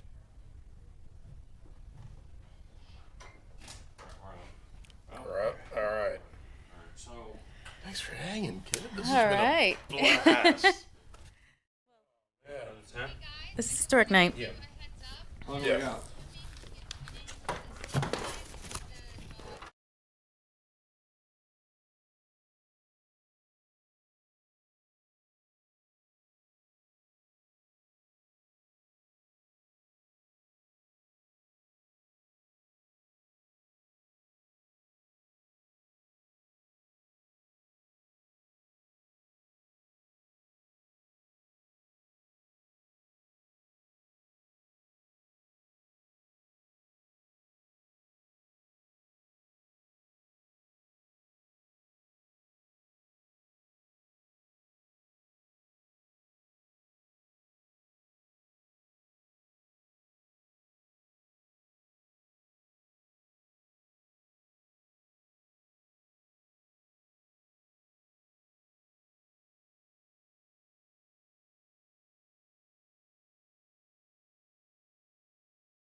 jump. It's okay. Just step back from the ledge. Take a deep breath. Tomorrow the sun will rise. And hopefully, we can start to move America forward. Cam Edwards, your host here on this special election night edition of NRA News Cam and Company, sponsored by Nosler. News here with Pat Toomey projected to win his Senate seat. That would keep the U.S. Senate in Republican hands.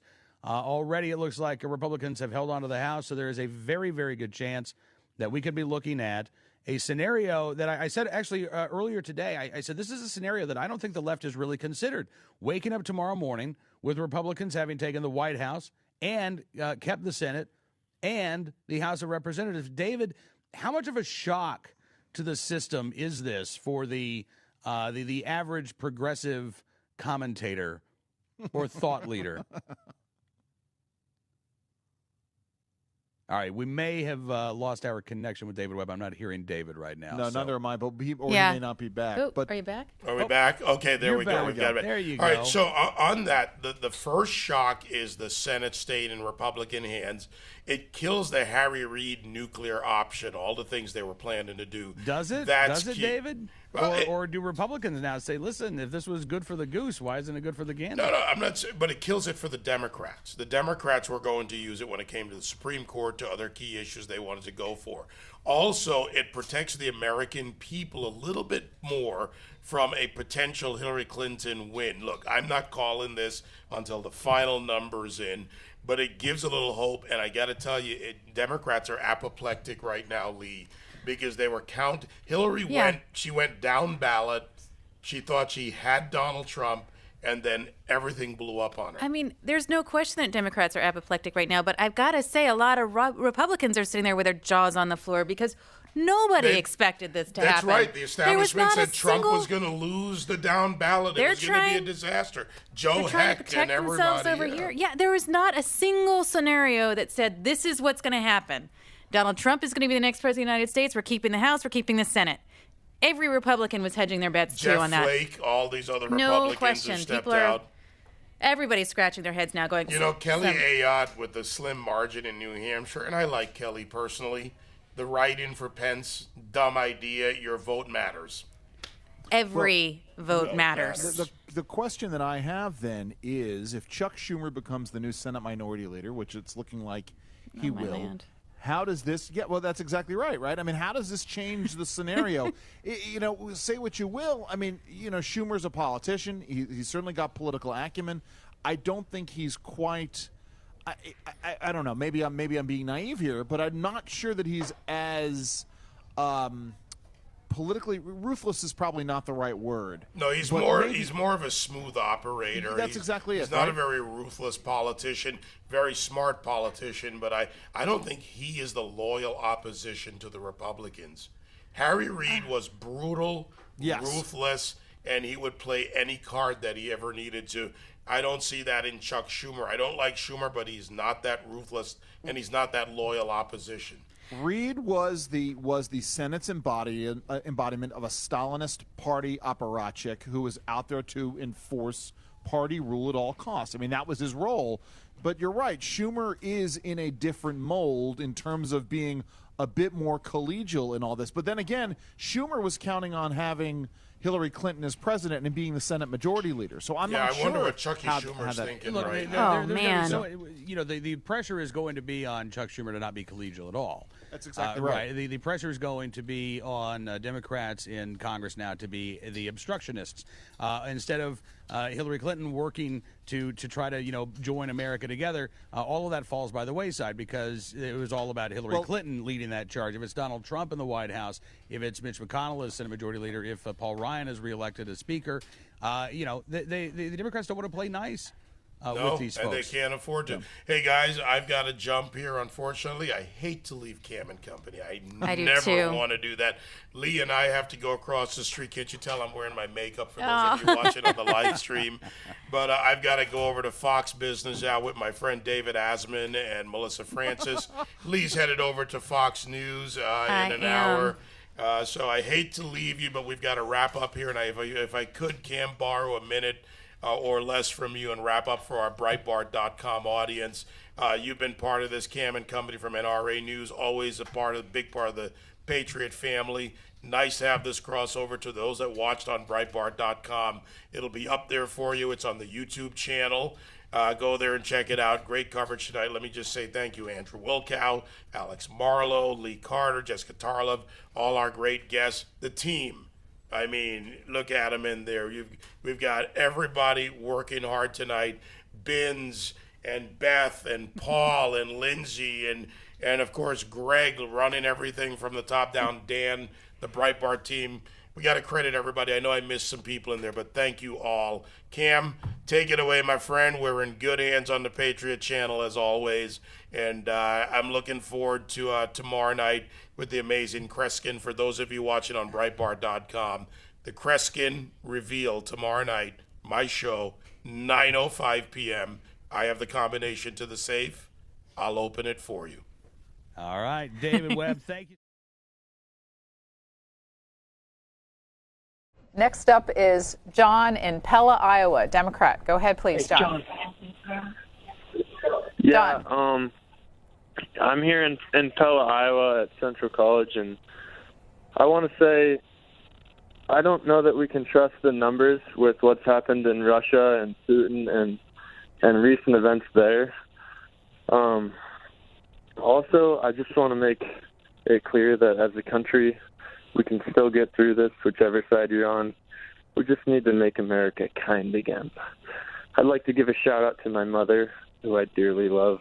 Also, the Liddy Committee and Pod 205, and the boys up here in third floor pods. Thank you. Well, thanks very much. Great to hear from a college student, and especially one who cares about his mom. Appreciate the call. Next up is Cindy, Canyon Country, California, Republican. Hi, Cindy. You're on C-SPAN. Listen, I know I'm a Republican, but for some reason I hated Trump. Kelly, thank you. I apologize. I'm going to have you hold because Kelly Ayotte has gotten to the podium in that very closely contested state of New Hampshire. Let's listen. Stops in 24 hours at the end of a campaign. So Joe and I are just so excited to see all of you here tonight. And I got to tell you, we feel really upbeat tonight.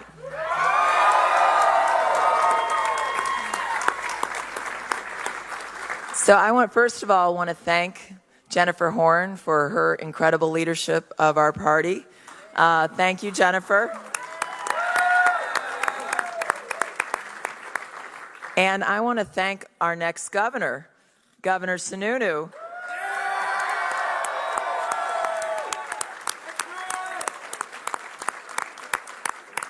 And we also have the other Governor Sununu here, so it's wonderful to have the Sununu family with us tonight. So as I look out at this room, I see so many people who mean so much to Joe and I. We know how hard you have all worked, how you've gone door to door, how you have worked your hearts out for this campaign. And we have to tell you, we are so grateful. We're humbled by the fact that you would believe in us and making sure that we continue to have that strong, independent voice for the state of New Hampshire in Washington.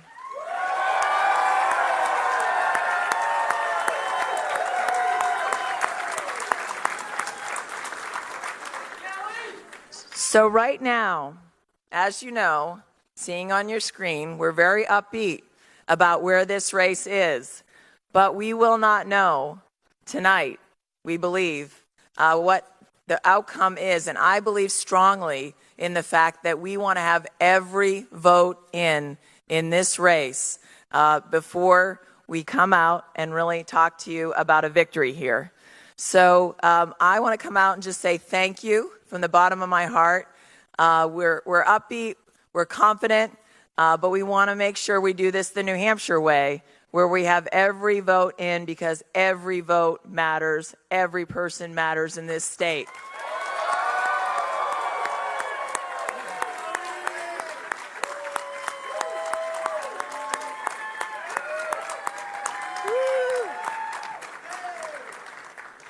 So let's have a good time, but let's know that we may be gathering again for when we talk about victory for the governorship, victory in the United States Senate, and victory up and down the ticket on behalf of New Hampshire and our country and this great, great state. So it's great to be with you all tonight, and I look forward to saying hi.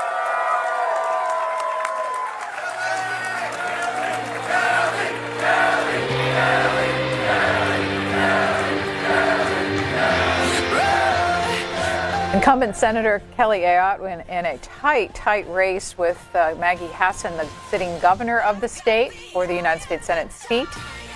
She's getting a lot of support, both parties really spending a lot of resources in that state, and particularly Hillary Clinton campaigning with Governor Maggie Hassan. And we're hearing from the senator too close to call for quite a while. So as Steve Scully said, it might be a long night and possibly even a long couple of days. We hope not. Cindy was talking to us in Canyon Country, California. And Cindy, you are back on. Thank you for waiting.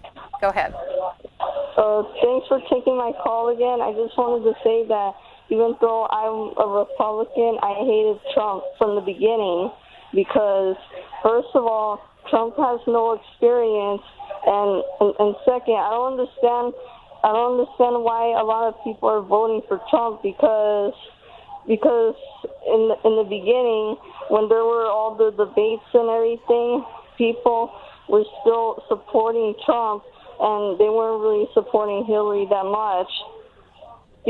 Because then again, later on, a lot of people kept supporting Hillary, but then I realized that as I was watching the election results, everything was turned upside down. And that's the part that really bothers me because who knows that maybe in the future this country might be torn apart or even something worse might happen. Thank you, Cindy. Hope your pessimism doesn't come true. Steve Scully, what do you have for us? The Electoral College, let's again look at the numbers. 270, we all know that from Civics 101. Donald Trump at 244, Hillary Clinton at 215. Michigan, New Hampshire, Pennsylvania, and Wisconsin, states that are still too close to call. Some House races that we've been following. The seat that was held by Congresswoman Ann Kirkpatrick, she lost her bid against Senator John McCain. Tom Halloran, the Democratic candidate, beating Paul Babu, the Republican candidate. So that is a Democratic hold in Arizona. In Illinois' 10th congressional district, this has been a rematch. Brad Schneider, the Democrat, defeating Republican Congressman Robert Dole. So this is a Democratic pickup. In Michigan's 1st congressional district, this is an open seat. Jack Bergman, a Republican, winning that race over Lon Johnson, 54% to 40%. And in Iowa, Congressman Rod Blum, the Republican candidate, defeating Monica Vernon very easily in Iowa's 1st congressional district. Again, all of these results in the House, Senate, and governor's races and the balance of power on our website at cspan.org. Thanks. And this is what cspan.org looks like. And we have the balance of power. All our numbers are supported and supplied by the Associated Press, and that's what the map looks like. This is a close night all the way around, 47, 48 right now, with those number of Senate seats still unaccounted for. We're going to return to telephone calls. Next up is Jessica, who is in Fort Collins, Colorado, an independent there. And who did you vote for, Jessica? Hi. Yes, I'm generally a registered independent, but I have been leaning towards Republican votes in the past. And this year I had to vote for Hillary Clinton. And why did you make that choice? So I honestly believe that a lot of the political issues that millennials have cared about recently has been environmental and also a lot of social aspects that Hillary Clinton was able to address in ways that I favored. But I also think that there was a level of sensitivity that Trump doesn't seem to have that is necessary to have a good president. And as the word unfit was commonly used in this presidential campaign, he isn't fit for presidency because of his temper, his lack of sensitivity, and his ability to act like a fifth grade bully.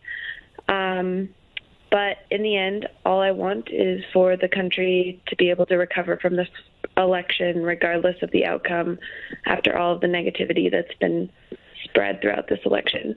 Thank you for having me, and good night. Thank you, Jessica. Fort Collins, Colorado. Nice to hear from you, independent there. Chris Cardino on Twitter wrote, I voted for Trump as an independent in Texas. Either winner is a bad start for the next 4 years. Another call from Canyon Country, California. Michelle, a Democrat there. You're on the air. Welcome. Thank you very much. It's very been interesting. This whole year of 2016 has been unfortunate with all the violence, and now that we have an election, I'm just wondering if America's not going in the wrong direction. Also, I don't think President Obama has received due credit, because he took on the job of a nation that was in serious trouble when he came into office. And I think that really, I don't think that Trump will ever do as well as Obama did, because we had high unemployment, we had huge deficit, and I might add that the Democrats are the only party that has produced a surplus in the 40 years of American politics. The Republicans ran a deficit from 1997 until 2007, and when Clinton left office, he was the only president that had a $1 trillion surplus. Now, that, with the meltdown of the housing market, when Obama took this nation, he has turned everything around, and now our unemployment is the lowest in decades. And they don't seem to want to give him credit for the fine job that this president has accomplished. And I think we would have had a much better chance at voting for Hillary and letting them straighten out Obamacare and letting them go forward with programs that have proven to work, instead of going with someone who has no military experience, who has no political affiliation. And I might add, when you look at his financials, that he wants to make America great, but every time a company goes bankrupt, those employees are laid off. They are unemployed. The United States government is not a company, nor a corporation, and it takes a different kind of management. Thank you, Michelle. We'll let you go at that point. Lots of people wanting to get through. Appreciate your call from Canyon Country, California. We always think about C-SPAN and our calls as a national conversation about politics, and here's just one example of how you all listen to one another and react.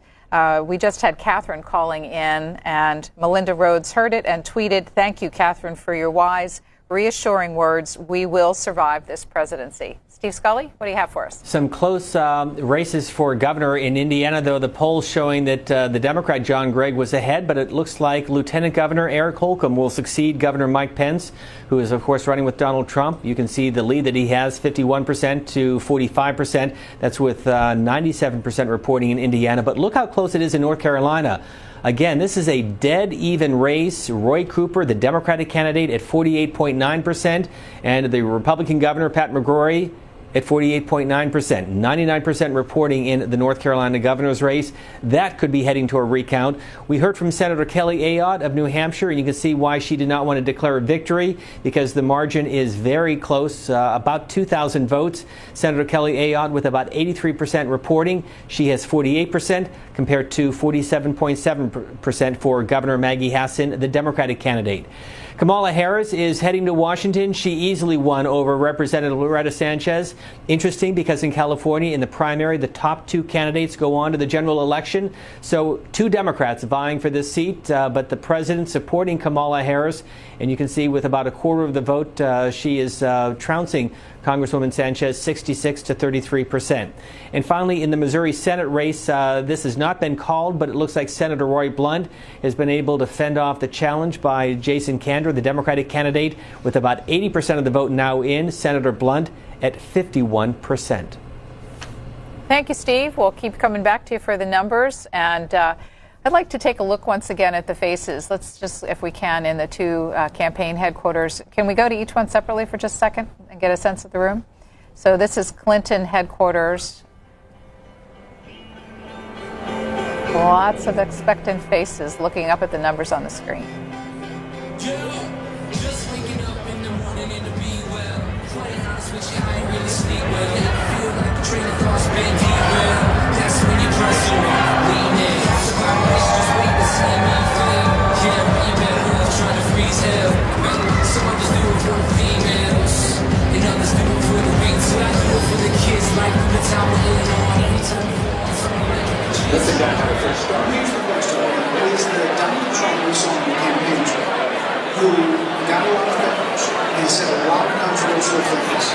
Is he the Donald Trump we're going to see as possible president-elect and the 45th president of the United States? Because while they will celebrate, it is also Just a phalanx of cameras at both locations on this historic election night 2016. It's 50 minutes past the hour of midnight here on the East Coast. Thanks for being with us for C-SPAN's election coverage 2016. We're taking your calls and comments as we listen to the victory and concession speeches and watch this close presidential race. James O'Neill tweets, as a gay man in Michigan, I'm scared that my hopes of an equal protection law just disappeared.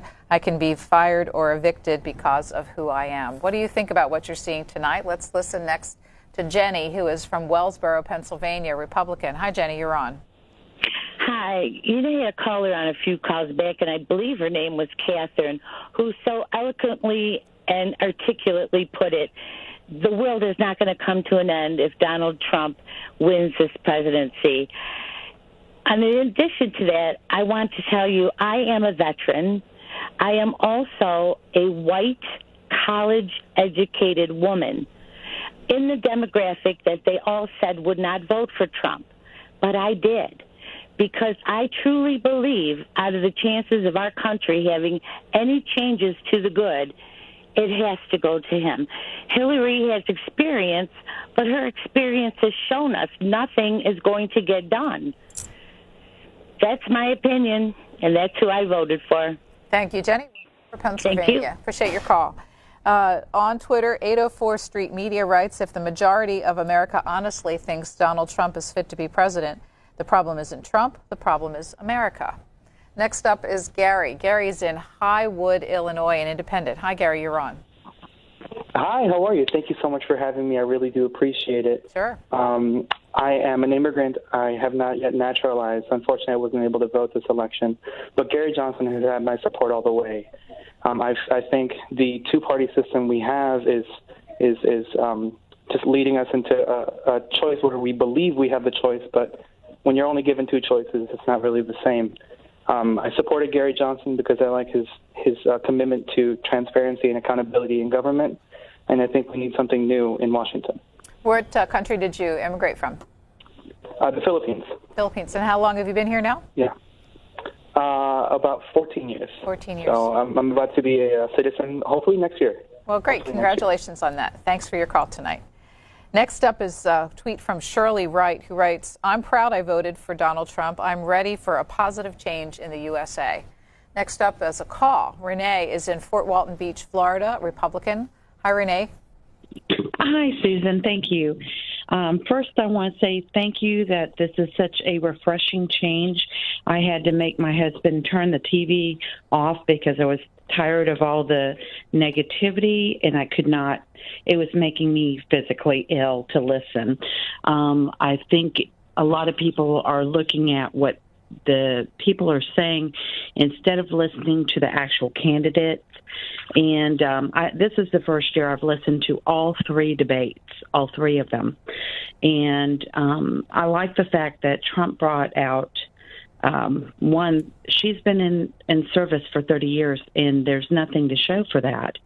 And I also went to a rally for the first time in my life. And what I liked, what his issues are, he's pro-life. Hillary is for abortion, even at full term. If you Google, you can see a live father, I can't remember his name, has something that shows a live baby being aborted or whatever, which is just makes me sick. The other thing is I'm very pro-military. I come from my grandfather was a veteran, and I thank you for those of you. I've heard at least two of the callers are active and former service. So I thank you for your service because it means a lot to me. The national security is important. Bringing jobs in America is important. I told this 10 years ago when I was in Sears shopping for shoes for my child and everything was made in China.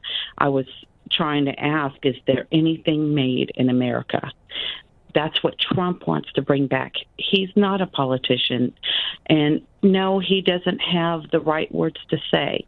Well, I would venture to say if we were having the media hit us, how many of us could deal with that and being dealt with, our families personally attacked? It's wrong. It's just wrong. And Renee, got to jump in because we have so many people waiting in line. Thank you very much for calling tonight from Fort Walton Beach, Florida. Steve Scully, you've got something new for us. Well, nothing new, just to give you a sense of how close this race is, and some interesting numbers in Pennsylvania where Donald Trump has now increased his lead. Again, if he wins Pennsylvania, it is game over for Hillary Clinton. In Michigan, here's the results in that state where Donald Trump continues to maintain a lead in Michigan. The same situation in New Hampshire. In Michigan at 48%. Compared to just under 47% for Hillary Clinton. This is with 80% of the vote in Michigan. There's still some key areas around Detroit that have not come in, so that could make a difference. We'll find out. In New Hampshire, a very close race between Donald Trump and Hillary Clinton, but now Donald Trump is ahead slightly, 47.5% to 47.4% for Hillary Clinton. A 35,000 vote margin right now for Donald Trump in Pennsylvania.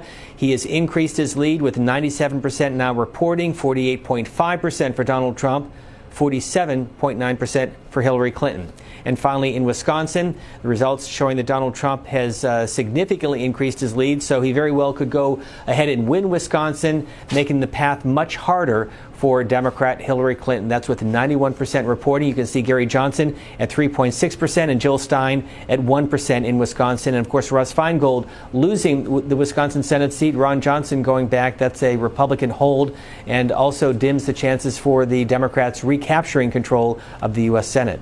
Steve, I'm going to have you stay with your mic up because we've just been rejoined by Amy Parnes, who we started our evening with tonight. And for folks who weren't with us, she was here at 8 o'clock Eastern time as we first started out in Clinton headquarters, where she is right now.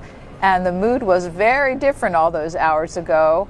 What's it like? We're watching faces that look very, very grim and some occasional tears and certainly a lot of anticipation. What are you seeing as you're walking around there? It's really like a morgue here. The mood has changed dramatically over the last couple of hours, as you've said, and it's palpable. You can feel it. When I was last here, as you said, I was behind me. There was a crowd cheering. There was an energy here. There were young daughters here, and lots of women wearing nasty women's shirts. And they thought they were ready for a win. And the mood has changed here significantly. Floods of people have filed out of the center, including some of her staunchest supporters. And that to me is stunning. I would say that the building is stunned right now by what's happened.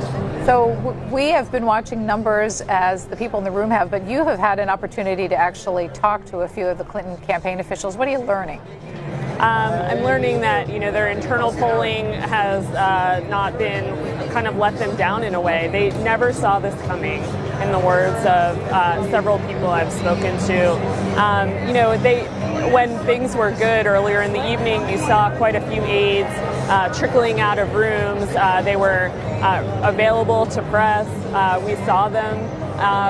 As of a few hours ago, there was no one to be found. And the crowds, it's really telling when, some of her closest supporters and closest allies, some of the messages I was receiving tonight are stunning coming from them. So, of course, the winner in this race is going to be the major story, but the secondary story will have to be the numbers and why the numbers pointed so much in a different direction for so long. Donald Trump has been saying that for months now.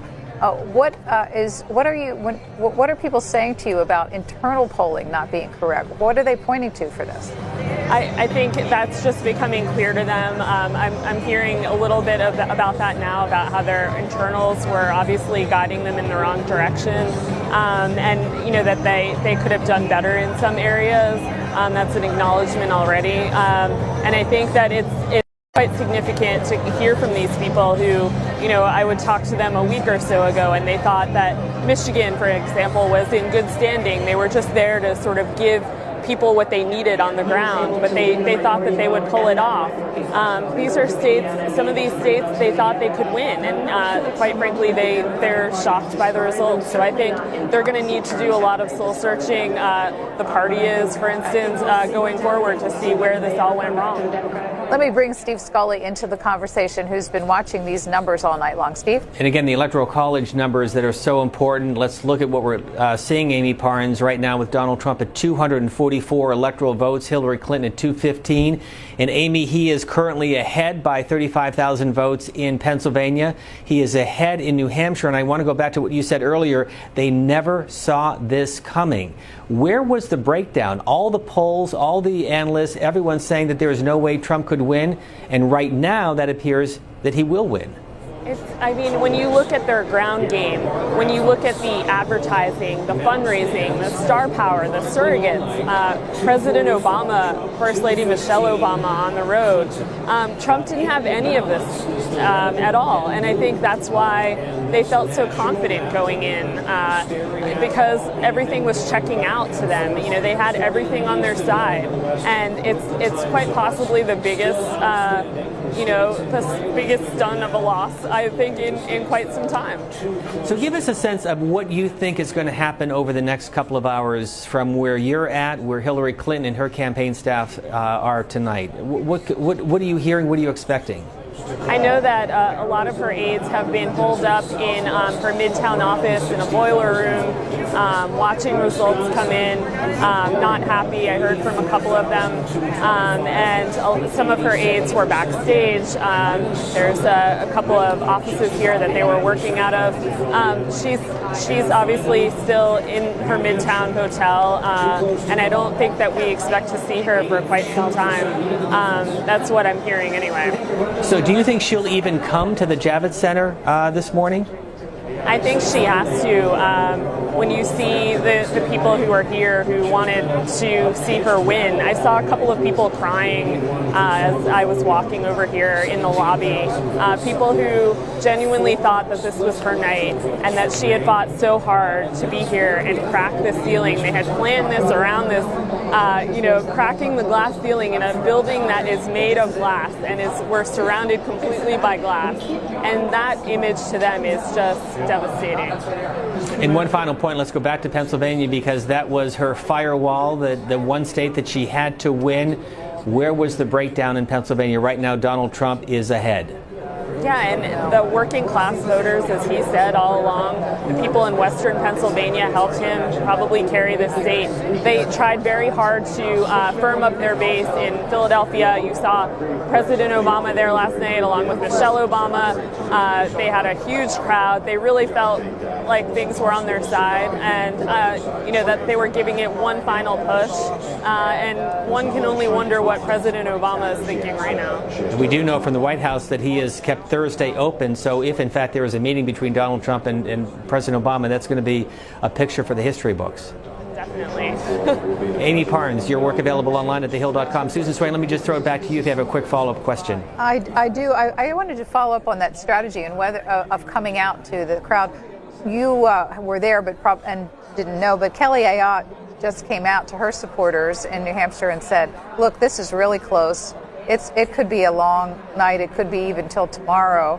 And I want you to know that and keep the faith. Is there any discussion, as far as you know, on the part of the Clinton team to send anyone out, former President Clinton, to give that crowd something to say, hang in there until we know? I think they're assessing the situation. The thing that was interesting is that the program here ended short of 11 o'clock Eastern time. After a string of surrogates came on, like Chuck Schumer, the senator from New York, and Kristen Gillibrand, And it ended, and that kind of gives you an inkling of what the thought was, that they thought that maybe things would be a little firmed up by then, that they would know that she was winning. There's been nothing really to energize the crowd since then. So I think that they could really use maybe a top, maybe Bill Clinton or Chelsea Clinton even, to keep their hopes alive even in these final moments before the final results come back in. Well, it looks like over your shoulder that there was some self-generated effort at creating some crowd reaction there that lasted just a little bit.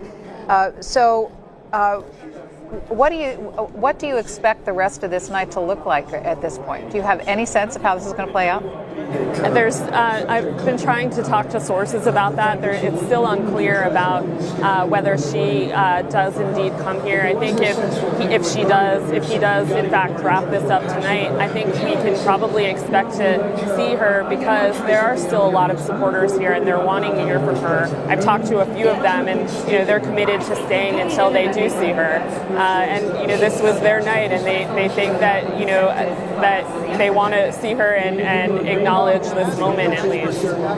Sure, and whatever happens, all these folks, both at Clinton and Trump headquarters, are in the middle of history, and I think people that have come out tonight certainly know that.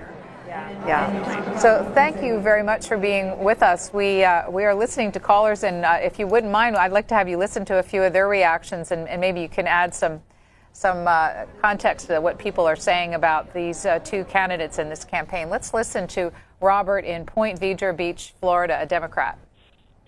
Hi, thank you for taking my call. I got all three of your channels up on my computer, switching back and forth. Well, thank you, sir. Certainly. And I just didn't really have a plan for tonight. As a Democrat, I did not have a plan. And I know it's not over. But you've had some great people calling in, a lot of young voters that really make a lot of sense. And, just look at Wall Street. Wall Street and the futures are dropping drastically. So that just tells you what the Trump vote means. And it means that things aren't going to be going so well in the future. Like I said, I don't have a plan, and I appreciate you taking my call. If you got a plan, please give me one. Good night. Thank you, Robert, and good night to you too. Amy, he's probably voicing what quite a lot of Democrats are feeling tonight. I didn't have a plan for tonight. Oh yeah, and I've heard from a couple of people who have said it came down to messaging. Her messaging was never quite right. Donald Trump always had one solid message. People didn't really know what Hillary Clinton stood for, other than the same old. And she tried, and I think that the campaign tried to bring it together with Stronger Together, and they thought that was uplifting enough to kind of seal the deal. But apparently, when you look at T-shirts, for instance, and you see "Make America Great Again" and then you see Hillary 2016, I think that says it all. And what about the Dow futures? The caller just mentioned. We've been watching those the market with trepidation. It looks like at this point about the outcome of this election. Yeah, and I've heard from a couple of people about that, worried, of course, that a couple of surrogates basically bringing to my attention, of course I'm not watching the markets being here, that this is happening and that it's troubling, and this is what they were trying to prevent all along. Let's take a call next from a Democrat in Richardson, Texas. George, you're on C-SPAN. Welcome. Hey, thank you so much for having me. Yes, sir. Glad to have you. I'm a Democrat, but actually this year I decided to vote with Gary Johnson. And why did you pull the lever for Johnson? Sorry, I love my. Do you have a question for Amy? That the Clinton campaign even prepared a concession speech tonight? That's a very good question, and I don't know the answer to that. I think coming in, as I said earlier tonight, I think they were feeling very good about where they were. I was hearing from sources for the last few days saying the Comey news was good. It wasn't great because they had 9 days of this cloud kind of looming over the campaign. They felt good that there was some resolution there. They were feeling particularly good about their ground game, about the power of their surrogates, the fact that President Obama was out there in a big way campaigning in states like North Carolina and Pennsylvania. They felt good about all of these things. And so I think that coming into tonight, there was an expectation that she would win. And I think that that's why so many people are just stunned by this, and that's why we're seeing tears out in the lobby. Question. I know you have a busy night ahead of you, but I'm just curious if you've given any thought to what a Trump administration would look like with Speaker Paul Ryan. Would the two come together on policy issues? Of course, they don't see eye to eye on some issues, and there's a rumor that Trump won't have Paul Ryan. That he will kind of force the issue and want someone else in there because of the tension that has transpired over the campaign. So I think it's going to be interesting to see how this plays out, how the Republican Party, the splintered Republican Party, comes together after this. And if they rally against Trump, and if there's steep opposition. Donald Trump now ahead by 51,000 votes in Pennsylvania, and so that's going to be key to the entire night for the Clinton campaign. Susan, back to you. Thank you, Steve. So, Amy, I want to go back to a comment you made about talking to Clinton campaign officials and handicapping what might have gone wrong. One of the things that seems to be on the table tonight is whether the conventional way that races have been run in the past work anymore in the age of social media. As you said, the Clinton campaign believed they had everything: money, ground games, all the traditional things that have gone with presidential campaigns. And Donald Trump has been saying he's been turning that on its head. Are we going to see a change in the way campaigns are done in the future as a result of this? I think so. I think that's a definite. And what's interesting is that after the Brexit vote happened, I was speaking to quite a few aides about that, and they said, they tried to justify it by saying this country is different. We couldn't echo that in any way. I think that they were in denial about that kind of change movement really happening in this country. They thought that it was mostly an overseas thing. And so I think that the way their outlook actually is, it has to change after this. I think the entire Democratic Party, the entire apparatus has to give this a really good gut check and do a thorough post-mortem on how this all went wrong. I have a tweet from Clint Cronin who writes, "I'm a Democrat for many years, born and raised. I don't understand how the American public would ever even think Clinton would be anything." Now, you literally wrote the book on Hillary Clinton, and always a discussion about the fact that she's not a natural campaigner. Has this been part of her problem this year? I think so, and it's something she admitted, actually, that she doesn't have the political chops of her husband or President Obama. She said that quite a few times. And, I think there's some truth to that. I think that she is a policy wonk and feels more comfortable in the governing role and not so much in the campaigning. She's gotten better, I think. I think that over the course of, she learned a lot of lessons, I think, from 2008, but maybe tried to reverse them too much and swung them too much in the opposite direction. And I think that is actually one of the big stories here tonight also, that, the traditional campaign, the way that she ran the campaign, maybe they took a page from an old playbook, and that things need to change. Well, it is a night full of big stories, and it's not over yet, but we'll let you get back to doing your reporting. Thank you for making time to come back to C-SPAN tonight. We appreciate it. Thank you. And we'll take some more of your calls. Look at those faces at the Hillary Clinton headquarters, and everyone there awaiting news of their candidate. We're going to take some calls from you and see what you think about tonight's results. Sun Valley, California, Republican caller named Brian. Go ahead, please. Hi. Thank you for taking my call.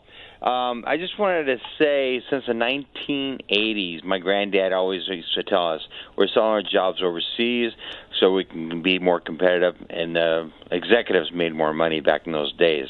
But we need to bring those jobs back. Like Donald said, we need to bring back here, be competitive. But to be competitive, our biggest cost is our housing and our food. So we need to get those things accomplished so we can be competitive in that nature. As far as our military goes, we need to be more grateful to them. We need to bring the GI Bill back. No, you serve our country for 6 years, you come back. You need to be able to get into your dream home. You need to be able to live the American dream. So we need to bring that back into the society. As far as Catherine saying earlier, as the way the unemployment's going up right now, is because Obama is put trillions of dollars in the deficit. They've given money away. We need to get away from that. We need to pay it down, not give it away. We did the thing with the lotto. The lotto's another good thing. We brought it into concession to help the schools. The schools were getting funded by the federal government. We brought the lotto in. What do? The federal government steps out of the picture. So we need to get that back under control. We can do other things to raise money without dipping in everything. Social Security, another one we had. It was going all the way into the 90s. We had to take all that money out of the Social Security to pay the deficit down. And that caused that now. Social Security is going down and being broke because the deficit's going so high. We need to quit borrowing from Peter to pay Paul. Anyways, thank you very much. And I'm glad that Donald's getting up there. And I hope that we have a good 4 years. Thanks so much. We have a chart with the times of past victory and concession speeches that I want to show you just to give you a sense of the lateness of this night. It is now 1:15 on the East Coast. In 2012, President Obama came out at 1:36, Mitt Romney at 12:55 a.m. Back in 2008, the first Obama election, much earlier night, 11:57 p.m. for President Obama's victory speech. Senator McCain came out at 11:15 to acknowledge his defeat. And in 2004, John Kerry, Wednesday, the day after the election, at 4:50 p.m., and George W. Bush, Wednesday at 3 p.m. So we might have a night with many hours ahead of it into tomorrow morning at the rate of this closeness now. We'll see. Next is Ruben in La Puente, California, an independent. Ruben, you are on C-SPAN. Welcome to the conversation. Hi, thank you for taking my call. So this is my first year voting for a Green Party. I was previously Democrat. I voted for Obama and Bernie. And I voted for Jill Stein because I felt like I closely related with her on her views about getting money out of politics. I'm against the fracking. And I just felt like her message just it really resonated with me. And I just think that Clinton kind of depressed the vote for Democrats like myself. And that's why I just had a thought long and hard about my vote. And Jill Stein I had to pull the lever for Jill Stein. And as I'm seeing the numbers coming in, it's a little concerning. I'm not sure where it's going to go, but it is a little concerning to see Trump in the lead. But I was also concerned for a Clinton presidency. So let me follow up on that point, though. Seeing that you lean towards the left side of the spectrum, are you now second-guessing that vote at all, thinking that perhaps you might have been a contributor to Hillary Clinton's situation? Exactly what I've been thinking. But honestly, I felt good about my vote. I felt like we need to focus more on shedding light on third-party candidates. They just really have been blocked out. And we just need to break out of this two-party system. Like, Jill Stein is against regime change wars. We need to defund military spending. We need to focus more on the environment and clean, renewable energy, a $15 minimum wage, which Clinton kind of goes back and forth with. But now as I'm seeing, I'm kind of worried about, women's rights, LGBT rights. It's a little concerning, but I feel good about my vote, and I think I'm going to continue voting green in Well, the future. in addition, it's a hypothetical question because the Democrats carried California handily. So, but thank you very much for calling in tonight. Steve Scully, what do you have? And right now appears that it may be crumbling for her as Donald Trump continues to maintain a lead. Let's look at the results. This race has not been called. And by the way, you can go to our website at cspan.org for a county-by-county breakdown. But with 98% of the vote now in Donald Trump at 48.7%, that is a solid 1-point lead over Hillary Clinton at 47.7%, Gary Johnson at 2.5%, and Jill Stein at 0.8%. On to Michigan. Another Midwest state that Donald Trump had been hoping to pick up from the Democrats, and he has been consistent all evening long, ahead 1.9 million votes to 1.8 million for Hillary Clinton. In New Hampshire, another state where Donald Trump has been ahead much of the night, and right now you can see it is a very narrow lead for Hillary Clinton with 85% reporting. Hillary Clinton at 47.5% and Donald Trump at 47.4%. And finally, Wisconsin, a state that has been consistent for the Democrats. The Republican hasn't won this state in many cycles, but Donald Trump at 49% compared to almost 46% for Hillary Clinton. And Susan reminded that it's always difficult for a party in power to win a third term. The last time that happened, of course, was back in 1988 when Ronald Reagan was succeeded by Vice President George Herbert Walker Bush. But in post-World War II era, very difficult to have a third term, and that may be history playing out again tonight. We just got word that Pennsylvania Senate has been called, and Pat Toomey, that has been going back and forth tonight, but Pat Toomey is declared the winner over challenger Katie McGinty. She was just very much part of the big rally in Philadelphia and got support from the vice president over the past couple of days. That final there is 48-47 for Pat Toomey in retaining his Senate seat in the state of Pennsylvania. Have a reaction to that? It's been interesting because if you remember, Pat Toomey was very reluctant to say anything negative about Donald Trump, but also not endorse him and not say who he was going to vote for. I think we have the numbers as well. We can put them up. And as you indicated, that race has been declared, and that means it's going to be very difficult for the Democrats to recapture the majority in the U.S. Senate. This was a seat that they were counting on, and a lot of money, a lot of time, a lot of effort. But there are the results, 48.8% for Pat Toomey compared to 47.3%. It's also an indication that the early numbers came from Philadelphia and Pittsburgh and Scranton, and the other numbers coming in from the more rural areas, and that could bode well as for Donald Trump, who is now, I think, about 35,000 votes ahead in Pennsylvania. All right, we'll be back to you soon. On Twitter, Jacob Sprout writes, I voted for Donald Trump because what he says is good. The media changed everything he said, so he seemed like a bad guy. Next is a call from Ken in St. Paul, Minnesota, a Democrat. Hi, Ken. Hi, Susan. Thanks for taking my call. Sure. I've been watching this election, for over a year now, and I can't understand. There's one thing, Donald Trump keeps saying that he wants to bring jobs back to the United States, but when is he going to bring his manufacturing jobs to America? Why doesn't anybody ever talk about that? Yeah, well, the question is often posed about Donald Trump and where he sources his goods from. So let me move to, if he's elected, what you would expect from a Trump presidency. I'm scared. I mean, look at the stock market right now. The futures, they're down 800 plus right now. Mm-hmm. And I have a feeling we could go into a recession again. That's kind of scaring me. And what would cause that to happen? The uncertainty? Yes. Already the futures are down 800 plus points from yesterday. So because of the election right now. Right. So what would you envision of President Trump doing? I mean, why do you say you're scared? Because, look at how he handles his own finances. If something goes wrong, he files bankruptcy. You can't. When you're the president of the United States, you can't file bankruptcy on the United States. It really scares me. Okay, Ken, thank you for your call. Jason is up next, and Jason is in Martinsville, Virginia, a Republican. Jason, you're on. Welcome. Hey, how you doing? Thank you for taking my call. Sure. You're up late with all the rest of us, huh? Yeah, I just have turned 40 this year. I've had a rough year, car crash and everything. Didn't get to vote today. I wanted to vote for Donald Trump. The doctor that released me to get out on the road. But I'm a Donald Trump guy, and I've been a Republican ever since I've been a kid. And I was just thinking when I turned 40 this year, the great president that we have was Ronald Reagan. I hope that Trump is like Ronald Reagan.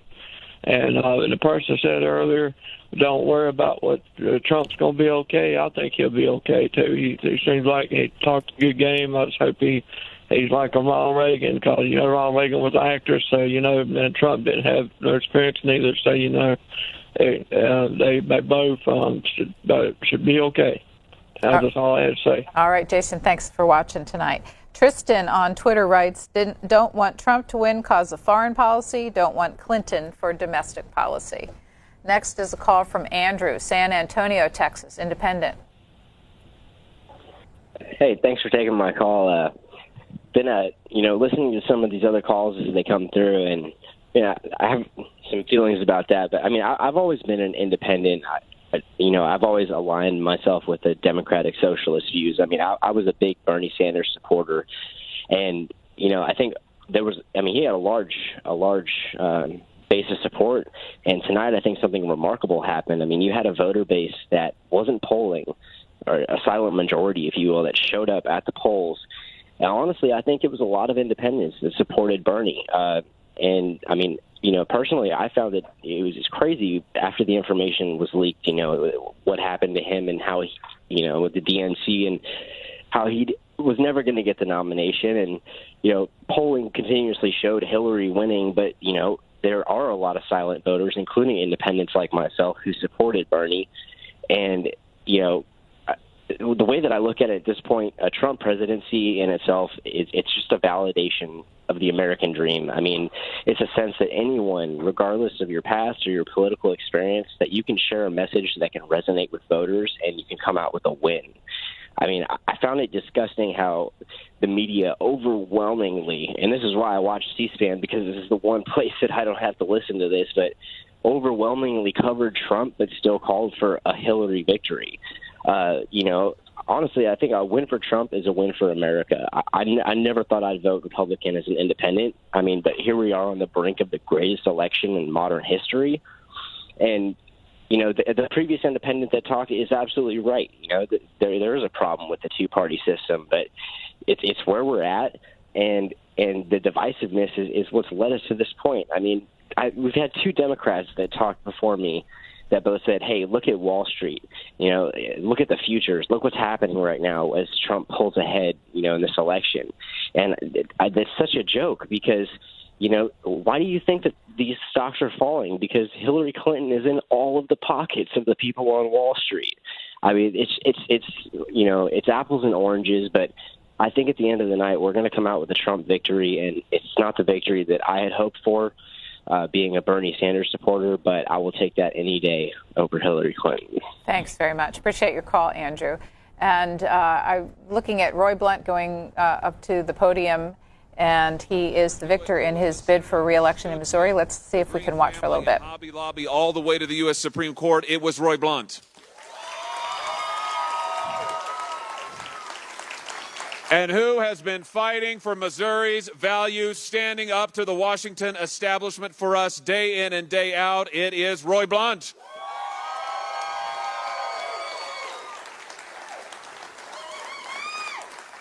Missourians, I tell you this, tonight you have not just re-elected a fine man, you have saved the United States Senate, and now... And that is why tonight Roy Blunt is not just the senator for Missouri, he is the senator for America. Ladies and gentlemen, I give you America's Senator Roy Blunt. Well, thank you. Thank all of you. Thank all of you. What a great effort.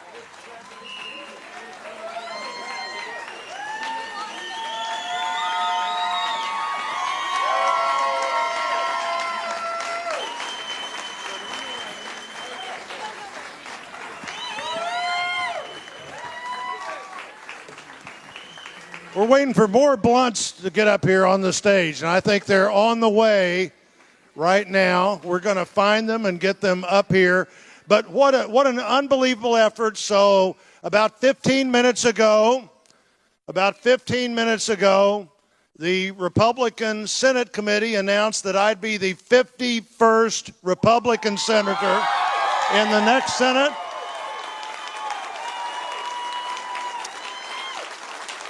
And there is a real good chance that there's a really good chance that number can go to 53 as we win races in Pennsylvania and New Hampshire. And what a great night for our state.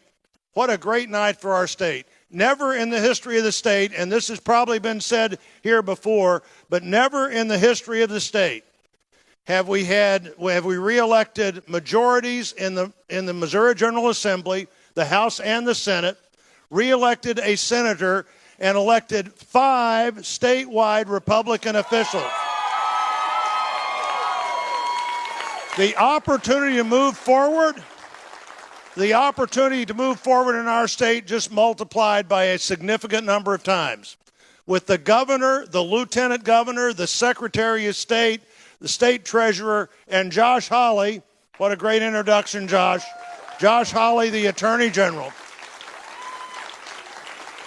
All focused on better jobs and stronger families, joining me in my fight in Washington for more jobs and less government. All of us listening to Missourians and fighting for Missouri families and Missouri opportunities. What a great moment for our state.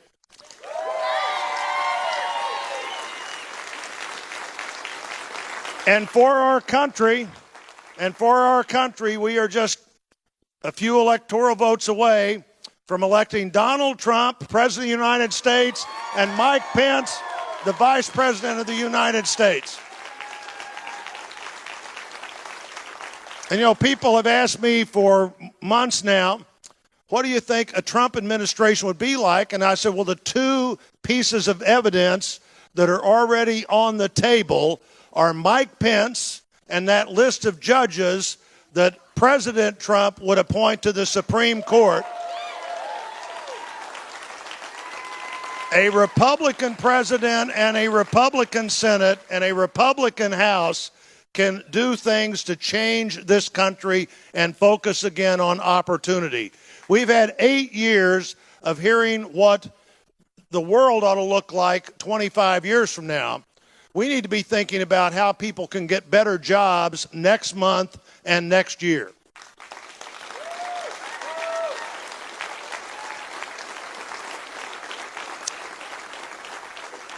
And all of you know that nobody can get anything done by themselves in a political campaign. What a great effort we had all over our state.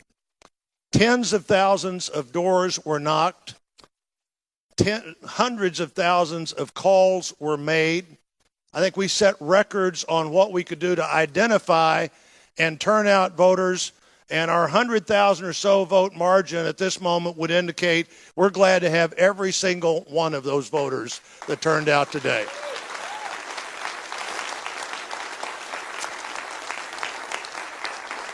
And in my case, particularly in my case, having a family that's willing to put up with the process, having a family that's willing to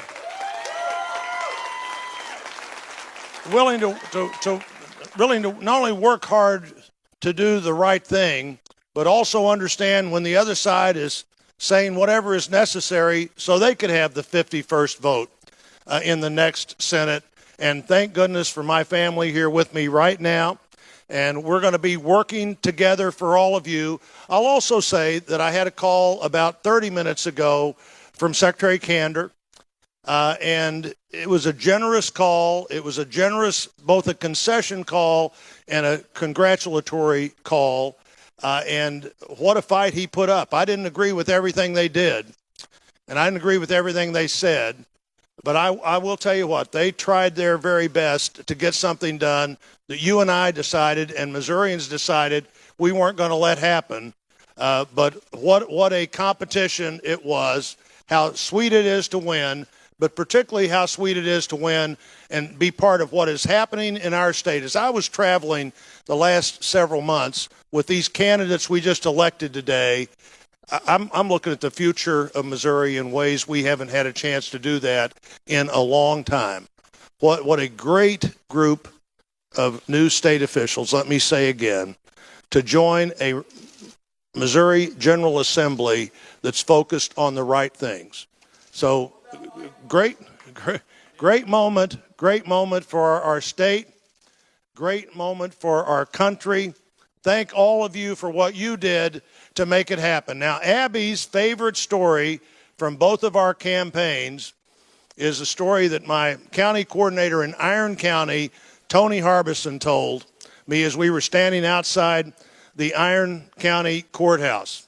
Tony Harbison's the president of the Iron County Farm Bureau, and how great it was to have their help in this campaign and the NRA's help in this campaign, and so many people who cared about health care research and victims of child abuse and mental health equity, helping in ways that normally we don't see happen in campaigns in our state. But Tony Harbison was saying, you know, Tony's mostly a tree trimmer, but he's also a farmer, but his main business is being a tree trimmer. He said, Roy said, when I leave somebody's property, I like it to look like nobody has been there except the trees look better. So we pick up every limb and we rake every leaf, and if there's a rut in the yard, we roll that rut in the yard. And he said, every one of my boys who helps me has said at some time as they were growing up, Dad, nobody does it this way but us. Why do we do it this way? He said, every time I looked him right in the eye and said, if you do it like everybody else does it, you're just everybody else. Well, the United States of America is not everybody else. We are an exceptional country. Thank you for your help. Thank you for all you did to make this happen.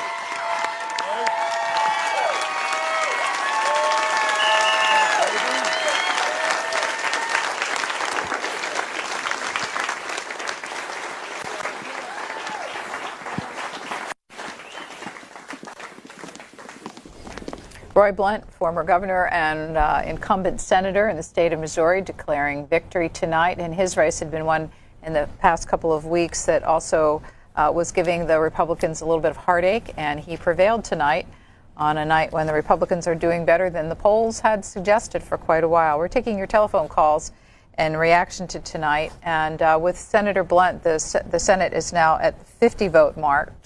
And there are still 3 races we don't know about. Louisiana, which is going to be a runoff, and New Hampshire and Alaska. The 3 we're waiting for to know what the final balance of power will be in the Senate. We hear that Pat Toomey's Pennsylvania race, those 2 candidates will be coming to the microphone soon. We'll bring you live coverage of their speeches. And in the interim, we're going to continue taking your telephone calls, getting some more results, and also looking at tweets. Here's a tweet from Dylan Kipp, who writes, I voted for Hillary because I wanted to have a president that will help us move forward. With or without, we will prevail. We are strong.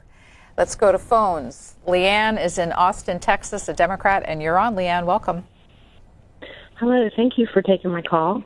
Sure. I'm having a hard time reconciling the pre-election polls with the actual voter action here. I think you're in good company across the country. Yes, I'm just like in the state of shock, actually. And I've been following the news and the media pretty closely, like the rest of America. And being a Cold War era vet, I pick up on the headlines with cyber interference. That we have task force out to ensure that the election is, safeguarded in that way. But in light of all of our cyber hacks that we've had, I'm having a hard time, relying on electronic measures to count things these days. Do you understand my train of thought? Sure, absolutely. And as we heard from the reporter that we talked to, Amy Parnes, just a while ago, there's going to be a lot of second guessing of the conventional way campaigns are conducted. So You're, as I said, in good company. Thank you for the call, Leanne from Austin, Texas. And here is Senator Pat Toomey. Thank you very much. Thank you very much. Thank you so much. My goodness. It's been an interesting night, huh?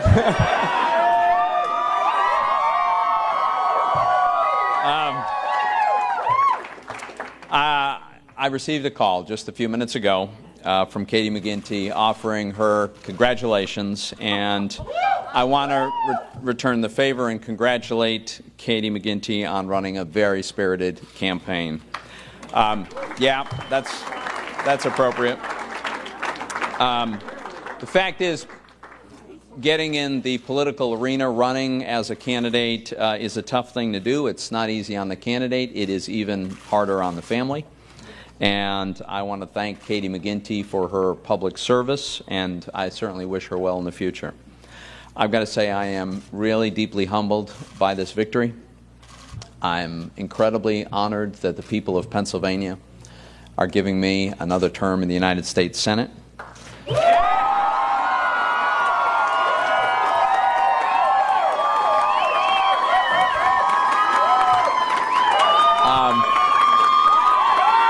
And thank you. Thank you so much.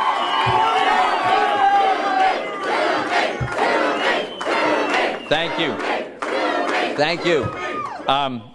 Listen, I've got a lot of people that I need to thank, but it needs to start with the person who is my most important constituent, and she's the person that makes this possible, makes our family life possible, and without her I certainly wouldn't be here, and I love her and I'm very grateful to her, and that's my wife, Chris.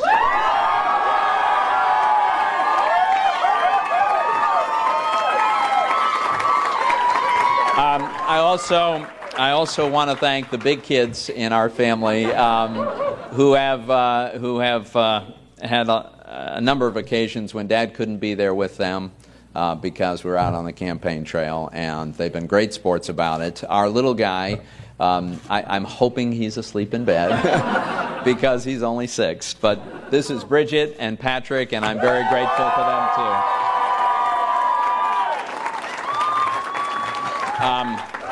I have to give a huge thanks to an absolutely unbelievable campaign team.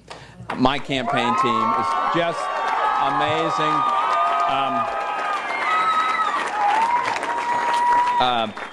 Peter Towie, the campaign manager, did an absolutely phenomenal job. And the whole team, really, mostly young men and women who've just worked their heart out for such a long time. I'm enormously grateful to them. I want to say how much I appreciate the work of Mark Harris and John Lerner, some guys who really played a huge role. But most of all, I've got to thank the thousands and tens of thousands of people who contributed to this campaign, the tens of thousands who volunteered for this campaign, the people who knocked on doors and worked so hard.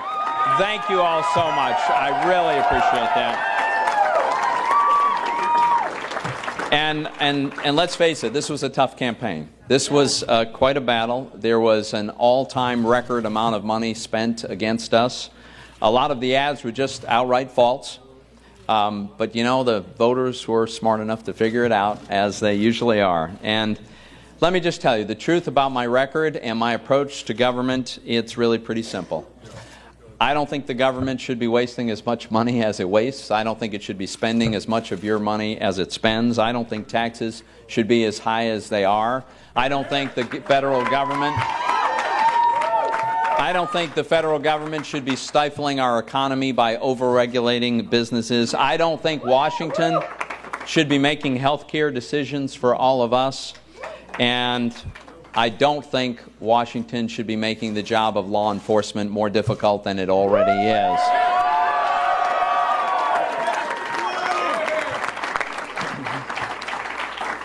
Finally, I don't think that Washington should withdraw America from our natural role as the leading beacon of freedom around the world. So these are the principles that I believe in. These are the principles that I am going to pursue over the next 6 years in the Senate. I will do it in a way that respects the opinions of people who disagree with me, and I'll do it in a way that will seek to find consensus and common ground so that we can actually make progress on the big challenges we face. So we've got a lot of work to do, but I'm going to take a little time off, and I'm going to enjoy this moment. Thank you so much. God bless you, and God bless America. Thank you.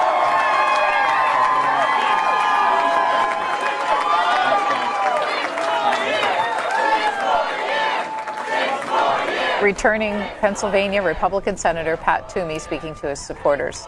We're going to turn now to Steve Scully. And Susan, this could be a defining moment. The Associated Press has called Pennsylvania for Donald Trump. He will become our 45th president of the United States. He has won Pennsylvania. This is the one state that Hillary Clinton needed to win. As you look at the results there, Donald Trump at 48.9%. Hillary Clinton at 47.6%. Let's look at the other Midwest states that Donald Trump now appears to be ahead in, beginning with Michigan, where he is ahead 48.4% to 46.5%. And in New Hampshire, this is a state where Hillary Clinton is holding on to a very narrow lead, a lead of only about 3,700 votes. But those 4 electoral votes will not make up for her loss in Pennsylvania. And finally, in Wisconsin, where Donald Trump is ahead by 86,000 votes. That race has not been called, but Donald Trump now at nearly 49% compared to 45.8% for Hillary Clinton.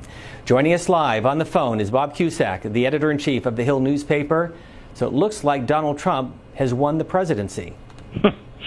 Stunning. It's one of the I think most stunning things I've ever seen in politics that we may ever see in our lifetimes. This was supposed to be a big night for Hillary Clinton. A lot of Trump supporters thought he had a shot, and certainly he did, as we've seen. But they didn't think he was going to win, a lot of them. And as the night went on, it started to shift, and the momentum was clearly from the get-go with Donald Trump, and everyone counted this guy out. The pundit said he had no shot in the primary. He led wire to wire. He was down in the polls throughout his race with Hillary Clinton. But we've now learned, Steve, that the polls were wrong, and this is a devastating night for the Democratic Party. They're not going to win control of the Senate. They're not going to pick up many seats in the House. And Donald Trump is going to be the next president. And look at Obamacare. With the Congress in Republican hands, they are going to be able to pass some type of Obamacare replacement repeal bill, maybe not get rid of all of it, but there's going to be a lot of focus on that as well as taxes. This is just a stunning, stunning night. There's so much to go after on this, and I want Susan Swain to jump in as well, but let's talk about the Senate, because there were 24 Republican seats up for grabs. There were 10 Democratic seats. By all accounts, the Cook political report, the Rothenberg political report, all saying it was going to be the Democrats by 1 or 2 seat majority. That didn't happen in large part because of what we just saw in Pennsylvania. Katie McGinty, who is now conceding the race, and Pat Toomey winning the race, Ron Johnson winning in Wisconsin, and Roy Blunt, who fended off a pretty tough challenger in Missouri. Yeah. I mean, you looked at the map, and you had to think, okay, that out of Pennsylvania, Wisconsin, Republicans were hoping really to just win one of those races, and that would have been a good night. They ended up winning both. Johnson stunning former Senator Russ Feingold in a rematch of their race 6 years ago, and then Toomey pulling it out against McGinty. That was a close race all along. The polls, once again, were wrong, showed that McGinty had started to get the lead in the last week, and clearly that was off. So this is a big night, obviously, for Donald Trump.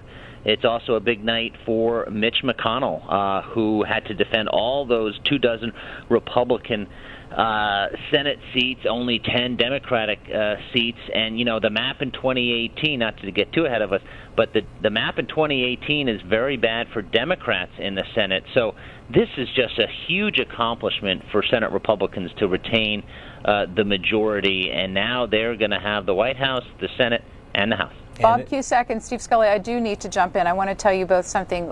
We follow the Associated Press results, and the New York Times has also called Pennsylvania for Trump, but none of the other television networks, including CNN, which I'm looking at right here, they're still calling Pennsylvania too close to call. So we've got discrepancy in information here on Pennsylvania. I just wanted you both to know that some outlets, including the AP, are saying yes, and some have not yet called it.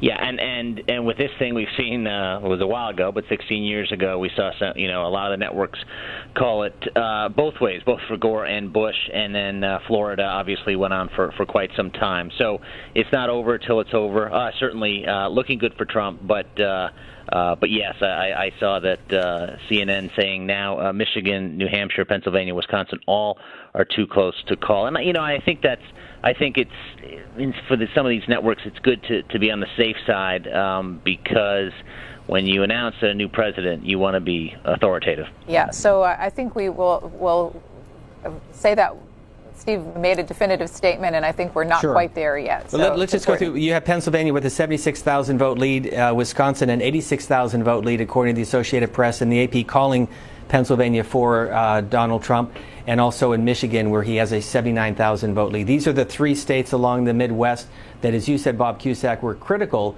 for him in order to flip those seats from Democrat to Republican. Yeah, this was what he needed. The night started out, obviously he needed to win Florida. He needed to win North Carolina. Then all of a sudden Virginia was in play, and then you really knew it was going to be possibly a tough night for Hillary Clinton.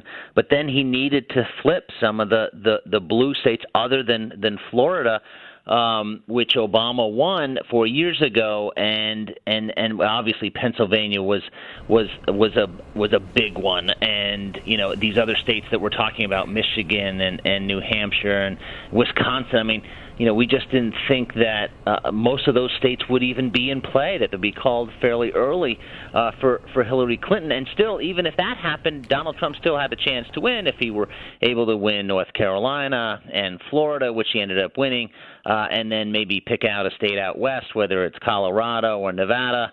He didn't win those states, but he has won a lot of states, and the Hillary Clinton people, this is going to be one where we're going to be analyzing this race for a very, very long time.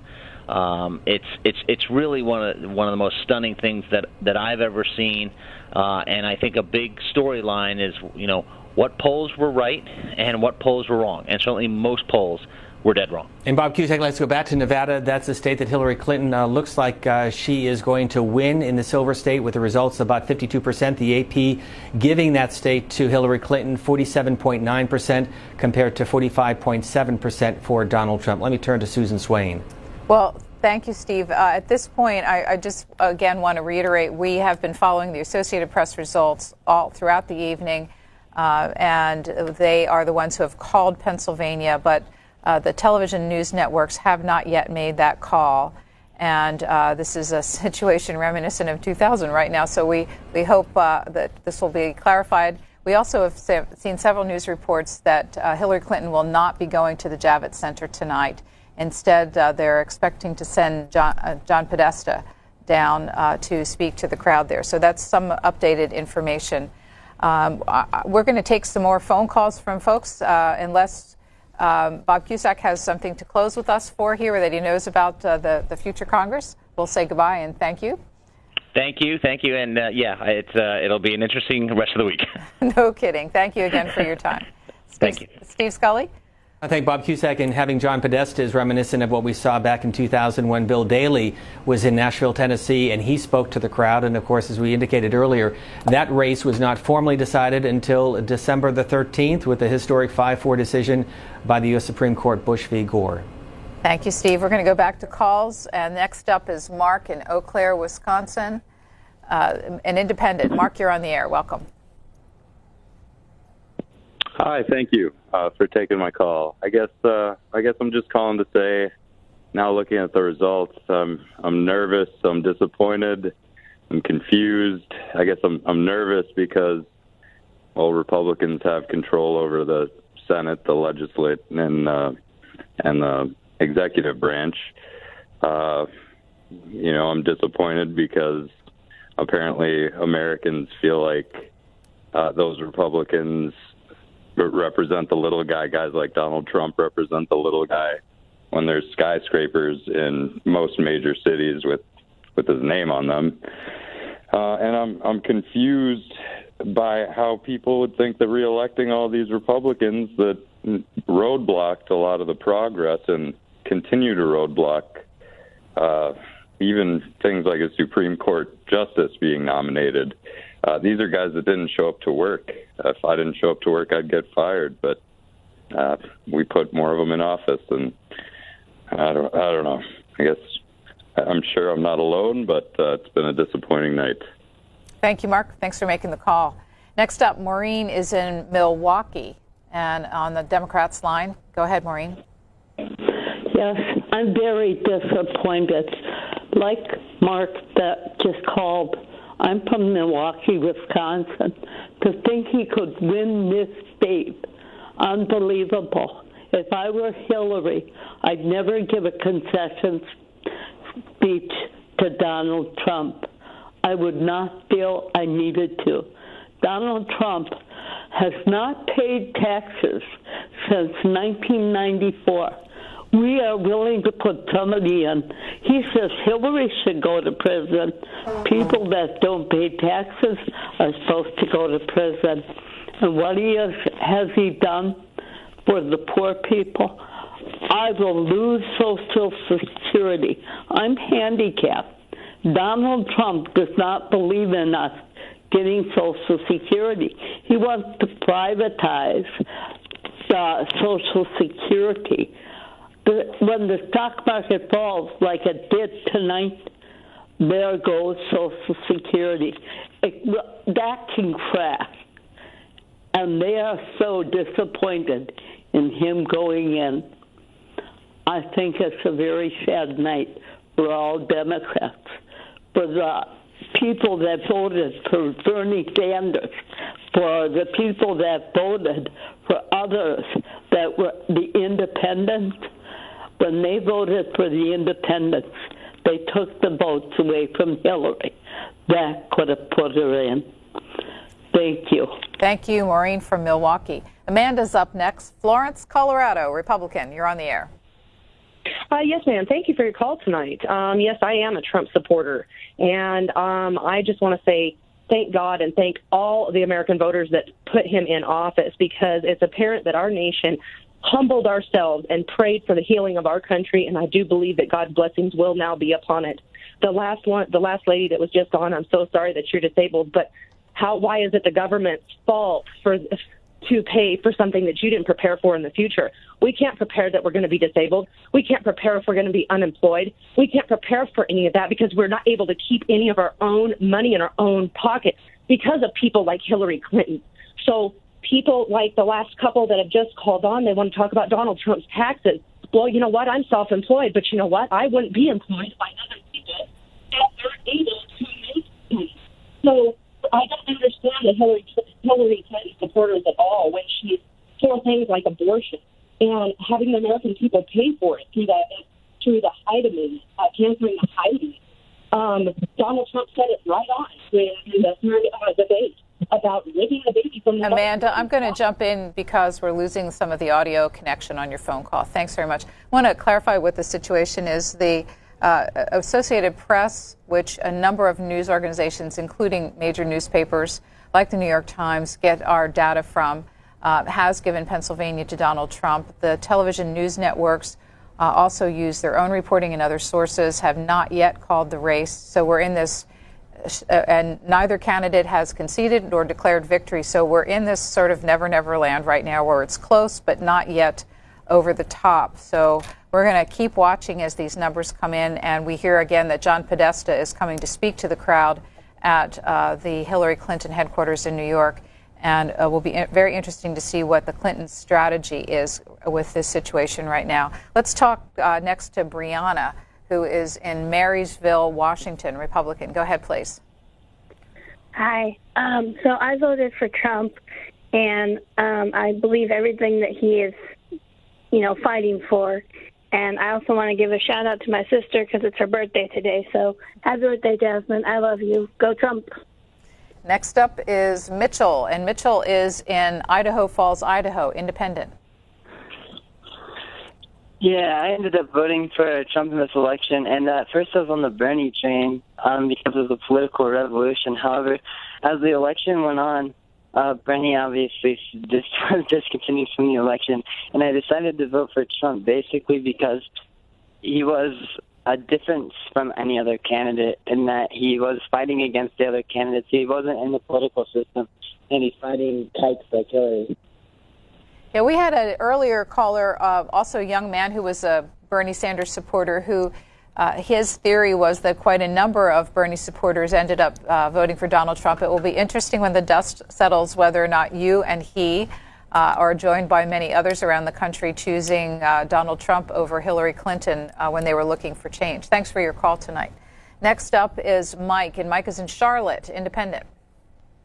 Hey, how you doing? Good evening, or good morning to you now. Good evening. Good morning. Yeah, I'm super happy that Trump won the election. It's really awesome just hear everybody's comments, see all the Democrats cry over this because we've been dealing with a bunch of junk that they have been giving this country, Obamacare. People can't afford their health care insurance at all. I mean, what's up with that? You want to complain about Trump's taxes? Well, he can legally not pay taxes. He has tons of people who work for him who can do his taxes. So that means that he will not get in trouble. And personally, I just like to see all the damn Democrats get heated over this. It's hilarious. Thank you, Mike, from Charlotte. Steve Scully. From the AP, these are the results from the battleground states that right now are trending towards Donald Trump based on the Associated Press numbers, where Donald Trump, with 96% reporting, has nearly 49% of the vote compared to nearly 46% for Hillary Clinton. In Michigan, another state that Donald Trump, he was in Grand Rapids last night. He is at 48.2% compared to 46.6%. 92% of the vote in Michigan reported. And in Pennsylvania, where the AP has declared Donald Trump the winner, now with 99% of the vote in, he has nearly 49% of the vote compared to just over 47.5% for Hillary Clinton. And wanted to talk about two House races in Nevada's 4th Congressional District. Ruben Kahian, he is a Democratic candidate. This is a district that leaned Democratic. He defeated incumbent Congressman Crescent Hardy, the Republican candidate in Nevada's 4th District. And Bruce Poliquin, who is in Maine's 2nd District. This is a seat that will maintain in Republican hands. He fended off a challenge from Emily Kane. We covered the debates. In fact, we covered about 90 debates in the House, Senate, and governor's races this cycle. And Susan, as you indicated, we're expecting to hear from John Podesta from the Javits campaign, from the Clinton campaign headquarters at the Javits Center in New York. There were 8 states. We had some people that were asking about the marijuana initiatives around the country. We had 8 states that had the marijuana question on their ballots, either recreational or medical marijuana. And I'm going to see if I can go through the results here from the Associated Press and tell you what happened. Arizona is not in yet. California, recreational marijuana, a strong win for yes, 56 to 44. Maine is not in yet. Massachusetts, recreational marijuana, yes, 53% to no, 47%. Nevada, recreational marijuana, 54% yes, 46% no. Florida, medical marijuana, 71% yes to 29% no. And Montana has not yet reported. North Dakota, the last of the states with medical marijuana, 64% yes to 36% no. So a big night for marijuana in the states that were considering it. Let's go back to calls. Next up is a call from Eric in Olympia, Washington, a Democrat. Go ahead, please. Hey, Eric, you there? All right, we're going to move on to James in Elk Grove, California. Hi, James. Hi, how you doing? Can you hear me? Yes, I sure can. Thanks. Hey, how you doing? I'm a big fan of Donald Trump. I want to just give a big shout out to everybody who helped vote and get him in office. There was a lot of James. We have to leave because John Podesta is at the podium. Well, folks, I know you've been here a long time, and it's been a long night. and it's been a long campaign. But I could say we can wait a little longer, can't we? They're still counting votes, and every vote should count. Several states are too close to call, so we're not going to have anything more to say tonight. So listen to me. Everybody should head home. You should get some sleep. We'll have more to say tomorrow.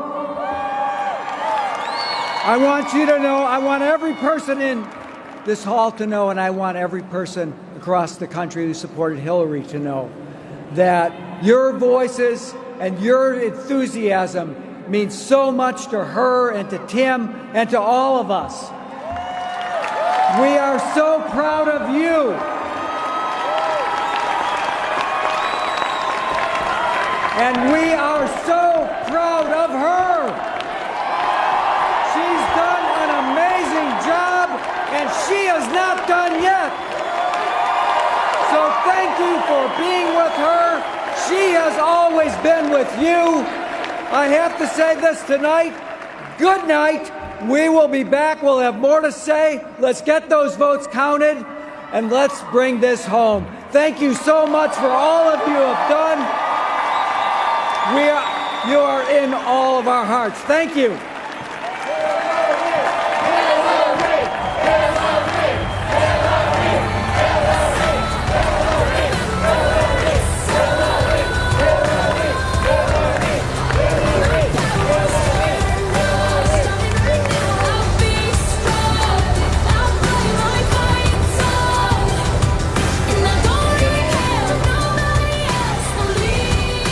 And C-SPAN's election night 2016 coverage continues. That's the Hillary Clinton campaign headquarters or party at the Jacob Javits Center in New York. Across town at the Hilton on 6th Avenue is the Trump party. And here's what that room looks like right now.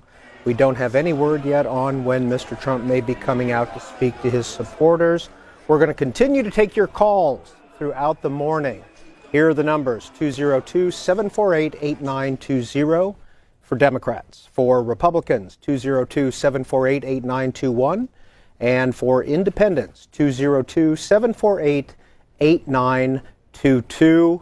Let's hear from Ryan in Wilmington, North Carolina on our Democrats line. Ryan, you're on the air.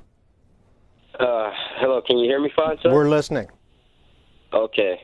First of all, I'm not going to bash anybody or whatever. You know, first of all, I like to think that I know how the political system is supposed to work. What people really need to be concerned with is the House of Representatives and the Senate. You know, it's which crowd or whatever controls that. Now, I did want Hillary to win, and I still think that she could win because they're not through counting votes. And just for, Trump supporters, when I listen to Trump, and I look at what he's done. I see this man says it's all right for him to grab women's stuff, makes fun of people, instigates, and this is the type of temperament this man had. This is what this man is. His actions speak louder than his words. So, Ryan, did you vote today? Yeah, I voted today. And you voted for Hillary Clinton? Yes, sir, I did. And was it crowded at the polls? Your state went for Donald Trump. It wasn't as crowded as I thought it would be. I voted at the university here, and I was surprised it wasn't as crowded. I guess a lot of people took advantage of the early voting, sir. Were you voting for somebody or against somebody in this case? I was voting more so against because, I follow the campaigns, and anybody that's can see anything is if this man gets in office, what happens to a bully? When they bully the wrong person, they get beat up. And if Trump gets in office and he thinks he can do what he wants to do and he bullies the wrong country, that's going to be detrimental to this country. It's going to hurt the country. So, somehow. Ryan, these people don't have to. I'm sorry. Ryan, right now it looks like if trends continue, the Republicans will have the White House, Senate, and the House of Representatives. Yeah, and And, you know, that's two things that the Democratic Party really need in order to get things done. You know, And what would you like to see done? What's one piece of legislation or action that you'd like to see the federal government take? What I would like to see done, sir, what I would like to see done is that basically in order to elevate the economy, I want to see the middle class thrive again. Because in order to, you know, have a good, strong infrastructure, you got to build from the ground up. Anybody that's ever built a house, you never start from the top. You build from the ground up. All right, that's Ryan in Wilmington, North Carolina, on our Democrats line. Steve Scully with more results. And the Electoral College totals, again, 270, the number that you need. This is the very latest from the Associated Press. Donald Trump now at 266 electoral votes. Hillary Clinton at 218. Here are the results in the key states, beginning with Michigan, where Donald Trump is currently ahead, 48.4% compared to 46.5% for Hillary Clinton. In New Hampshire, Secretary Clinton is holding on to a very narrow lead by just a few thousand votes, just over 4,000 votes, or under 4,000 votes in Michigan, or in New Hampshire, I should say, and it's 4 electoral votes. In Pennsylvania, the Associated Press has declared Donald Trump the winner in that state with its 20 electoral votes, which is why Donald Trump's Electoral College totals have gone up. He has about 49% of the vote compared to 47.5% for Hillary Clinton. Wisconsin, another state where Donald Trump had said he thought he could win, he is ahead at 49% or 48.9% compared to just under 46% for Hillary Clinton. And 2 states called earlier tonight, in case you missed them earlier, with 100% now reporting. In Florida, Donald Trump, 49% compared to 47.7% for Hillary Clinton. And in North Carolina, Donald Trump winning that state by a comfortable margin, in a state that was considered very close going up to Election Day, with just over 50% of the vote, a margin of 2.3 million votes compared to 2.1 million for Hillary Clinton in the Tar Heel state. Peter. And currently, the governor of North Carolina, the incumbent governor, Pat McCrory, is behind by about 4,000 votes to Roy Cooper, who is the Democrat. Paul's calling in from Florence, Colorado, Republican. Paul, your state went for Hillary Clinton by a couple points tonight. Yes, they did. It's not reflective of all Coloradans. And I'd like to say I'm a Trump supporter. I voted for Donald Trump. I could not in right conscience vote for Hillary Clinton, who's in the pocketbooks of Planned Parenthood, Cecile Richards, and other communist factions. In my line of business, another reason why I voted for Trump is in my line of business, I'm an auto mechanic, and I'm tired of seeing American cars, supposed American cars, all made in Korea. All of the replacement parts are made in mainland China. The other ones are made in Mexico or Canada. And the reason being is because manufacturing is not here in the United States like it should be. I want us to get back to making good American products for Americans. I'm tired of buying stuff from overseas, and that's why I supported Donald Trump along with the pro-life. Paul, did you support Mr. Trump in the primaries? Yes. Thank you, sir. Shelby in Jacksonville, North Carolina is up next. Independent line. Shelby, which way did you vote tonight? I had to go with Hillary. I am way too much against Trump, just from everything I've seen watching. Okay. And what's a comment you wanted to make tonight?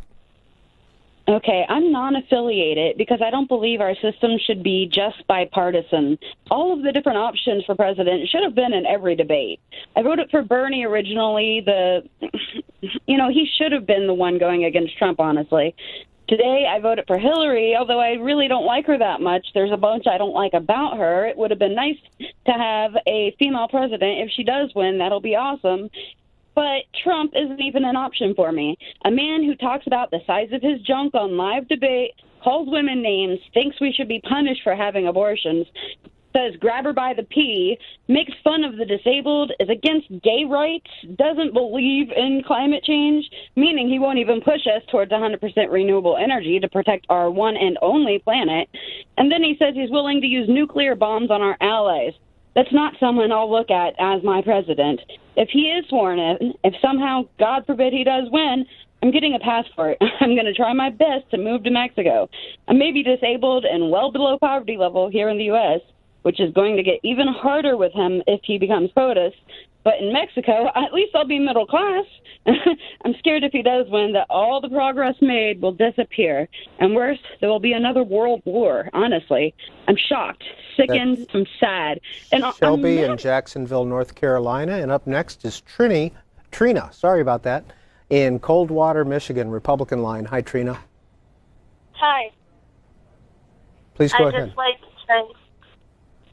I just like to say that I'm a Trump supporter, and I like to use a couple metaphors. Like, I know that Trump has a big mouth, and I know he cusses a lot. I know there's a lot of Christians out there that don't like that. I'm Christian, and I don't really like half the stuff he says. But you know what? He's for pro-life. Hillary wants to sit there and kill a baby that's at full term. That's murder. To me, that's murder. I have 3 children, and I can't believe anyone would want to do that. That's Trina in Coldwater, Michigan. And here's another call from Michigan, another Republican, Terry in Jackson, Michigan. Hi, Terry. Are you surprised that Donald Trump is currently winning your state? Yes, I am. Why? Yeah, I was very surprised to hear it.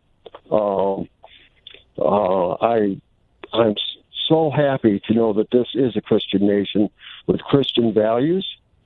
And if we can reverse R. V. Wade, it would be miraculous. It would be a step towards a country with God back in the front. I hope we push things through as fast as the Democrats did with Obamacare. Just plow right over the Democrats and get things done the way they should be done. Terry, were you enthusiastic about Mr. Trump? When I heard he was going to do Supreme Court justices with constitutional enforcement and pro-life, I was very enthused. Thank you for calling. As you can see, still a full house at the New York Hilton, which is the Trump party headquarters. Steve Scully, what do you have? And we know that Hillary Clinton will not speak tonight. John Podesta making that announcement. And, of course, the Clinton supporters apparently had to be out of the Javits Center by 2 in the morning. As you indicated, Peter, a very different situation with the Trump headquarters at the Hilton in Midtown Manhattan. And once again, Molly Ball, who we've been checking in with during the course of the evening, she's joining us again, writing about all of this for the Atlantic magazine. Give us an update on where things stand at this hour. Do we expect that Donald Trump will come to the podium? It's really not clear at this point. I have not gotten a clear indication from the campaign. It sounds like they're still trying to make up their mind what he's going to do, how he's going to deal with this turn of events. The supporters in the ballroom here were all booing and jeering loudly at the screen as John Podesta came out and announced that Hillary Clinton would not be conceding tonight. They've also been chanting "Call it" at the Fox News screens because they haven't called it either. So there's a little bit of frustration laid over on top of what's generally been a happy mood here. So the 3 states, and so much attention over the last couple of days about the firewall that Hillary Clinton had in Pennsylvania. That was a must-win state. In Michigan and Wisconsin, where at the moment Donald Trump is ahead. Michigan and Wisconsin have not been called by the Associated Press. Pennsylvania has been called by the AP, but as you indicated, the broadcast networks and cable networks not yet calling the race. So what are they looking for as far as you know? Well, they're just looking for enough votes to come in that they feel confident about it. I think especially when you look at a call that has the potential to put the election over the top, you want to be exactly sure so you don't have to take anything back. You know, a lot of these states were states that Donald Trump was ridiculed for putting so much effort into late in the race. The fact that he did a last-minute rally in Minnesota, the fact that he never gave up on Pennsylvania, even the fact that he kept campaigning in Maine. A lot of those are starting to look more crazy like a fox than actually dumb ideas in retrospect, because he has really, like as you said, he has really taken that firewall and smashed it. Why is this so different, Molly Ball, from 2012, where we saw Mitt Romney putting in a lot of effort as well in states like Pennsylvania, Michigan, Wisconsin, and they became Democratic strongholds? What's changed over the last 4 years? Or was it the message that Donald Trump has been able to put forth, at least looking at the numbers at 2:20 in the morning on November the 9th? It's going to take a lot more analysis before we can fully answer that question. Simple fact is Donald Trump got more votes. He obviously appealed to a different voters that Mitt Romney was not able to access. And the conventional wisdom at this point is that it has a lot to do with those lower income white voters, the white working class, white people without college degrees. But I think we need to spend more time with the data before we jump to any conclusions. There's also a lot of finger pointing going on among Democrats about Hillary Clinton's flaws as a candidate and whether they were too quick to overlook the extreme dislike and distaste that a lot of voters felt for her, and the way in which her candidacy was sort of foisted upon the Democratic Party by the establishment. So I think there's going to be a lot of examination on both sides. You know, my text messages tonight are equally filling up with angsty messages from anti-Trump Republicans who are in disbelief at this outcome, as well as the angst of the Democrats who are really in shock. And what about FBI Director James Comey and the impact he had 9-10 days ago with his announcement, and then, of course, coming back Sunday and saying no further charges will be looked into against the former Secretary of State? Was the cake basically cooked by the time he came back with his statement on Sunday afternoon? That's something we may never be able to know. But I'm glad you mentioned that, because that is certainly also the object of a lot of anger among Democrats. A lot of Democrats feeling like that was the development that changed the calculus very late in the race. They were angry about it when it happened, and they're much angrier now as they look back and see that as potentially the deciding factor, something that, you know, we saw how it changed the polls that had started to open up for Hillary Clinton, seemed to push a lot of Republicans back into Donald Trump's column. And the way he has been able to win a lot of these states is that he got all the traditional Republican voters, and then he put a lot of non-traditional Republican voters on top of that. Molly Ball, did you see this coming tonight? You know, I have a firm policy of not making predictions, and the reason I don't like to make predictions is because it is easy to get blinded by your belief in a certain outcome and to view every development through that prism once you've decided that you have an expectation of how things are going to turn out. Now, I don't think there's a political observer in America who's not surprised by this tonight, just because it did defy the polls and defy history, right? We make a lot of judgments based on how things have gone in the past, you know, reasoning that that's some indication of what the future may hold. And this is an outcome that really jarred us out of those old historical contexts. So it's absolutely surprising, but I don't think I'm on the record as having predicted anything, because I try not to do that. And we know that the Democrats will not recapture control of the U.S. Senate, and so both sides of the Capitol Hill, the House and the Senate, will be controlled by the Republicans. Just give us a quick sense, and then we'll let you go, what you think this town is going to look like in January.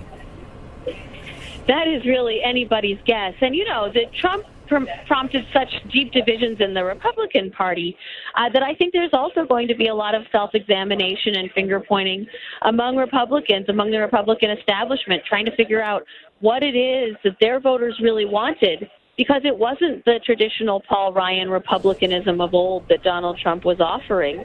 It was something different, and the party's going to have to grapple with that. Senator Jeff Sessions was just here. I just spoke to him, and he sees the potential for agreement with Democrats. He sees that there could be agreements on things like trade and things like foreign policy, where Trump has been less in line with the old Republican consensus. Molly Ball, we are getting word that Donald Trump is in the building at the New York Hilton, so we will let you go. Your work available online. Staff reporter, covers politics for The Atlantic and National Journal. Thank you very much for being with us. Thank you.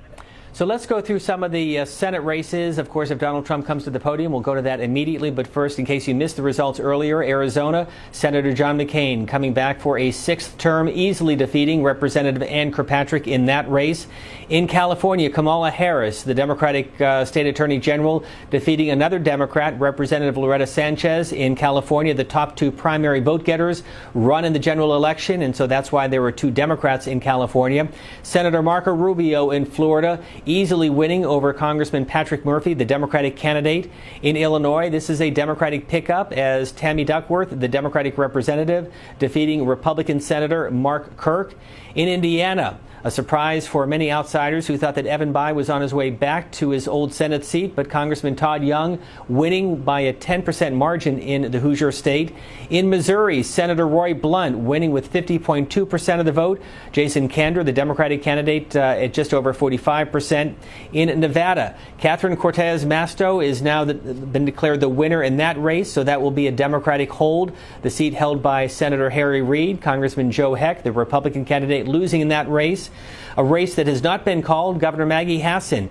Look how close this race is right now. The Democratic candidate, 317,000 votes compared to Senator Kelly Ayotte with 316,000 votes. Senator Ayotte came out earlier, did not declare victory or defeat.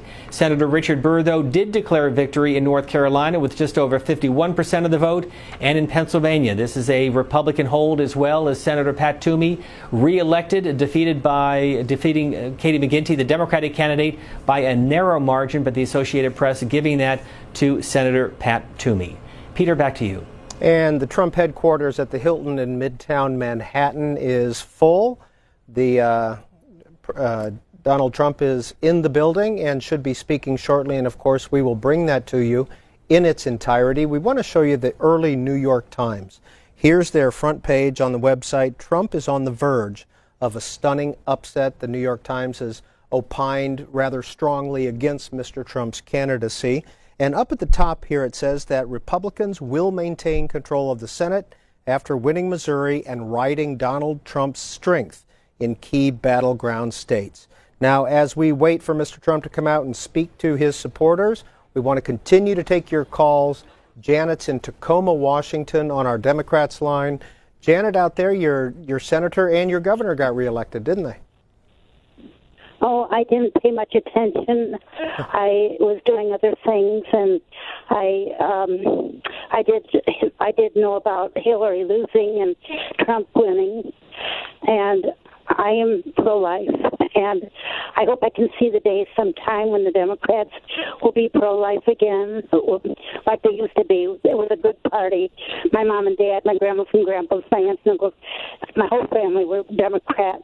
I can never see myself being a Republican. I never will be. They're for the rich. I've never been rich.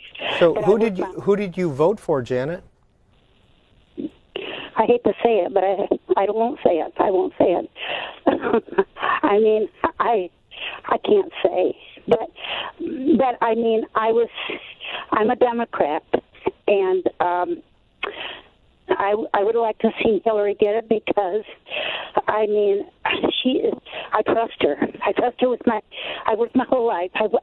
I'm very disabled. I need back surgery. I had neck surgery. I had both hands operated on, and I have to wear heat every single night. But I trust her with my Social Security. I trust her that she will make our climate, that it will be livable. I'm afraid that Trump's not going to do that. All right. And Janet in Tacoma, Washington, thanks for calling in and participating this evening. Will in Troutdale, Oregon, Independent Line. Will, go ahead. What comment do you want to make? Yeah, I just wanted to say I'm happy that Trump is winning right now. I just want to shout out to my mom, Carla Vandengeries, and my late grandmother, Mary Vandengeries.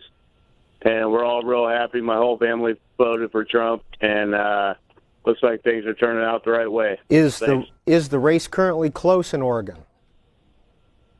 No, it's not, but the rest of the country is speaking for me, and it looks like Trump's going to win. And Governor Kate Brown of Oregon, Democrat, won re-election by about 7 points. Nicole in Springfield, Ohio, Republican line. Big night for the Republicans in Ohio, Nicole. Yes, extremely. I just wanted to call and say that, I'm a big fan of Trump, and, I think that a big part of, his well, I don't want to call it now, of course, but, I think part of the problem with Hillary is that, a lot of people aren't trusting her. That there's been a lot of lies that she's been caught in, and then the late-term abortion, latent pregnancy, things like that, that people just aren't happy with. And, the whole email thing, there was a lot of dishonesty, and it's really hard to trust somebody, to run, with my children's future, my possible grandchildren's future. I don't have them yet, but I think that, a lot of people can't trust that. We need somebody that we know that is for the American people, and when you're doing this dirty stuff on the side and in the background, where nobody can see, and then things come to light. All right, Nicole in Springfield, Ohio. Here's a tweet that Governor Mike Pence, the vice presidential candidate, sent out earlier this evening. Watching election returns with the real Donald Trump in our headquarters. Next call is Ahanti in Marquette, Michigan on our Democrats line. Ahanti, good evening or good morning. Yes. Yes, hello? Hi. Yes, my name is Ashanti. I just wanted to say that I am really shocked. I've never thought in a million years that Trump would, of all people, would be running, first of all. It's just a very sad moment, and I don't think that a lot of people are taking this into a serious moment and a serious thought. People fought for us to vote, and I feel like a lot of people did not go out to vote this year. And for my state, Michigan, for it to go to Trump, I'm so disappointed. I've never been so disappointed in my country. I feel like this is a big joke for all of the other countries to be laughing at us. That is embarrassing. I'm embarrassed to be in this country. Ashanti, what do you do in Marquette, Michigan? For Hillary, I feel really bad for her, and I still have a little hope left, and I hope that she gets it. What do you do in Marquette? Excuse me? What do you do in Marquette? I live here. I know. Do you work? Do you go to school? Yes, I work and I go to school. Thank you, ma'am. Andrew, Greenville, Michigan, Republican line. Hi, Andrew. Hi, how are you? How are you? I am fantastic. Andrew, go ahead and make your comment. Well, I voted for Trump because I like some of his ideas, but there's a lot of people out there that have a lot of mixed opinions, and I think that if they just did enough research and thought for themselves, they could come up with the answers for themselves. That's all I wanted to say about it. And up next is Timothy down in Groveton, Georgia. He is a Republican. Timothy, you're on C-SPAN. What's your comment about election 2016? Yes, sir. I love to say that I'm glad to see Donald Trump in the lead. Hillary Clinton is not nothing that needs to be worried about. Bill Clinton back then, he signed over into law that all the major companies could leave this country and go to another country and make more money and pay less on taxes and labor. I'm just glad Donald Trump made it. What do you think he's going to be able to accomplish, and let's say in the next 4 years, if he is elected president? If every Republican stands behind him and every American stands behind him, he will make this country great again. He knows money. He knows how to use money. He knows how to take money and make money. Well, if trends continue, Timothy, it looks like the Republicans will have the White House, the Senate, and the House of Representatives. It's the first time that I've never voted in 16 years, because there was nobody worth voting for in 16 years, Republican or Democrat. When I seen Donald Trump, he was my man. That's Timothy in Groveton, Georgia. Here's what the Washington Post is reporting on their website. Trump closes in on historic upset. You can see the headline there. Robert's calling in from Houston, Texas, independent line. Hi, Robert. You're on C-SPAN. Hi, how are you doing tonight? How are you? I'm good. So I just wanted to say I didn't vote at all. My concerns with both of them are, I'm going to start with Hillary Clinton. She's sending classified email documents to foreign countries. That's a major concern. And then Donald Trump, another major concern, that he said he would bomb any other country that got in our way. Hillary Clinton has total amnesty, which would allow terrorists into our country without any background checks or private checks. And Donald Trump did the opposite. He wants to deport everybody that's not originally from American descent, which is all Indian Americans. I'm currently listed in the military, Marine Sergeant, Gunnery Sergeant. And it concerns me either way, having them as our commanding officer. That's Robert, a member of the Armed Services in Houston, Texas. Steve Scully, what do you got? Peter, we're keeping track of the numbers from the Associated Press. That's where the numbers that you see on the bottom of the screen on our website at cspan.org have been coming from, and we can show you the map from the Associated Press as some key states come in, including Pennsylvania and Michigan. And you can see right now that according to the AP, Hillary Clinton has 218 electoral votes. Donald Trump, 276. That would put him officially over the top. Again, that according to the Associated Press. Let's look at the two states that have been so critical to the Trump and the Clinton campaign. In Wisconsin, the results showing that Donald Trump at 48.7% compared to 46.1% for Hillary Clinton. And earlier tonight in Pennsylvania, a state that the AP declared for Donald Trump, that again was the firewall state for Hillary Clinton and its 20 electoral votes. They needed Pennsylvania to maintain their lead over Donald Trump, and in losing Pennsylvania, according to these AP numbers, that was really a defining moment for the Clinton campaign. We did see John Podesta come out earlier tonight saying that we will not hear from Hillary Clinton. Presumably she is heading back to her home in Chappaqua, New York, but we do expect to hear from Donald Trump probably within the next half hour or so. We do know, as you indicated just a moment ago, Peter, that Donald Trump is at the Hilton, and we do expect to hear from him. And in the popular vote right now, Donald Trump has 56,796 million votes. 56 million, sorry about that. 796,000 votes. Hillary Clinton, 55,741, 48 to 47%. Gary Johnson's at 3%, and Jill Stein is at 1%.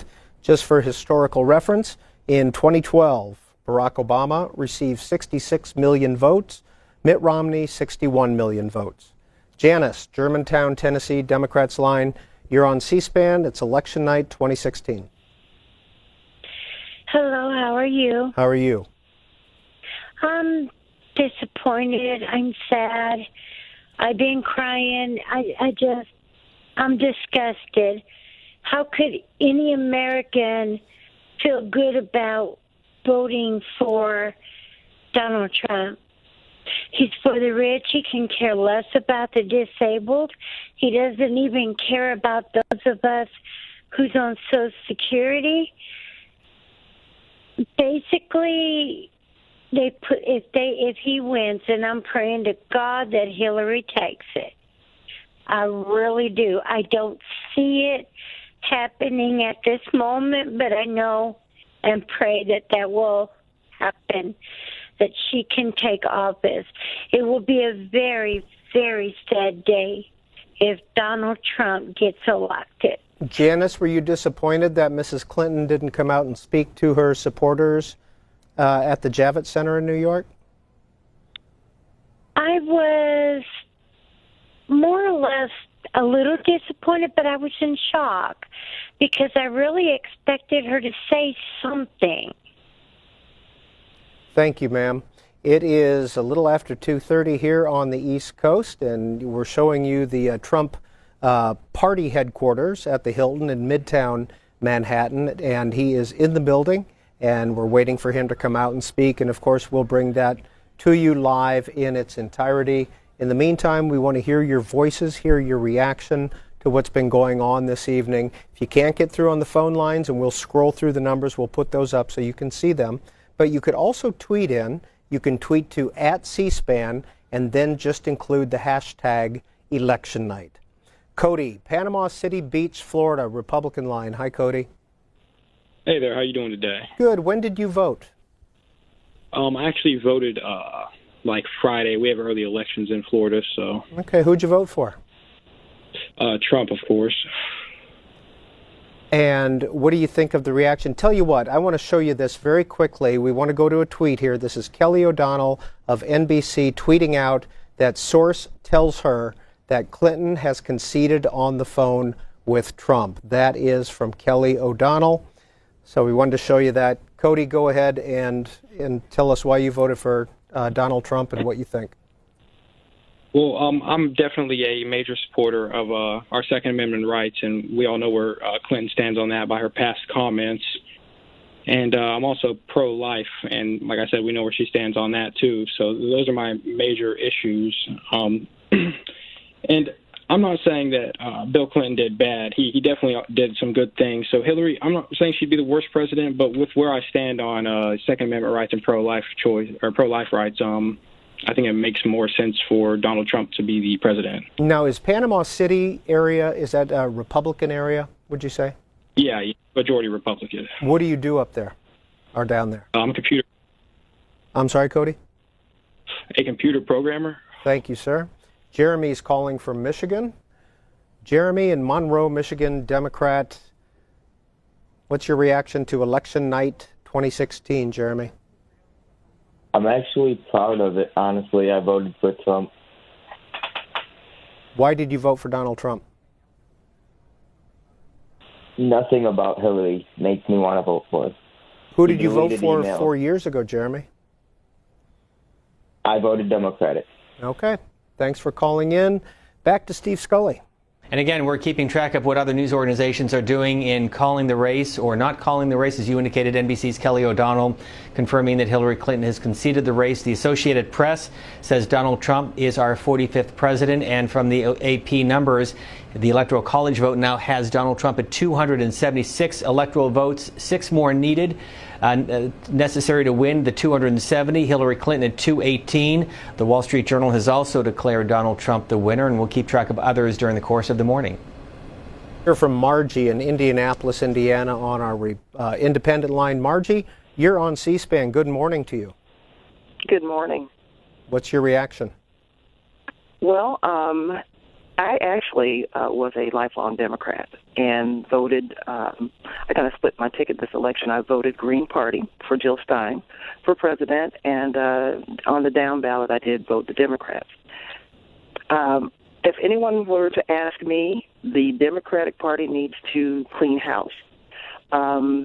They made a big mistake by alienating the biggest part of their party, the progressive wing of their party, which was the base of their party, when they cheated Bernie Sanders. Bernie Sanders had the momentum. He had the fire behind him. He could have beat Donald Trump. But because they were just had to have Hillary Clinton as a candidate, this is the outcome. That's Margie in Indianapolis, and up next is Mike in Grosse Pointe, Michigan on our Republican line. Mike, you're on C-SPAN. Yeah, I think people just wanted a change in America, so they elected all the Republicans this election. And how did you vote? I voted Republican. And did you do it because you were voting for something or against something? Well, yeah, they had a lot of other proposals on the ballot, but I've been a Republican all my life, and I just figured it's time for a change, and I think this is a year for it. What do you think about Michigan?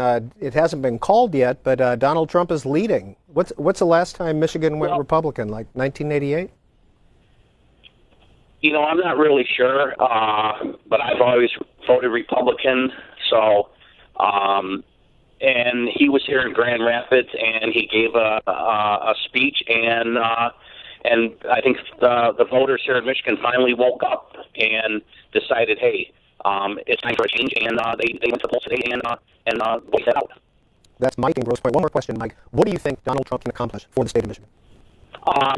He wants to change the tax code and put more money into working people's pocket. And now that it's all Republican, I think it will be done, since it hasn't really been changed since Ronald Reagan with the Tax Reform Act of 1986. That's Mike in Grosse Pointe outside of Detroit. And Michael is in Vacaville, California, independent line. But before we hear from Michael, let's show you the LA Times. Here's their front page. Trump moves closer to victory. And you can see there the crowd at the Trump headquarters, or the Trump party, are reacting to some of the numbers that Steve Scully was sharing with us earlier. Mike in Vacaville, independent. Hi, Mike. Hi, how are you? Good. I expected Trump to win, honestly. I think the Democrats did a terrible job at unifying both sides. We have the Bernie supporters, and then we have the Hillary supporters. And as a 23-year-old college student, I almost didn't vote. And I'm kind of concerned, about my student loans. I'm concerned about my quality of life moving forward. I'm concerned about the deconstruction of Obamacare. I personally know several people who were helped by it. But being optimistic, hopefully, after the Trump presidency, America will be in a different state, and maybe we'll have a different format. And we're going to the Hilton. This is the Trump party.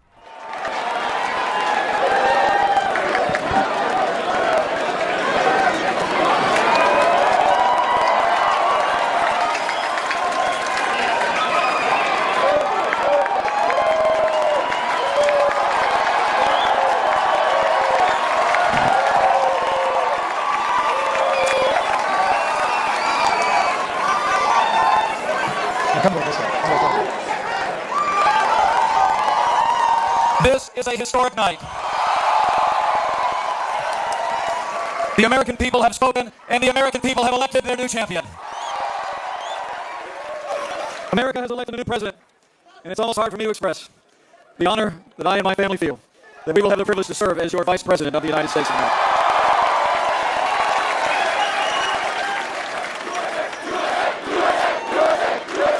I come to this moment deeply humbled, grateful to God for His amazing grace. Grateful to my family, my wonderful wife Karen, our son Michael and his fiancée Sarah, our daughter Audrey, far away, and our daughter Charlotte. I could not be here without them. And I'm deeply grateful to the American people for placing their confidence in this team and giving us this opportunity to serve. And I'm mostly grateful to our President-elect, whose leadership and vision will make America great again. So let me say, it is my high honor and distinct privilege to introduce to you the President-elect of the United States of America, Donald Trump.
Thank you very much, everybody.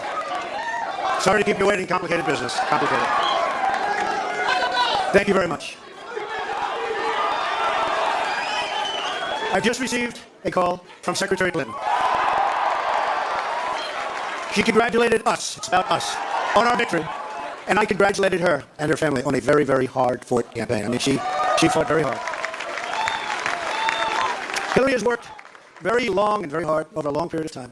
And we owe her a major debt of gratitude for her service to our country. I mean that very sincerely. Now it's time for America to bind the wounds of division. We have to get together. To all Republicans and Democrats and independents across this nation, I say it is time for us to come together as one united people. It's time. I pledge to every citizen of our land that I will be president for all Americans, and this is so important to me. For those who have chosen not to support me in the past, of which there were a few people, I'm reaching out to you for your guidance and your help so that we can work together and unify our great country.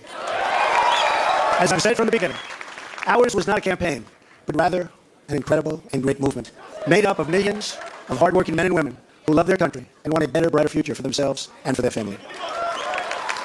It's a movement comprised of Americans from all races, religions, backgrounds, and beliefs who want and expect our government to serve the people, and serve the people it will. Working together, we will begin the urgent task of rebuilding our nation and renewing the American dream. I've spent my entire life in business looking at the untapped potential in projects and in people all over the world. That is now what I want to do for our country. Tremendous potential. I've got to know our country so well. Tremendous potential. It's going to be a beautiful thing. Every single American will have the opportunity to realize his or her fullest potential. The forgotten men and women of our country will be forgotten no longer. We are going to fix our inner cities and rebuild our highways, bridges, tunnels, airports, schools, hospitals. We're going to rebuild our infrastructure, which will become, by the way, second to none. And we will put millions of our people to work as we rebuild it. We will also, finally, take care of our great veterans. We've been so loyal, and I've gotten to know so many over this 18-month journey. The time I've spent with them during this campaign has been among my greatest honors. Our veterans are incredible people. We will embark upon a project of national growth and renewal. I will harness the creative talents of our people, and we will call upon the best and brightest to leverage their tremendous talent for the benefit of all. It's going to happen. We have a great economic plan. We will double our growth and have the strongest economy anywhere in the world. At the same time, we will get along with all other nations willing to get along with us. We will be. We'll have great relationships. We expect to have great relationships. No dream is too big, no challenge is too great. Nothing we want for our future is beyond our reach. America will no longer settle for anything less than the best. We must reclaim our country's destiny and dream big and bold and daring. We have to do that. We're going to dream of things for our country, and beautiful things and successful things once again.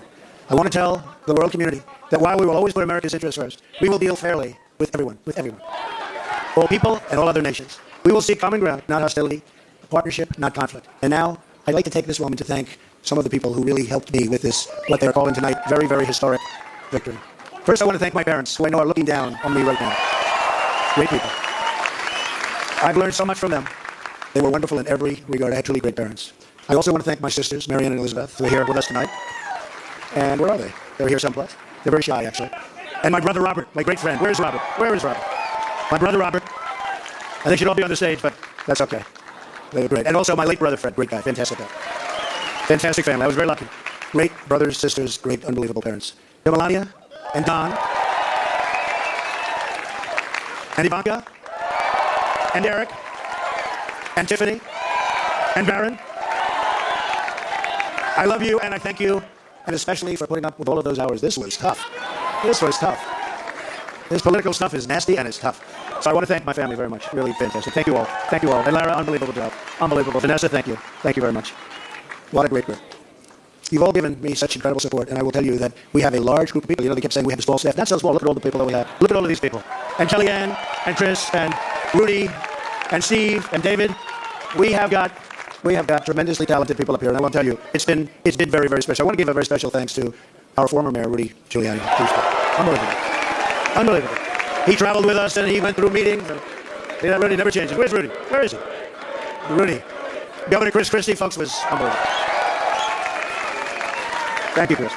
The first man, first senator, first major politician, let me tell you, he is highly respected in Washington because he's as smart as you get. Senator Jeff Sessions.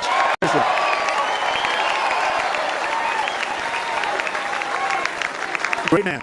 Another great man. Very tough competitor. He was not easy. Who was that? Is that the mayor that showed up? Rudy? Oh, Rudy got up here. Another great man who has been really a friend to me, but I'll tell you, I got to know him as a competitor because he was one of the folks that was negotiating to go against those Democrats. Dr. Ben Carson. Where's Ben? Where is Ben? And by the way, Mike Huckabee is here someplace, and he's fantastic. Mike and his family, Sarah, thank you very much. General Mike Flynn. Where is Mike? And General Kellogg. We have over 200 generals and admirals that have endorsed our campaign, and they're special people, and it's really an honor. We have 22 Congressional Medal of Honor recipients. We have just tremendous people. A very special person who, believe me, and I read reports that I wasn't getting along with him. I never had a bad second with him. He's an unbelievable star. He is, that's right, how did you possibly get? So let me tell you about Reince. And I've said this. I said Reince, and I know it. Look at all those people over there. I know it. Reince is a superstar, but I said, they can't call you a superstar, Reince, unless we win. Because you can't be called a superstar like Secretariat. If Secretariat came in second, Secretariat would not have that big, beautiful bronze bus at the track at Belmont. But I'll tell you, Reince is really a star. And he is the hardest working guy. And in a certain way, I did this. Reince, come up here. Where is Reince? Get over here, Reince. Boy, oh boy, oh boy. It's about time you did this, Reince. Huh? My God. It's everywhere. Say something. Ladies and gentlemen, the next president of the United States, Donald Trump. Thank you. It's been an honor. God bless. Thank God. Amazing guy. Our partnership with the RNC is so important to the success of what we've done.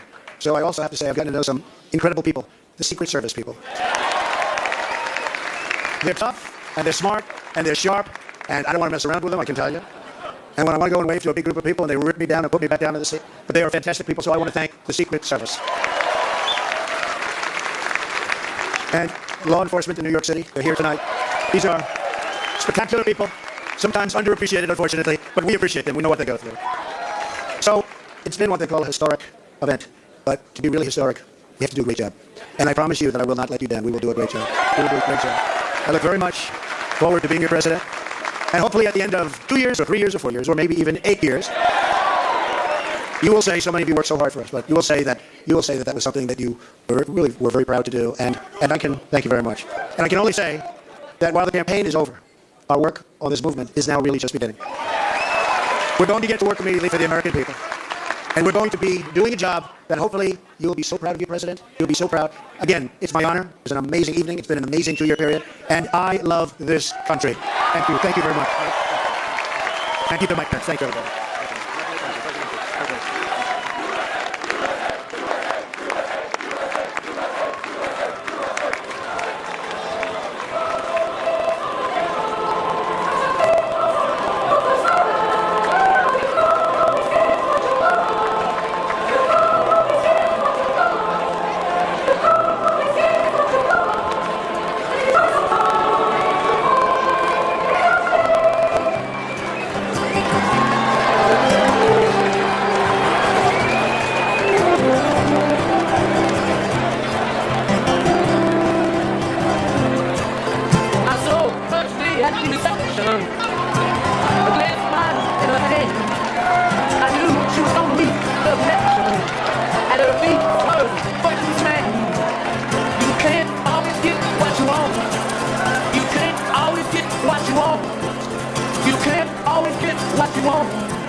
And you've been watching President-elect Trump work the room at the New York Hilton in Midtown Manhattan after his acceptance speech. We will be here all morning, and then the Washington Journal begins at 6 a.m. Eastern Time, so you'll be able to continue to call in and talk about election 2016. 202 is the area code for all of our numbers, 748-8920 for Democrats, 748-8921 for Republicans, and 202-748-8922. If you want to tweet in as well, you can tweet to @CSPAN, and you can join the conversation, lively conversation going online, facebook.com/CSPAN. Steve Scully has been here since 8 p.m. this evening with results. Historic night, historic morning, Peter, and this is one for the record books, one for the history books. We'll be talking about this for years to come. And one of the stories that they're going to be talking about, and you had these numbers earlier, but as you look at the overall popular vote numbers for Hillary Clinton and Donald Trump, of course, Donald Trump, the winner, these are the national numbers, with 48% of the vote compared to 47.3% for Hillary Clinton. But 10 million fewer votes in 2016 versus 2012. So the effort by the Obama White House and the Democrats to try to push the vote, especially among the African-American community, clearly that was not enough to help Hillary Clinton, and that's going to be one of the key factors in her stunning defeat, something that the polls did not predict. In fact, during most of the fall, Donald Trump was never ahead in the Real Clear Politics average, but of course, winning tonight to become our 45th president. So let's look at some of the numbers in the key states for the presidency, beginning with New Hampshire, the first of the nation primary, and that state has not yet been called, but right now Hillary Clinton is holding on to a very narrow lead by just over 1,000 votes with those 4 electoral votes. Pennsylvania, this is a state that turned the tide for Donald Trump with its 20 electoral votes at 48.8% compared to 47.7% for Hillary Clinton. Virginia, surprisingly close in that state. Hillary Clinton was able to edge out a very narrow victory in the Commonwealth of Virginia by just a couple 100,000 votes. Of course, her running mate is Senator Tim Kaine. In North Carolina, this is a state that the Democrats thought that they had a very good chance at. Donald Trump winning by about 5 percentage points, 50.5% to 46.7% for Hillary Clinton in the Tar Heel state. In Florida, he needed Florida to win the presidency, and he did so, winning the state of Florida with just over 49% of the vote compared to 47% for Secretary Clinton.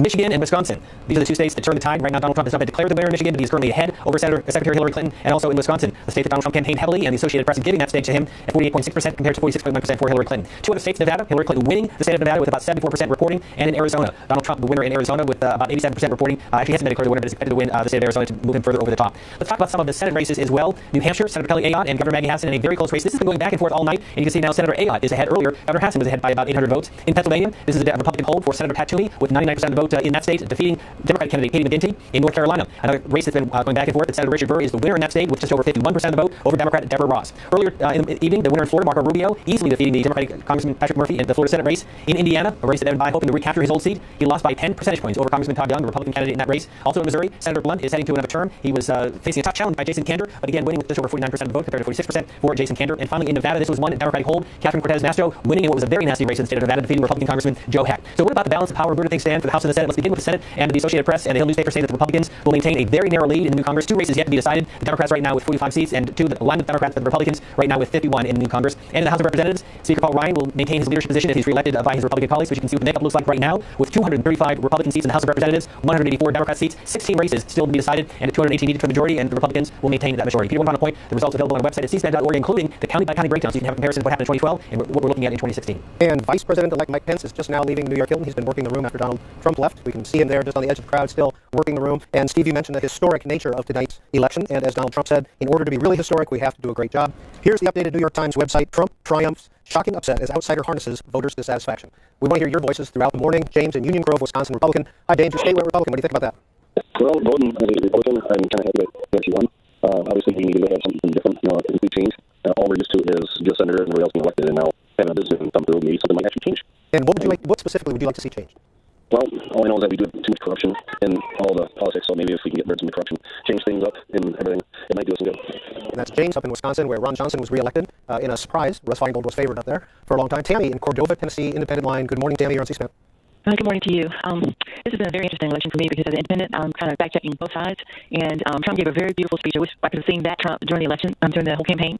But I have to say that I did vote for Hillary Clinton because I just don't have amnesia. I kind of have to look at facts. And I look at the fact of what we inherited when Obama came into office, and all the factors as to why, and the progress we have made. And then I look on the Republican side and I hear all the rhetoric from Rush Limbaugh, Sean Hannity, and my Republican friends. Oh, the country is terrible. It's going backwards. It's a bad place, and all these things. And then I go and I independently go pull up the Department of Labor statistics. Independently, I don't listen to news agencies. I'll go directly to the source and read. And it's not true. And so, listening to campaigns built on fear and things that aren't true, and I listen to people, even callers, talking about the Second Amendment. If Americans understood, how that works, and that the guns can't be taken unless 2/3 of the states vote and all this other kind of stuff, they understand that they're not in fear of their guns being taken. It's all media. It's all hype. It's all spin. It's rhetoric. So I hope that the Trump that we saw tonight is one that will prevail, or we'll see him for the next 4 years. I was pleased to hear the tenor of his speech. I don't know if he was on prompter or not.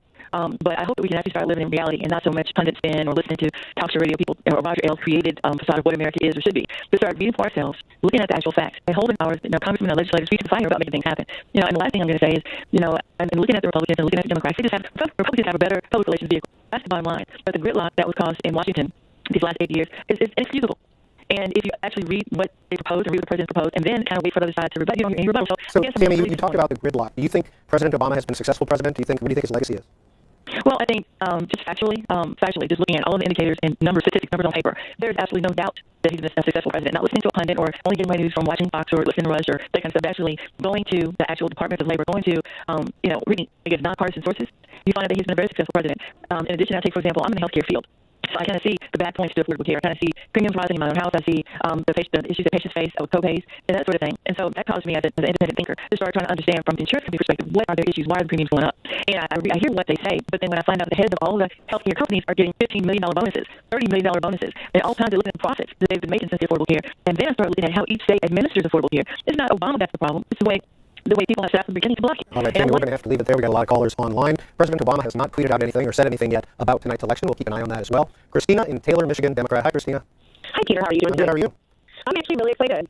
What? I just voted for Trump earlier today, and right now Wayne County was one of the swing areas in Michigan, and seeing that he won with our finals coming in really got me excited. Now, I was a Democrat, and I got swayed here in this election. I come from a split family, 50% is Republican, 50% is Democrat, so I hear both sides, and this entire election was just smart. And I really hope for the future, in our future elections, we don't have the smut that we have going back and forth, the name-calling, pulling up of past and throwing them in their faces. I really just want to see facts, and a lot of our people really just want to see facts. We actually have to look through, sort through the smut, see what was smut, and see what was real about our electees. So, Christina, what was it that, as a Democrat, changed your mind and had you vote for Donald Trump? Oh, goodness. Honestly, I really was rooting for Bernie. I really liked his business sale on the schooling because, of course, we have a lot of young people, and at one point I was in college, and I got out of pocket for everything. Unfortunately, my family didn't qualify for a lot of the Pell Grants and scholarships, and I had to work 3 jobs from 17 years old to 21. I got married and had twins at 22. I'm doing very well. My husband's doing very well. But what really got me was after the whole incident with Hillary and Bernie, Hillary won, of course, just everything that kept coming out. And of course, it was smut, but it was smut that I didn't. All right. You know, Christina, I don't know if you've been listening all night, but we've heard from several callers who were Bernie Sanders supporters and are now Donald Trump supporters.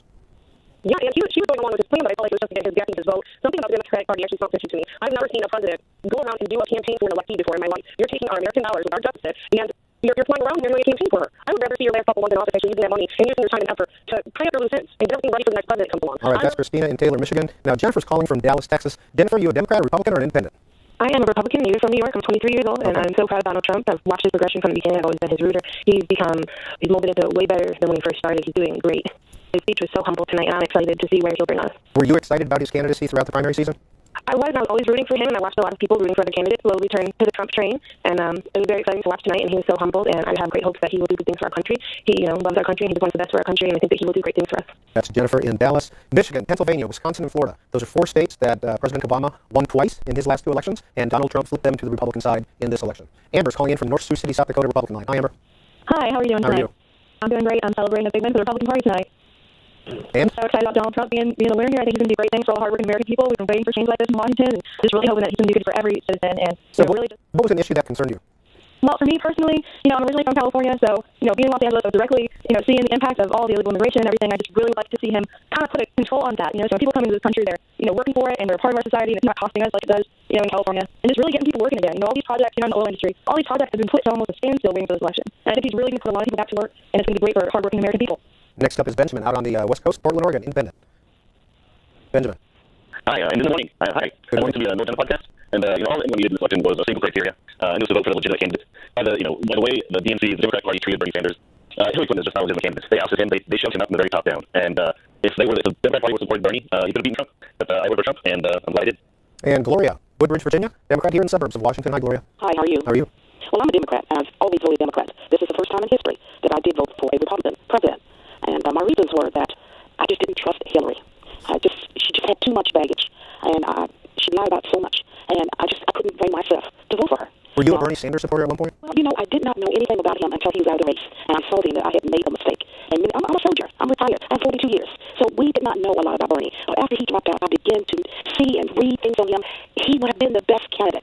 Hillary came in with too much baggage, too many lies. And I think what really upset me with her was the people that worked for her took the Fifth Amendment. Government employees? No, I just didn't want to deal with it. And I like the fact that, like I said, people didn't like Trump, but I said 2 things.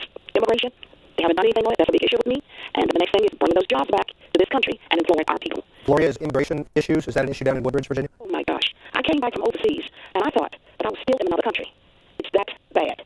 That's Gloria calling in from Woodbridge. We're going to leave it there. Thanks for staying up late with us tonight on C-SPAN. Here's the Los Angeles Times banner headline, Trump wins presidency. Our next call comes from another East Coaster up late, and that's JD in Eastleigh, South Carolina. Hi, JD. Hello. What's your reaction to election 2016? I've supported Trump from the beginning, from the get-go. And victims of families of Benghazi have finally got justice tonight. Hillary Clinton has just been an absolute mess for this country the last 18 months. And Donald Trump really loves and cares about the American people. I am a working class American citizen, middle class, and he has been there for us, you know, and I'm just so grateful and so happy for that. I just had a daughter 5 months ago, and Hillary was for aborting at 32 weeks, and that goes against every Christian value that I believe in. So is that your number one issue? Well, that, and second, I'm in Iraq. Hillary was just, you know, I watched all the presidential debates, and I just did not agree with anything Hillary had to say. I've always voted Republican, and it's going to be, the next 4 to 8 years is going to be great for America. And again, the Senate, the House of Representatives, and the presidency have all gone Republican. The House and the Senate have stayed Republican, but the presidency is now in Republican hands as well. Cynthia in Phoenix, Arizona, on our Democrats line. Cynthia, you're on C-SPAN. Thank you. I just wanted to comment that I personally believe most of this is a backlash against Obama.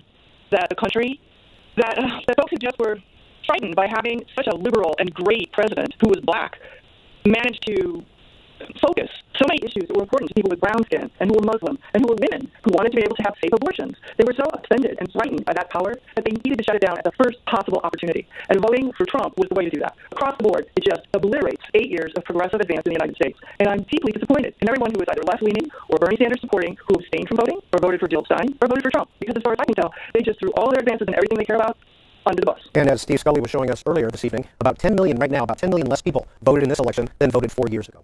Andrew's calling in Milltown, Connecticut, our independent line. Andrew, which way did you go today? I actually voted for Jerry Johnson because I'm elated that Trump won presidency. That was pretty funny to me because when Hillary Clinton and the administration, they spent so much money buying the media, buying people's support, making it look one way, and it really wasn't. And we're seeing the arsonist politics take hold. And this is the moment I think we've all been waiting for by millennials with Julian Assange, with Edward Snowden. This is the moment they've really demonstrated what's going on with the elite. And now we're seeing it in full swing. So maybe this will be the spark that will switch us over from this fake democratic system to maybe the Westminster model. Maybe we'll get House of Lords for ourselves this time. That's Andrew in Middletown, Connecticut. Gary Johnson carried about 3% of the national vote. Donald Trump, 48%. Hillary Clinton, 47%. Jill Stein, about 1%. Barbara in Kingman, Arizona. And let me get the right number here. Barbara, you're on the air, independent. Yes, I am. I've never been into politics. This is the first year I've paid attention. I didn't watch much of all the stuff they show on TV. I do believe that this country is going to be in, jeopardy. I don't know either way. Hillary just happened to have some baggage. Maybe someone needs to look at Donald Trump's baggage. Maybe they might make a comparison somewhere there. I do feel that Michelle Obama needs to help Donald Trump's wife assume a wardrobe for her presidency. And I need to let people know they need to watch that array of when he went down the line congratulating his entourage. Watch how he presents himself to the other ladies there and how he presents himself to the one black lady that was there. That told me something about him. I don't know what the country thinks of it, but that's my thoughts on it. Barbara, what do you think about your Senator John McCain getting reelected? That's kind of iffy there. Here in Arizona, I'm a senior citizen, and watching different things in my state, I hope he improves some of his things that he did here for Arizona country. I do believe that as a senior citizen, I do hope that our new president can pay attention to us senior citizens, our medical, our Social Security, because we're low income. We're not millionaires. I worked all my life from the age of 16 until I had to retire 4 years ago on disability. I believe that needs to be addressed. And from what I did watch of the political rallies and whatever, there wasn't much on us senior citizens. How is that going to be addressed? All right, that's Barbara in Kingman, Arizona. I want to show you what the Hilton Ballroom looks like right now. As you can see, there's still quite a few people milling about, even though President-elect Trump and Vice President-elect Pence have left the room. This is the scene. This is a live picture from the Hilton. Earlier, at about 2:45 a.m., Mike Pence and Donald Trump came out to speak to their supporters. Ladies and gentlemen, please welcome the Vice President-elect of the United States, Donald Pence.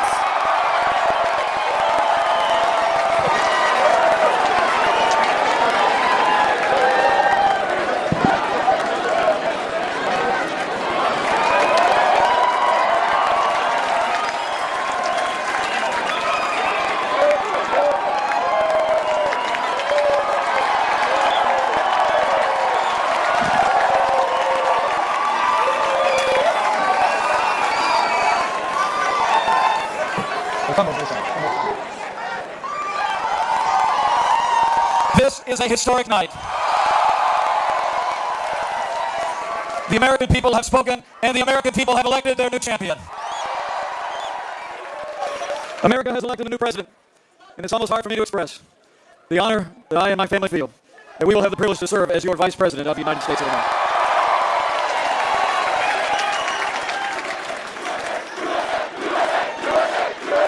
I come to this moment deeply humbled, grateful to God for His amazing grace. Grateful to my family, my wonderful wife Karen, our son Michael and his fiancée Sarah, our daughter Audrey, far away, and our daughter Charlotte. I could not be here without them. And I'm deeply grateful to the American people for placing their confidence in this team and giving us this opportunity to serve. And I'm mostly grateful to our President-elect, whose leadership and vision will make America great again. So let me say, it is my high honor and distinct privilege to introduce to you the President-elect of the United States of America, Donald Trump.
Thank you. Thank you very much, everybody. Sorry to keep you waiting. Complicated business. Complicated. Thank you very much. I've just received a call from Secretary Clinton. She congratulated us, it's about us, on our victory. And I congratulated her and her family on a very, very hard-fought campaign. I mean, she fought very hard. Hillary has worked very long and very hard over a long period of time. And we owe her a major debt of gratitude for her service to our country. I mean that very sincerely. Now it's time for America to bind the wounds of division. We have to get together. To all Republicans and Democrats and independents across this nation, I say it is time for us to come together as one united people. Time. I pledge to every citizen of our land that I will be president for all Americans, and this is so important to me. For those who have chosen not to support me in the past, of which there were a few people, I'm reaching out to you for your guidance and your help so that we can work together and unify our great country. As I've said from the beginning, ours was not a campaign, but rather an incredible and great movement made up of millions of hardworking men and women who love their country and want a better, brighter future for themselves and for their family. It's a movement comprised of Americans from all races, religions, backgrounds, and beliefs who want and expect our government to serve the people, and serve the people it will. Working together, we will begin the urgent task of rebuilding our nation and renewing the American dream. I've spent my entire life in business looking at the untapped potential in projects and in people all over the world. That is now what I want to do for our country. Tremendous potential. I've gotten to know our country so well. Tremendous potential. It's going to be a beautiful thing. Every single American will have the opportunity to realize his or her fullest potential. The forgotten men and women of our country will be forgotten no longer. We are going to fix our inner cities and rebuild our highways, bridges, tunnels, airports, schools, hospitals. We're going to rebuild our infrastructure, which will become, by the way, second to none. And we will put millions of our people to work as we rebuild it. We will also finally take care of our great veterans. We've been so loyal, and I've gotten to know so many over this 18-month journey. The time I've spent with them during this campaign has been among my greatest honors. Our veterans are incredible people. We will embark upon a project of national growth and renewal. I will harness the creative talents of our people, and we will call upon the best and brightest to leverage their tremendous talent for the benefit of all. It's going to happen. We have a great economic plan. We will double our growth and have the strongest economy anywhere in the world. At the same time, we will get along with all other nations willing to get along with us. We will be. We'll have great relationships. We expect to have great, great relationships. No dream is too big, no challenge is too great. Nothing we want for our future is beyond our reach. America will no longer settle for anything less than the best. We must reclaim our country's destiny and dream big and bold and daring. We have to do that. We're going to dream of things for our country, and beautiful things, and successful things once again. I want to tell the world community that while we will always put America's interests first, we will deal fairly with everyone, all people and all other nations. We will seek common ground, not hostility, partnership, not conflict. And now, I'd like to take this moment to thank some of the people who really helped me with this, what they're calling tonight, very, very historic victory. First, I want to thank my parents, who I know are looking down on me right now. Great people. I've learned so much from them. They were wonderful in every regard. I had truly great parents. I also want to thank my sisters, Marianne and Elizabeth, who are here with us tonight. And where are they? They're here someplace. They're very shy, actually. And my brother Robert, my great friend. Where's Robert? Where is Robert? My brother Robert. And they should all be on the stage, but that's okay. They're great. And also my late brother Fred, great guy, fantastic guy. Fantastic family. I was very lucky. Great brothers, sisters, great, unbelievable parents. To Melania and Don and Ivanka and Eric and Tiffany and Baron. I love you and I thank you, and especially for putting up with all of those hours. This was tough. This was tough. This political stuff is nasty and it's tough. So I want to thank my family very much. Really fantastic. Thank you all. Thank you all. And Lara, unbelievable job. Unbelievable. Vanessa, thank you. Thank you very much. What a great group. You've all given me such incredible support, and I will tell you that we have a large group of people. You know, they kept saying we have a small staff. Not so small. Look at all the people that we have. Look at all of these people. And Kellyanne, and Chris, and Rudy, and Steve, and David. We have got tremendously talented people up here, and I want to tell you, it's been very, very special. I want to give a very special thanks to our former mayor, Rudy Giuliani. Unbelievable. Unbelievable. He traveled with us, and he went through meetings, and that really never changed it. Where's Rudy? Where is he? Rudy. Governor Chris Christie, folks, was unbelievable. Thank you, good. The first man, first senator, first major politician, let me tell you, he's highly respected in Washington because he's as smart as you get. Senator Jeff Sessions. Where is that?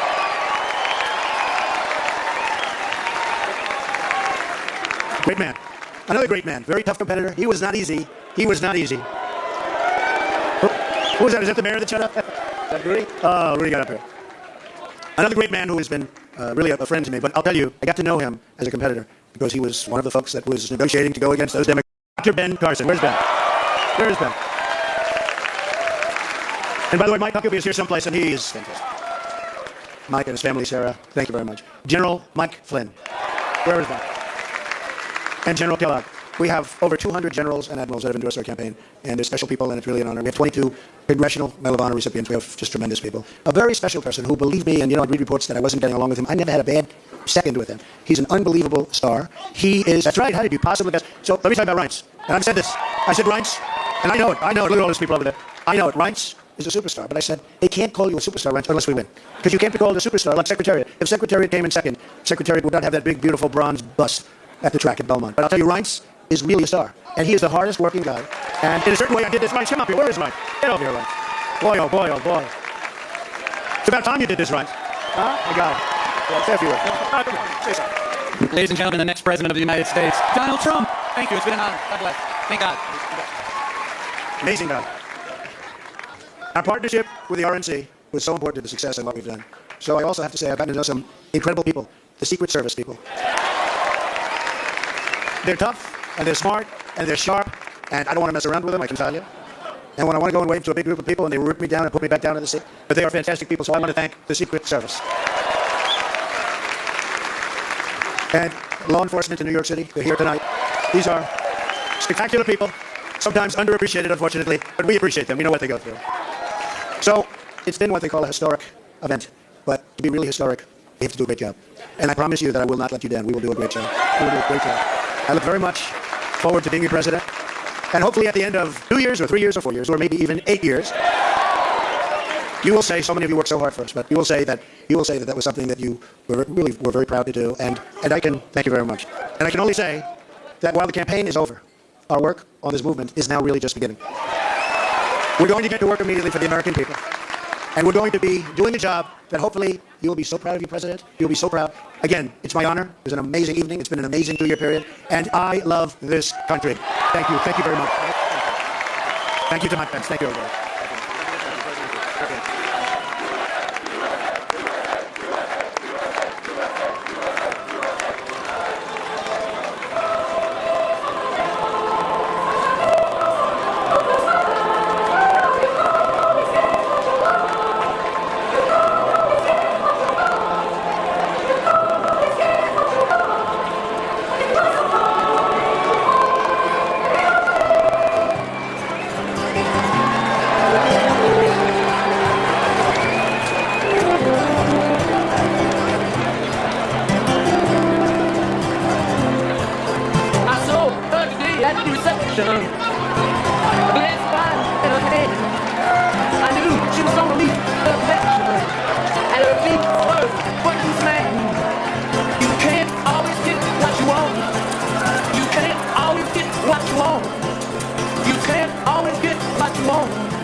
And that event happened about an hour and a half ago at the New York Hilton in Midtown Manhattan.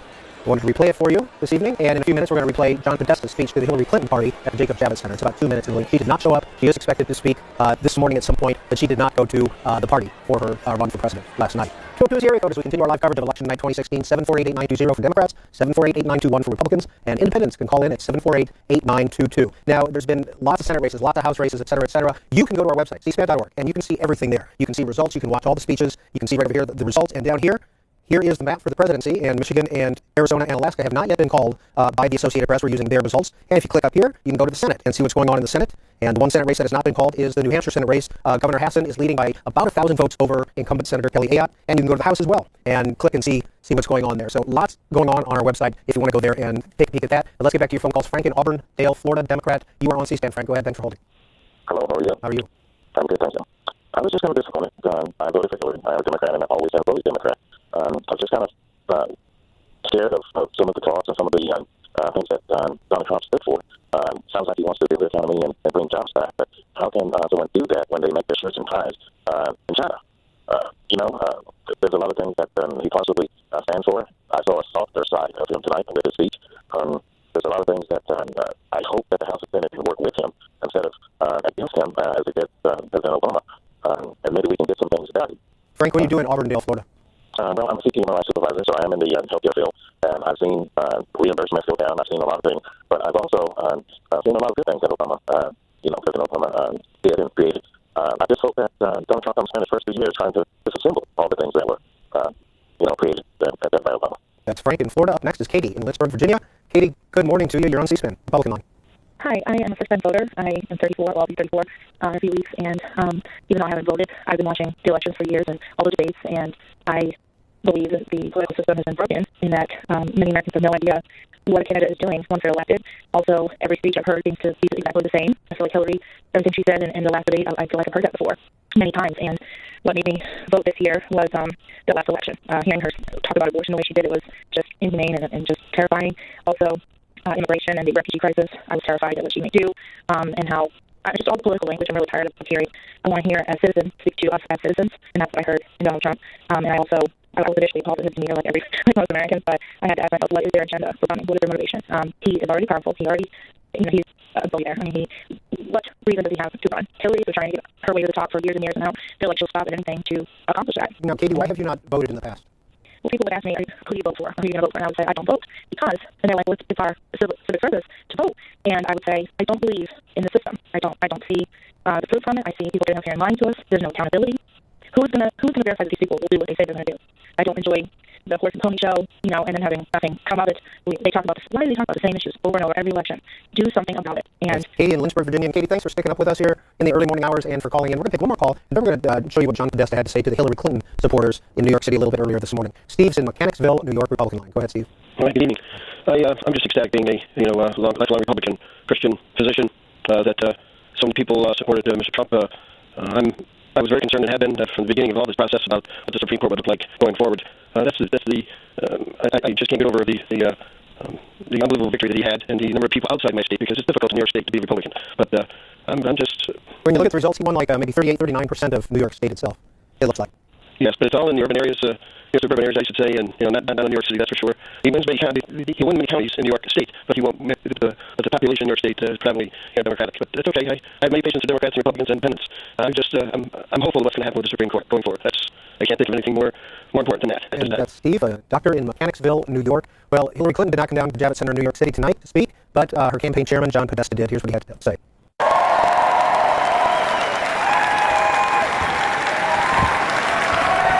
Thank you. Well, folks, I know I've been here a long time, and it's been a long night, and it's been a long campaign. But I could say we can wait a little longer, can't we? We're still counting votes, and every vote should count. Several states are too close to call, so we're not going to have anything more to say tonight. So listen to me. Everybody should head home. You should get some sleep. We'll have more to say tomorrow. I want you to know, I want every person in this hall to know, and I want every person across the country who supported Hillary to know that your voices and your enthusiasm mean so much to her and to Tim and to all of us. We are so proud of you. And we are so proud of her. She's done an amazing job, and she is not done yet. So thank you for being with her. She has always been with you. I have to say this tonight. Good night. We will be back. We'll have more to say. Let's get those votes counted, and let's bring this home. Thank you so much for all of you who have done. You are in all of our hearts. Thank you. And that was earlier this morning from New York City. And of course, as we know, we learned later, Hillary Clinton called Donald Trump and conceded and congratulated him. And then, of course, he spoke. And that's what happened. But we thought you should see the John Podesta speech once again. Well, let's go through some numbers and some results. And let's begin with the Electoral College right now. 276 for Donald Trump, 218 for Hillary Clinton, 270 is what is needed. Michigan, Arizona, and Alaska have not yet been called, but Donald Trump is leading in all three of those. Now let's go to the Senate. And there were 33 Senate races up. The Republicans held 21, and the Democrats got 11. And you can see that the Republicans still control the Senate by a smaller margin, 54 to 51, and 51 to 45 at this point, with the independents. The Republicans lost the Senate seat in Illinois. Tammy Duckworth beat Mark Kirk. Now, here's what the House looks like. 236 Republicans to 191 Democrats. A couple of the races, 8, I believe, have not yet been called. So the Republicans maintain the majority, which is 218. That's the majority in the House of Representatives. Here's a look at some of the governor's races this evening. We haven't had a chance to talk much about them, but Representative John Carney is the new governor of Delaware. He won with 58% of the votes. And Mike Pence is being replaced in Indiana by his lieutenant governor, Eric Holcomb, who won 51% to 45 for John Gregg, the Democrat. New governor in Missouri as well. And it's the Republican, Eric Greitens, 51% of the vote. Now, Montana governor is right now too close to call. It has not been called yet. Governor Steve Bullock he's a Democrat, and he is running for re-election over the Republican. You can see it's 49 to 48 or 48 to 48 at this point, so that has not been called. Now, the governor of New Hampshire, it looks like another Sununu will be in office in New Hampshire. Chris Sununu, son of John Sununu, brother of former Senator Sununu, is the new governor of New Hampshire. North Carolina is another governor's race that has not been called. The incumbent, Pat McCrory, is just a little bit behind the Democrat Roy Cooper, so that again is up in the air. New governor of North Dakota, and his name is Doug Burgum. 77% of the vote. He's a Republican. Oregon Governor Kate Brown re-elected easily with 51% of the vote. And Governor Gary Herbert, 66% of the vote in his re-election there for Utah. And Vermont was one of those states that voted heavily for Hillary Clinton and elected a Republican governor. Phil Scott is his name. Washington State, Jay Inslee easily defeated Bill Bryant for re-election, 56 to 44. And finally, West Virginia is another state that split, went heavily for Donald Trump, but they elected Jim Justice as their new governor, 49 to 42. Jim Justice is a billionaire, a mining company owner, and he also owns the Greenbrier Resort, very nice place in West Virginia. And he is a Democrat, and he is the new governor of West Virginia. Now back to your phone calls. John in Florence, Massachusetts, independent. Hi, John. Hi, I'd like to consider my faith has been restored in America. I'm a disabled veteran, and I am independent, but I was glad to see that people were able to see how Hillary's staff also had the Fifth Amendment. She wouldn't answer any questions and claimed not to be able to remember. She was even trained on emails and saw through all of her deceitfulness and her secretiveness, and we're able to see the truth of the matter, despite what the media was able to try to portray of Donald Trump and what a bad person he was. She's a career politician that could never do anything good for anyone but herself. And it's always good to see that America would have the brain that I thought they did. And John is calling from Massachusetts. Massachusetts went overwhelmingly for Hillary Clinton, 61% to 33%. David's in Alabama, in Northport, Alabama, on a Republican line. Hi, David. You're on C-SPAN. I'm so happy. I'm 68 years old, and I'm happy to be a part of this historic election. And also, Sunday night when I came in from church, I got on Facebook something I don't do but once every 3 or 4 months. And I posted to my friends that when I cast my ballot on Tuesday for Donald Trump, that my vote would be the one that put him in the lead and that he would go on to win the election. And I'm so glad that that's turned out to be true. And nobody will ever be able to say that my vote was not the one that put him in the lead. I'm just thankful that we do live in a country where we're free to do is what the majority votes. And Donald Trump won 63% of the vote in Alabama. Bill's calling in from New Mexico, Clovis, New Mexico, independent line. How did you vote, Bill? Bill, you with us? Bill is gone. Sorry about that. Jamie, Temecula, California, Democrat. Hi, Jamie. Hello here. How did the election turn out for you tonight? Wonderfully. Thank you. I am a considered senior citizen. I have 4 children who were totally affected by Obamacare. Unfortunately, I did not have to take the time to change my affiliation. So even though I voted for Trump, that was not my affiliation. Unfortunately, I don't think a lot of people read Obama's book before he became president. And if they had, I don't think they ever really voted for him. It was a very strange. He was a socialist from the get-go. Are you talking about Dreams for My Father? I think so, yes. Okay. Say, Jamie, how did you vote in your Senate race tonight? Kamala Harris won, correct? Correct, yes. Okay, how did you vote in that race? I voted for her, yes. Okay. And you voted for Donald Trump, so you split your ticket. Yes, I did. And, I really wish that we would be allowed to register independent so that we could have our choices from the get-go, but unfortunately we don't. In the primaries, we can only vote one way. And Kamala Harris won overwhelmingly with 63% of the vote over Representative Loretta Sanchez. They have the so-called jungle primary in California where the top 2 vote getters get to proceed to the general election. And in this case, they were both Democrats. And Donald Trump got 34% of the vote in California to Hillary Clinton's 61%. Our next call comes from Trinity, also out in California, Santa Clarita, California. Hi, Trinity. Hi, how are you tonight? How did the election go for you? Oh, wow, I'm kind of really split by the decision, but I think it is fixed. This might be made by Donald Trump. Accountability, responsibility, and the reality is, if he does win, we're in trouble. We're in devastation. His temperament, his behavior, he needs anger management. He cannot push the button on 2.5 seconds. We can't wait for Hillary. We've been waiting. It's time. So, well, now, Trinity, you know the election's over, right? So they said. But there's a lot of provisional ballots that have not been counted yet. Okay. And every vote counts. So it might not count right this second, but it will later on. And that's Trinity out in Santa Clarita, California. Ian, Ogden, Utah. Hi, Ian, Republican. Hi, how are you doing? How are you? I'm pretty good. I'm starstruck right now on the whole election. I did not think Trump was actually going to win, but he came through in the end. I don't know. I think that at the end of the day, we all just need to be happy, and next time, hopefully, around, we will win. And Ian, a lot of talk about Utah being in play with Evan McMullin running, but Donald Trump got 45% of the vote. Yeah, I was surprised with that one, but That's Ian in Ogden, Utah. Rachel is in Arkansas, Springdale, Arkansas, Democrat. Rachel, you're on C-SPAN, election 2016. How'd it go for you? Well, I was a little disappointed. I was a huge Hillary supporter. I've been supporting her since 2008, so she's always been like my main candidate. So I was severely disappointed. But I hope that the Trump supporters are right and he will do a good job. That's my hope. And I want people to remember that Hillary ran a classy campaign. She ran one of the best campaigns I've seen, and she put a crack in that glass ceiling. And that's all we need to do is just keep going on it. And one day she might win president, hopefully. Rachel, are you old enough to remember the Clintons when they were in Arkansas? I am actually, yes. I actually am so happy that, she set up this great school system here in Arkansas. My kids go to school, and I feel like this school is so much better than it was down in Florida. It's a very great system. Thank you for calling in. Thanks for sticking with us this evening into the late night. This is a tweet by Dylan Byers from CNN Money. Mexican peso tumbles to all-time low. It says you can get 20 pesos for the dollar, which is quite a few. Here's another article. This is the Wall Street Journal this morning. Stock futures plunge as Donald Trump posts surprising win. And the last we looked, the stock futures were down about 700 points. Now, this is the Daily Telegraph out of London, and this is their headline.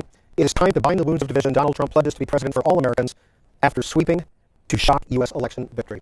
We're going to take a couple more calls, and then we're going to show you his acceptance speech or his victory speech this evening from New York City. And this is David in Tacoma, Washington, Republican. David, you're on C-SPAN. Go ahead and make your comment. David, we're going to have to move on. You there? Yes, I'm here. All right, go ahead and make your comment. Well, I just want to congratulate America, and I'm really happy that we have a president that he won in for Washington State, and I just want this country to be successful and everybody in this world to be proud of us because we have a family here, and everything what we do is just I don't know, I'm just really happy, and let's make America great again. Let's do it, and whatever it needs to take, whatever we need to do it, and we're there for it. So thank you for everybody else who supported. All right, David, as you know, you're in the minority in Washington State because Hillary Clinton won that state with 56% of the vote.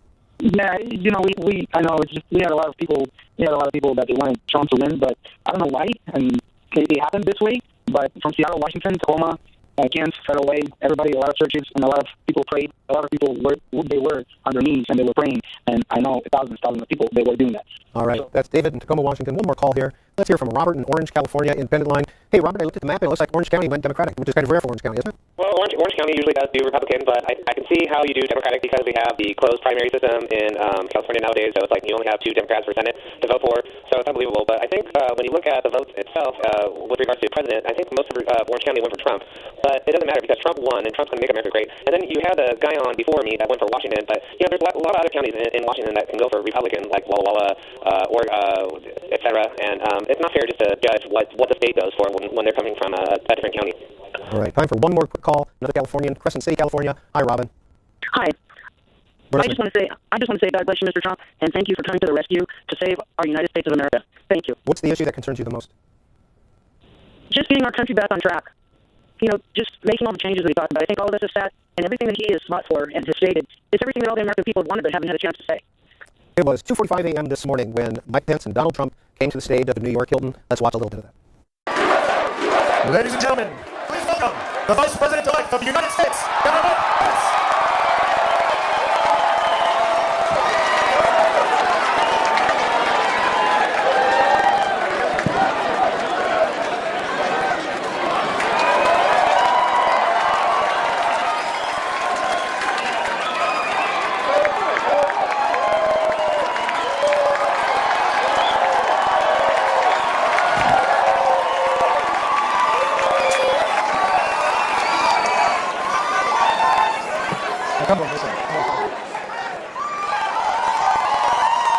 This is a historic night. The American people have spoken, and the American people have elected their new champion. America has elected a new president, and it's almost hard for me to express the honor that I and my family feel that we will have the privilege to serve as your Vice President of the United States of America.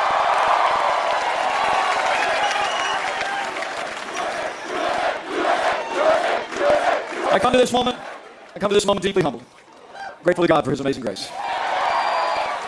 Grateful to my family, my wonderful wife Karen, our son Michael and his fiancée Sarah, our daughter Audrey, far away, and our daughter Charlotte. I could not be here without them. And I'm deeply grateful to the American people for placing their confidence in this team and giving us this opportunity to serve. And I'm mostly grateful to our president-elect, whose leadership and vision will make America great again. So let me say, it is my high honor and distinct privilege to introduce to you the President-elect of the United States of America, Donald Trump.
much, everybody. Sorry to keep you waiting. Complicated business. Complicated. Thank you very much. I've just received a call from Secretary Clinton. She congratulated us, it's about us, on our victory. And I congratulated her and her family on a very, very hard-fought campaign. I mean, she fought very hard. Hillary has worked very long and very hard over a long period of time, and we owe her a major debt of gratitude for her service to our country. I mean that very sincerely. Now it's time for America to bind the wounds of division. We have to get together. To all Republicans and Democrats and independents across this nation, I say it is time for us to come together as one united people. Time. I pledge to every citizen of our land that I will be president for all Americans, and this is so important to me. For those who have chosen not to support me in the past, of which there were a few people, I'm reaching out to you for your guidance and your help so that we can work together and unify our great country. As I've said from the beginning, ours was not a campaign, but rather an incredible and great movement made up of millions of hardworking men and women who love their country and want a better, brighter future for themselves and for their family. It's a movement comprised of Americans from all races, religions, backgrounds, and beliefs who want and expect our government to serve the people, and serve the people it will. Working together, we will begin the urgent task of rebuilding our nation and renewing the American dream. I've spent my entire life in business looking at the untapped potential in projects and in people all over the world. That is now what I want to do for our country. Tremendous potential. I've gotten to know our country so well. Tremendous potential. It's going to be a beautiful thing. Every single American will have the opportunity to realize his or her fullest potential. The forgotten men and women of our country will be forgotten no longer. We are going to fix our inner cities and rebuild our highways, bridges, tunnels, airports, schools, hospitals. We're going to rebuild our infrastructure, which will become, by the way, second to none. And we will put millions of our people to work as we rebuild it.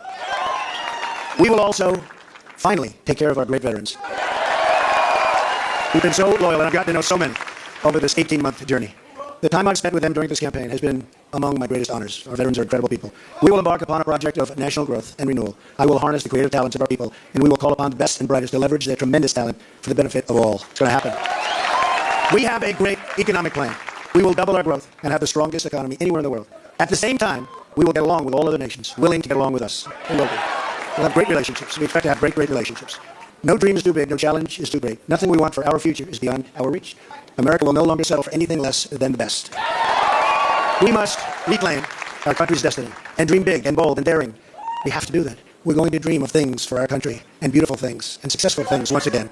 I want to tell the world community that while we will always put America's interests first, we will deal fairly with everyone, all people and all other nations. We will seek common ground, not hostility, partnership, not conflict. And now, I'd like to take this moment to thank some of the people who really helped me with this, what they are calling tonight, very, very historic victory. First, I want to thank my parents, who I know are looking down on me right now. Great people. I've learned so much from them. They were wonderful in every regard. I had truly great parents. I also want to thank my sisters, Marianne and Elizabeth, who are here with us tonight. And where are they? They're here someplace. They're very shy, actually. And my brother Robert, my great friend. Where's Robert? Where is Robert? My brother Robert. And they should all be on the stage, but that's okay. They were great. And also my late brother Fred, great guy, fantastic guy. Fantastic family. I was very lucky. Great brothers, sisters, great, unbelievable parents. To Melania and Don and Ivanka and Eric and Tiffany and Barron. I love you and I thank you, and especially for putting up with all of those hours. This was tough. This was tough. This political stuff is nasty and it's tough. So I want to thank my family very much. Really fantastic. Thank you all. Thank you all. And Lara, unbelievable job. Unbelievable. Vanessa, thank you. Thank you very much. What a great group. You've all given me such incredible support, and I will tell you that we have a large group of people. You know, they kept saying we have a small staff. Not so small. Look at all the people that we have. Look at all of these people. And Kellyanne, and Chris, and Rudy, and Steve, and David. We have got tremendously talented people up here, and I want to tell you, it's been very, very special. I want to give a very special thanks to our former mayor, Rudy Giuliani. Unbelievable. Unbelievable. He traveled with us, and he went through meetings. Yeah, Rudy never changed it. Where's Rudy? Where is he? Rudy. Governor Chris Christie, folks, was unbelievable. Thank you, Chris. The first man, first senator, first major politician, let me tell you, he is highly respected in Washington because he's as smart as you get. Senator Jeff Sessions. Where's Jeff?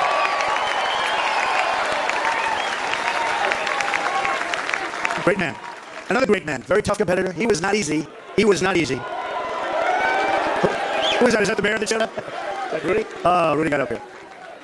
Another great man who has been really a friend to me, but I'll tell you, I got to know him as a competitor because he was one of the folks that was negotiating to go against those Democrats. Dr. Ben Carson. Where's Ben? Where is Ben? And by the way, Mike Huckabee is here someplace, and he is fantastic. Mike and his family, Sarah, thank you very much. General Mike Flynn. Where is Mike? And General Kellogg. We have over 200 generals and admirals that have endorsed our campaign, and they're special people, and it's really an honor. We have 22 Congressional Medal of Honor recipients. We have just tremendous people. A very special person who, believe me, and I read reports that I wasn't getting along with him. I never had a bad second with him. He's an unbelievable star. He is, that's right, how did you possibly guess? So let me tell you about Reince. And I said this. They said Reince, and I know it. Look at all those people over there. I know it. Reince is a superstar. But I said, they can't call you a superstar, Reince, unless we win. Because you can't be called a superstar like Secretariat. If Secretariat came in second, Secretariat would not have that big, beautiful bronze bus at the track at Belmont. But I'll tell you, Reince is really a star. And he is the hardest working guy. And in a certain way, I did this. Reince, come up here. Where is Reince? Get over here, Reince. Boy, oh boy, oh boy. It's about time you did this, right? Oh, my God. Chef yours. Oh, come on. Sister. Ladies and gentlemen, the next president of the United States, Donald Trump. Thank you. It's been an honor. God bless. Thank God. Amazing guy. Our partnership with the RNC was so important to the success in what we've done. So I also have to say I've gotten to know some incredible people, the Secret Service people. They're tough, and they're smart, and they're sharp, and I don't want to mess around with them, I can tell you. And when I want to go and wave to a big group of people, and they rip me down and put me back down to the seat. But they are fantastic people, so I want to thank the Secret Service. And law enforcement in New York City, they're here tonight. These are spectacular people, sometimes underappreciated, unfortunately, but we appreciate them. We know what they go through. So it's been what they call a historic event. But to be really historic, we have to do a great job. And I promise you that I will not let you down. We will do a great job. We will do a great job. I look very much forward to being your president. And hopefully at the end of 2 years or 3 years or 4 years or maybe even 8 years, you will say, so many of you worked so hard for us, but you will say that was something that you were very proud to do. And I can thank you very much. And I can only say that while the campaign is over, our work on this movement is now really just beginning. We're going to get to work immediately for the American people. And we're going to be doing a job that hopefully you will be so proud of your president. You'll be so proud. Again, it's my honor. It was an amazing evening. It's been an amazing 2-year period. And I love this country. Thank you. Thank you very much. Thank you to Mike Pence. Thank you, everybody. And that was Donald Trump from earlier this morning.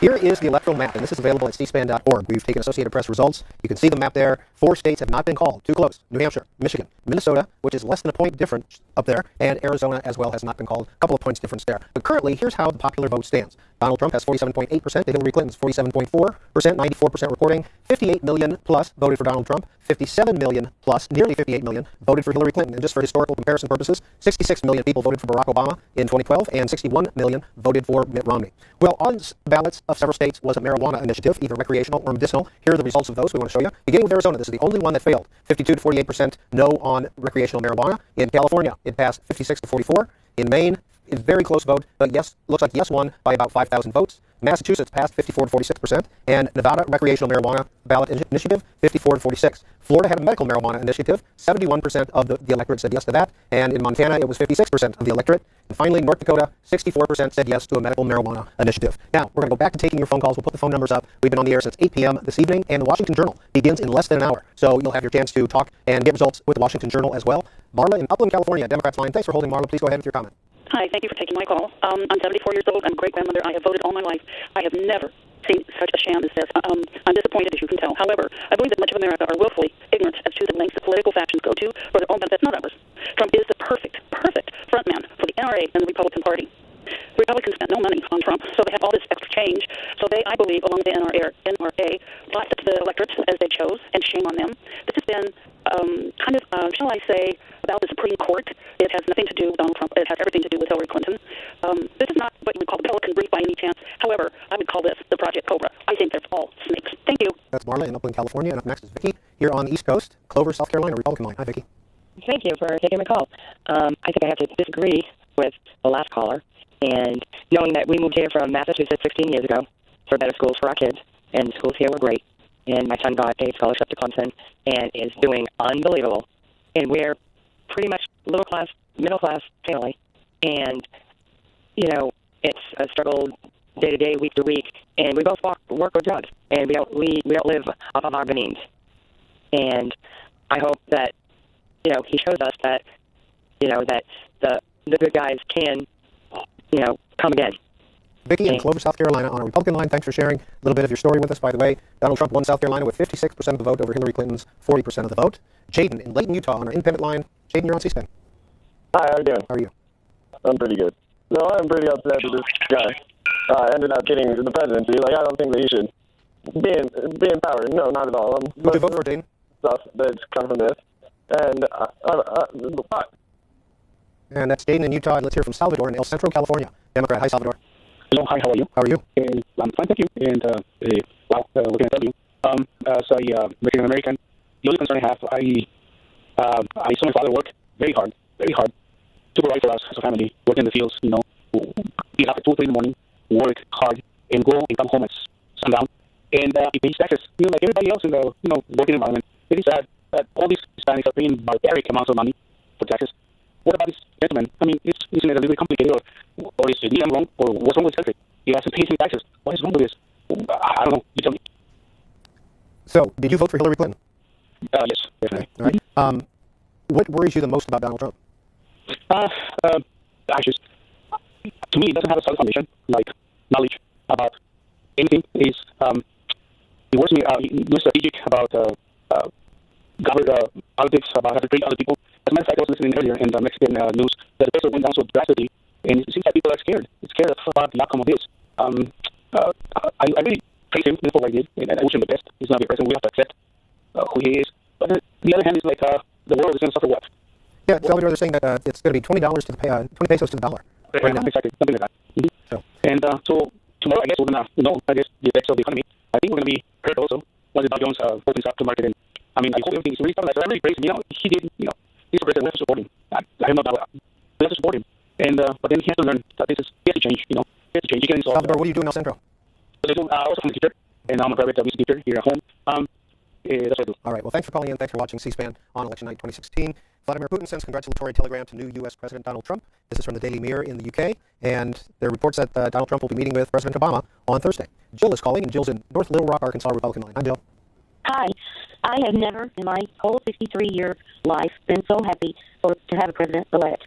Reagan came a close second. But in my situation, I'm 63 years old, a woman, living on nothing. I have Medicare, but my meds cost more than my house payment. I barely have money for groceries. That's my personal problems. I feel that Trump will fix so many things for so many of us. I do believe in him. I think that Pence was the perfect running mate. I think that Trump is not the dangerous man that people paint him out to be. I feel that he will be fair, and I think that he loves everyone, really, and I know that he loves America. I just wanted to say my piece. Thank you. God bless America. And it looks like we have time for one more quick call. Bilche in Mayfield, Kentucky. Go ahead, Bilche. Yes, good morning. Thank you for taking my call. I am an Asian and Filipino, and I immigrated here in this country 11 years ago. 4 years ago, I voted against Barack Obama, and I accepted his presidency. This election, I am buoyant and very, very excited for the next 4 years of this country, because I am a naturalized citizen, and having voted and have won, this country will be great again. I will support Donald Trump as the new president of the United States. I am 45 years old, and this is the 45th U.S. president. This day I will never forget in my entire life. Bilche, thanks for calling in. 276, 218, these are the incomplete results in the Electoral College. 270 are needed to win. Here's the map. New Hampshire, Michigan, Minnesota, Arizona, and Alaska have not been officially called yet by Associated Press, which are these results. So you can find all this information at cspan.org. You can watch victory and concession speeches, get results statewide on all the elections, cspan.org. Well, the Washington Journal begins at 6 a.m., but prior to that, we want to show you Donald Trump's acceptance speech at his victory party in New York City from this morning.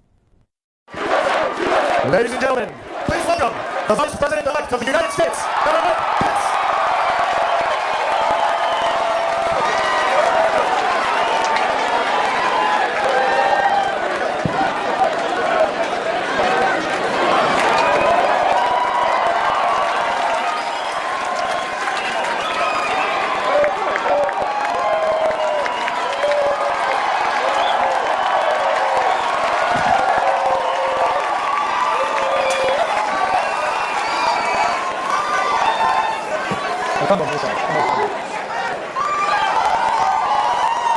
This is a historic night.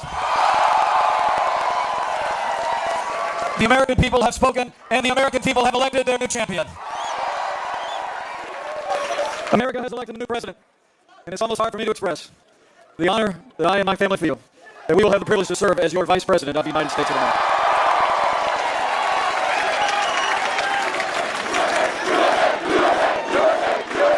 I come to this moment deeply humbled, grateful to God for his amazing grace. Grateful to my family, my wonderful wife, Karen, our son, Michael, and his fiancée, Sarah, our daughter, Audrey, far away, and our daughter, Charlotte. I could not be here without them. And I'm deeply grateful to the American people for placing their confidence in this team and giving us this opportunity to serve. And I'm mostly grateful to our president-elect, whose leadership and vision will make America great again. So let me say, it is my high honor and distinct privilege to introduce to you the President-elect of the United States of America, Donald Trump.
Thank you. Thank you very much, everybody. Sorry to keep you waiting. Complicated business. Complicated. Thank you very much. I've just received a call from Secretary Clinton. She congratulated us, it's about us, on our victory. And I congratulated her and her family on a very, very hard-fought campaign. I mean, she fought very hard.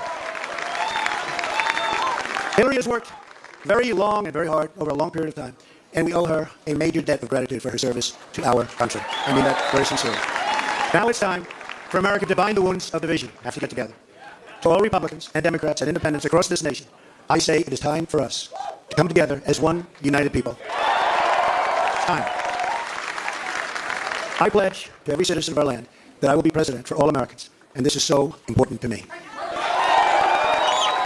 For those who have chosen not to support me in the past, of which there were a few people, I'm reaching out to you for your guidance and your help so that we can work together and unify our great country.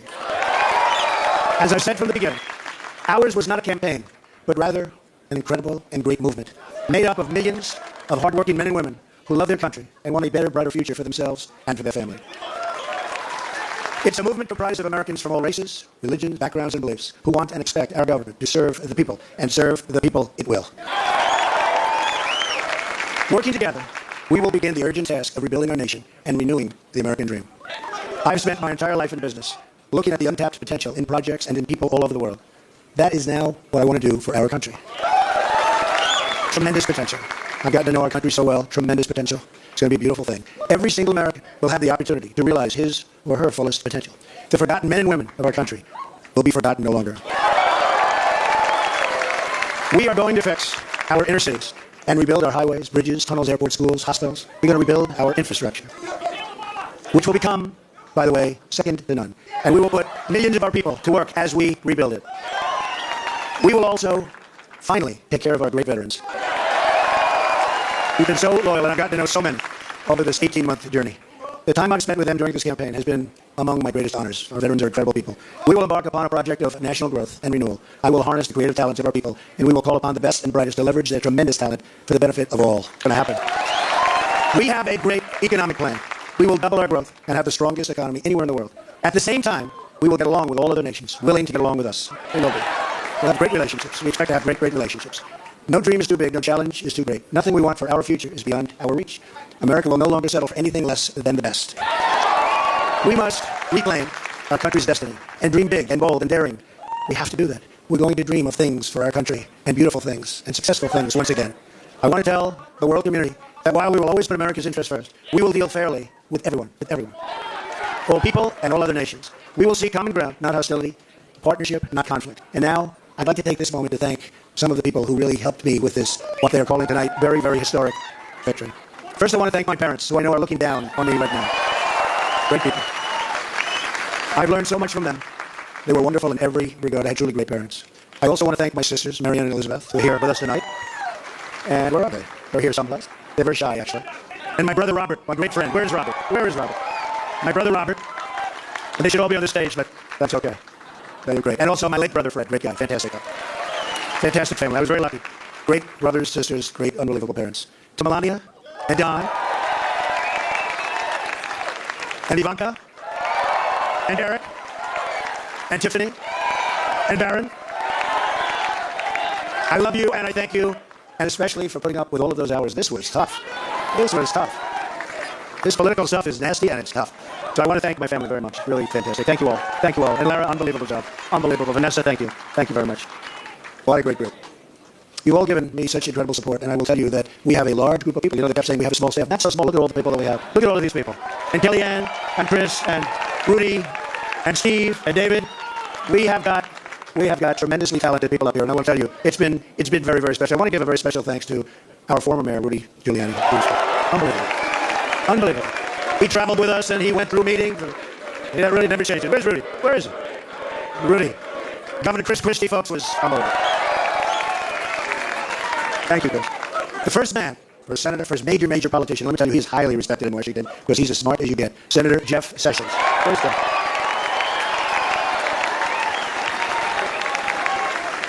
Great man. Another great man. Very tough competitor. He was not easy. He was not easy. Who was that? Is that the mayor that shut up? Is that Rudy? Oh, Rudy got up here. Another great man who has been really a friend to me, but I'll tell you, I got to know him as a competitor because he was one of the folks that was negotiating to go against those Democrats. Dr. Ben Carson. Where's Ben? Where's Ben? And by the way, Mike Huckabee is here someplace, and he is fantastic. Mike and his family, Sarah, thank you very much. General Mike Flynn. Where is Mike? And General Kellogg. We have over 200 generals and admirals that have endorsed our campaign, and they're special people, and it's really an honor. We have 22 Congressional Medal of Honor recipients. We have just tremendous people. A very special person who, believe me, and you know, I read reports that I wasn't getting along with him. I never had a bad second with him. He's an unbelievable star. He is, that's right, how did you possibly guess? So let me tell you about Reince. And I've said this. I said, Reince, and I know it. Look at all those people over there. I know it. Reince is a superstar. But I said, they can't call you a superstar, Reince, unless we win. Because you can't be called a superstar like Secretariat. If Secretariat came in second, Secretariat would not have that big, beautiful bronze bust at the track at Belmont. But I'll tell you, Reince is really a star. And he is the hardest working guy. And in a certain way, I did this, Reince. Come up here. Where is Reince? Get over here, Reince. Boy, oh boy, oh boy. It's about time you did this, Reince. Oh, my God. Well, there you are. Come on. Say something. Ladies and gentlemen, the next president of the United States, Donald Trump. Thank you. It's been an honor. God bless. Thank God. Amazing guy. Our partnership with the RNC was so important to the success in what we've done. So I also have to say I've gotten to know some incredible people, the Secret Service people. They're tough, and they're smart, and they're sharp, and I don't want to mess around with them, I can tell you. And when I want to go and wave to a big group of people, and they rip me down and put me back down in the seat, but they are fantastic people, so I want to thank the Secret Service. And law enforcement in New York City, they're here tonight. These are spectacular people, sometimes underappreciated, unfortunately, but we appreciate them. We know what they go through. So it's been what they call a historic event, but to be really historic, we have to do a great job. And I promise you that I will not let you down. We will do a great job. We will do a great job. I look very much forward to being your president. And hopefully at the end of 2 years or 3 years or 4 years or maybe even 8 years, you will say, so many of you worked so hard for us, but you will say that that was something that you were very proud to do. And I can thank you very much. And I can only say that while the campaign is over, our work on this movement is now really just beginning. We're going to get to work immediately for the American people. And we're going to be doing a job that hopefully you will be so proud of your president. You'll be so proud. Again, it's my honor. It was an amazing evening. It's been an amazing 2-year period. And I love this country. Thank you. Thank you very much. Thank you to Mike Pence. Thank you, everybody.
fine. You're mighty fine.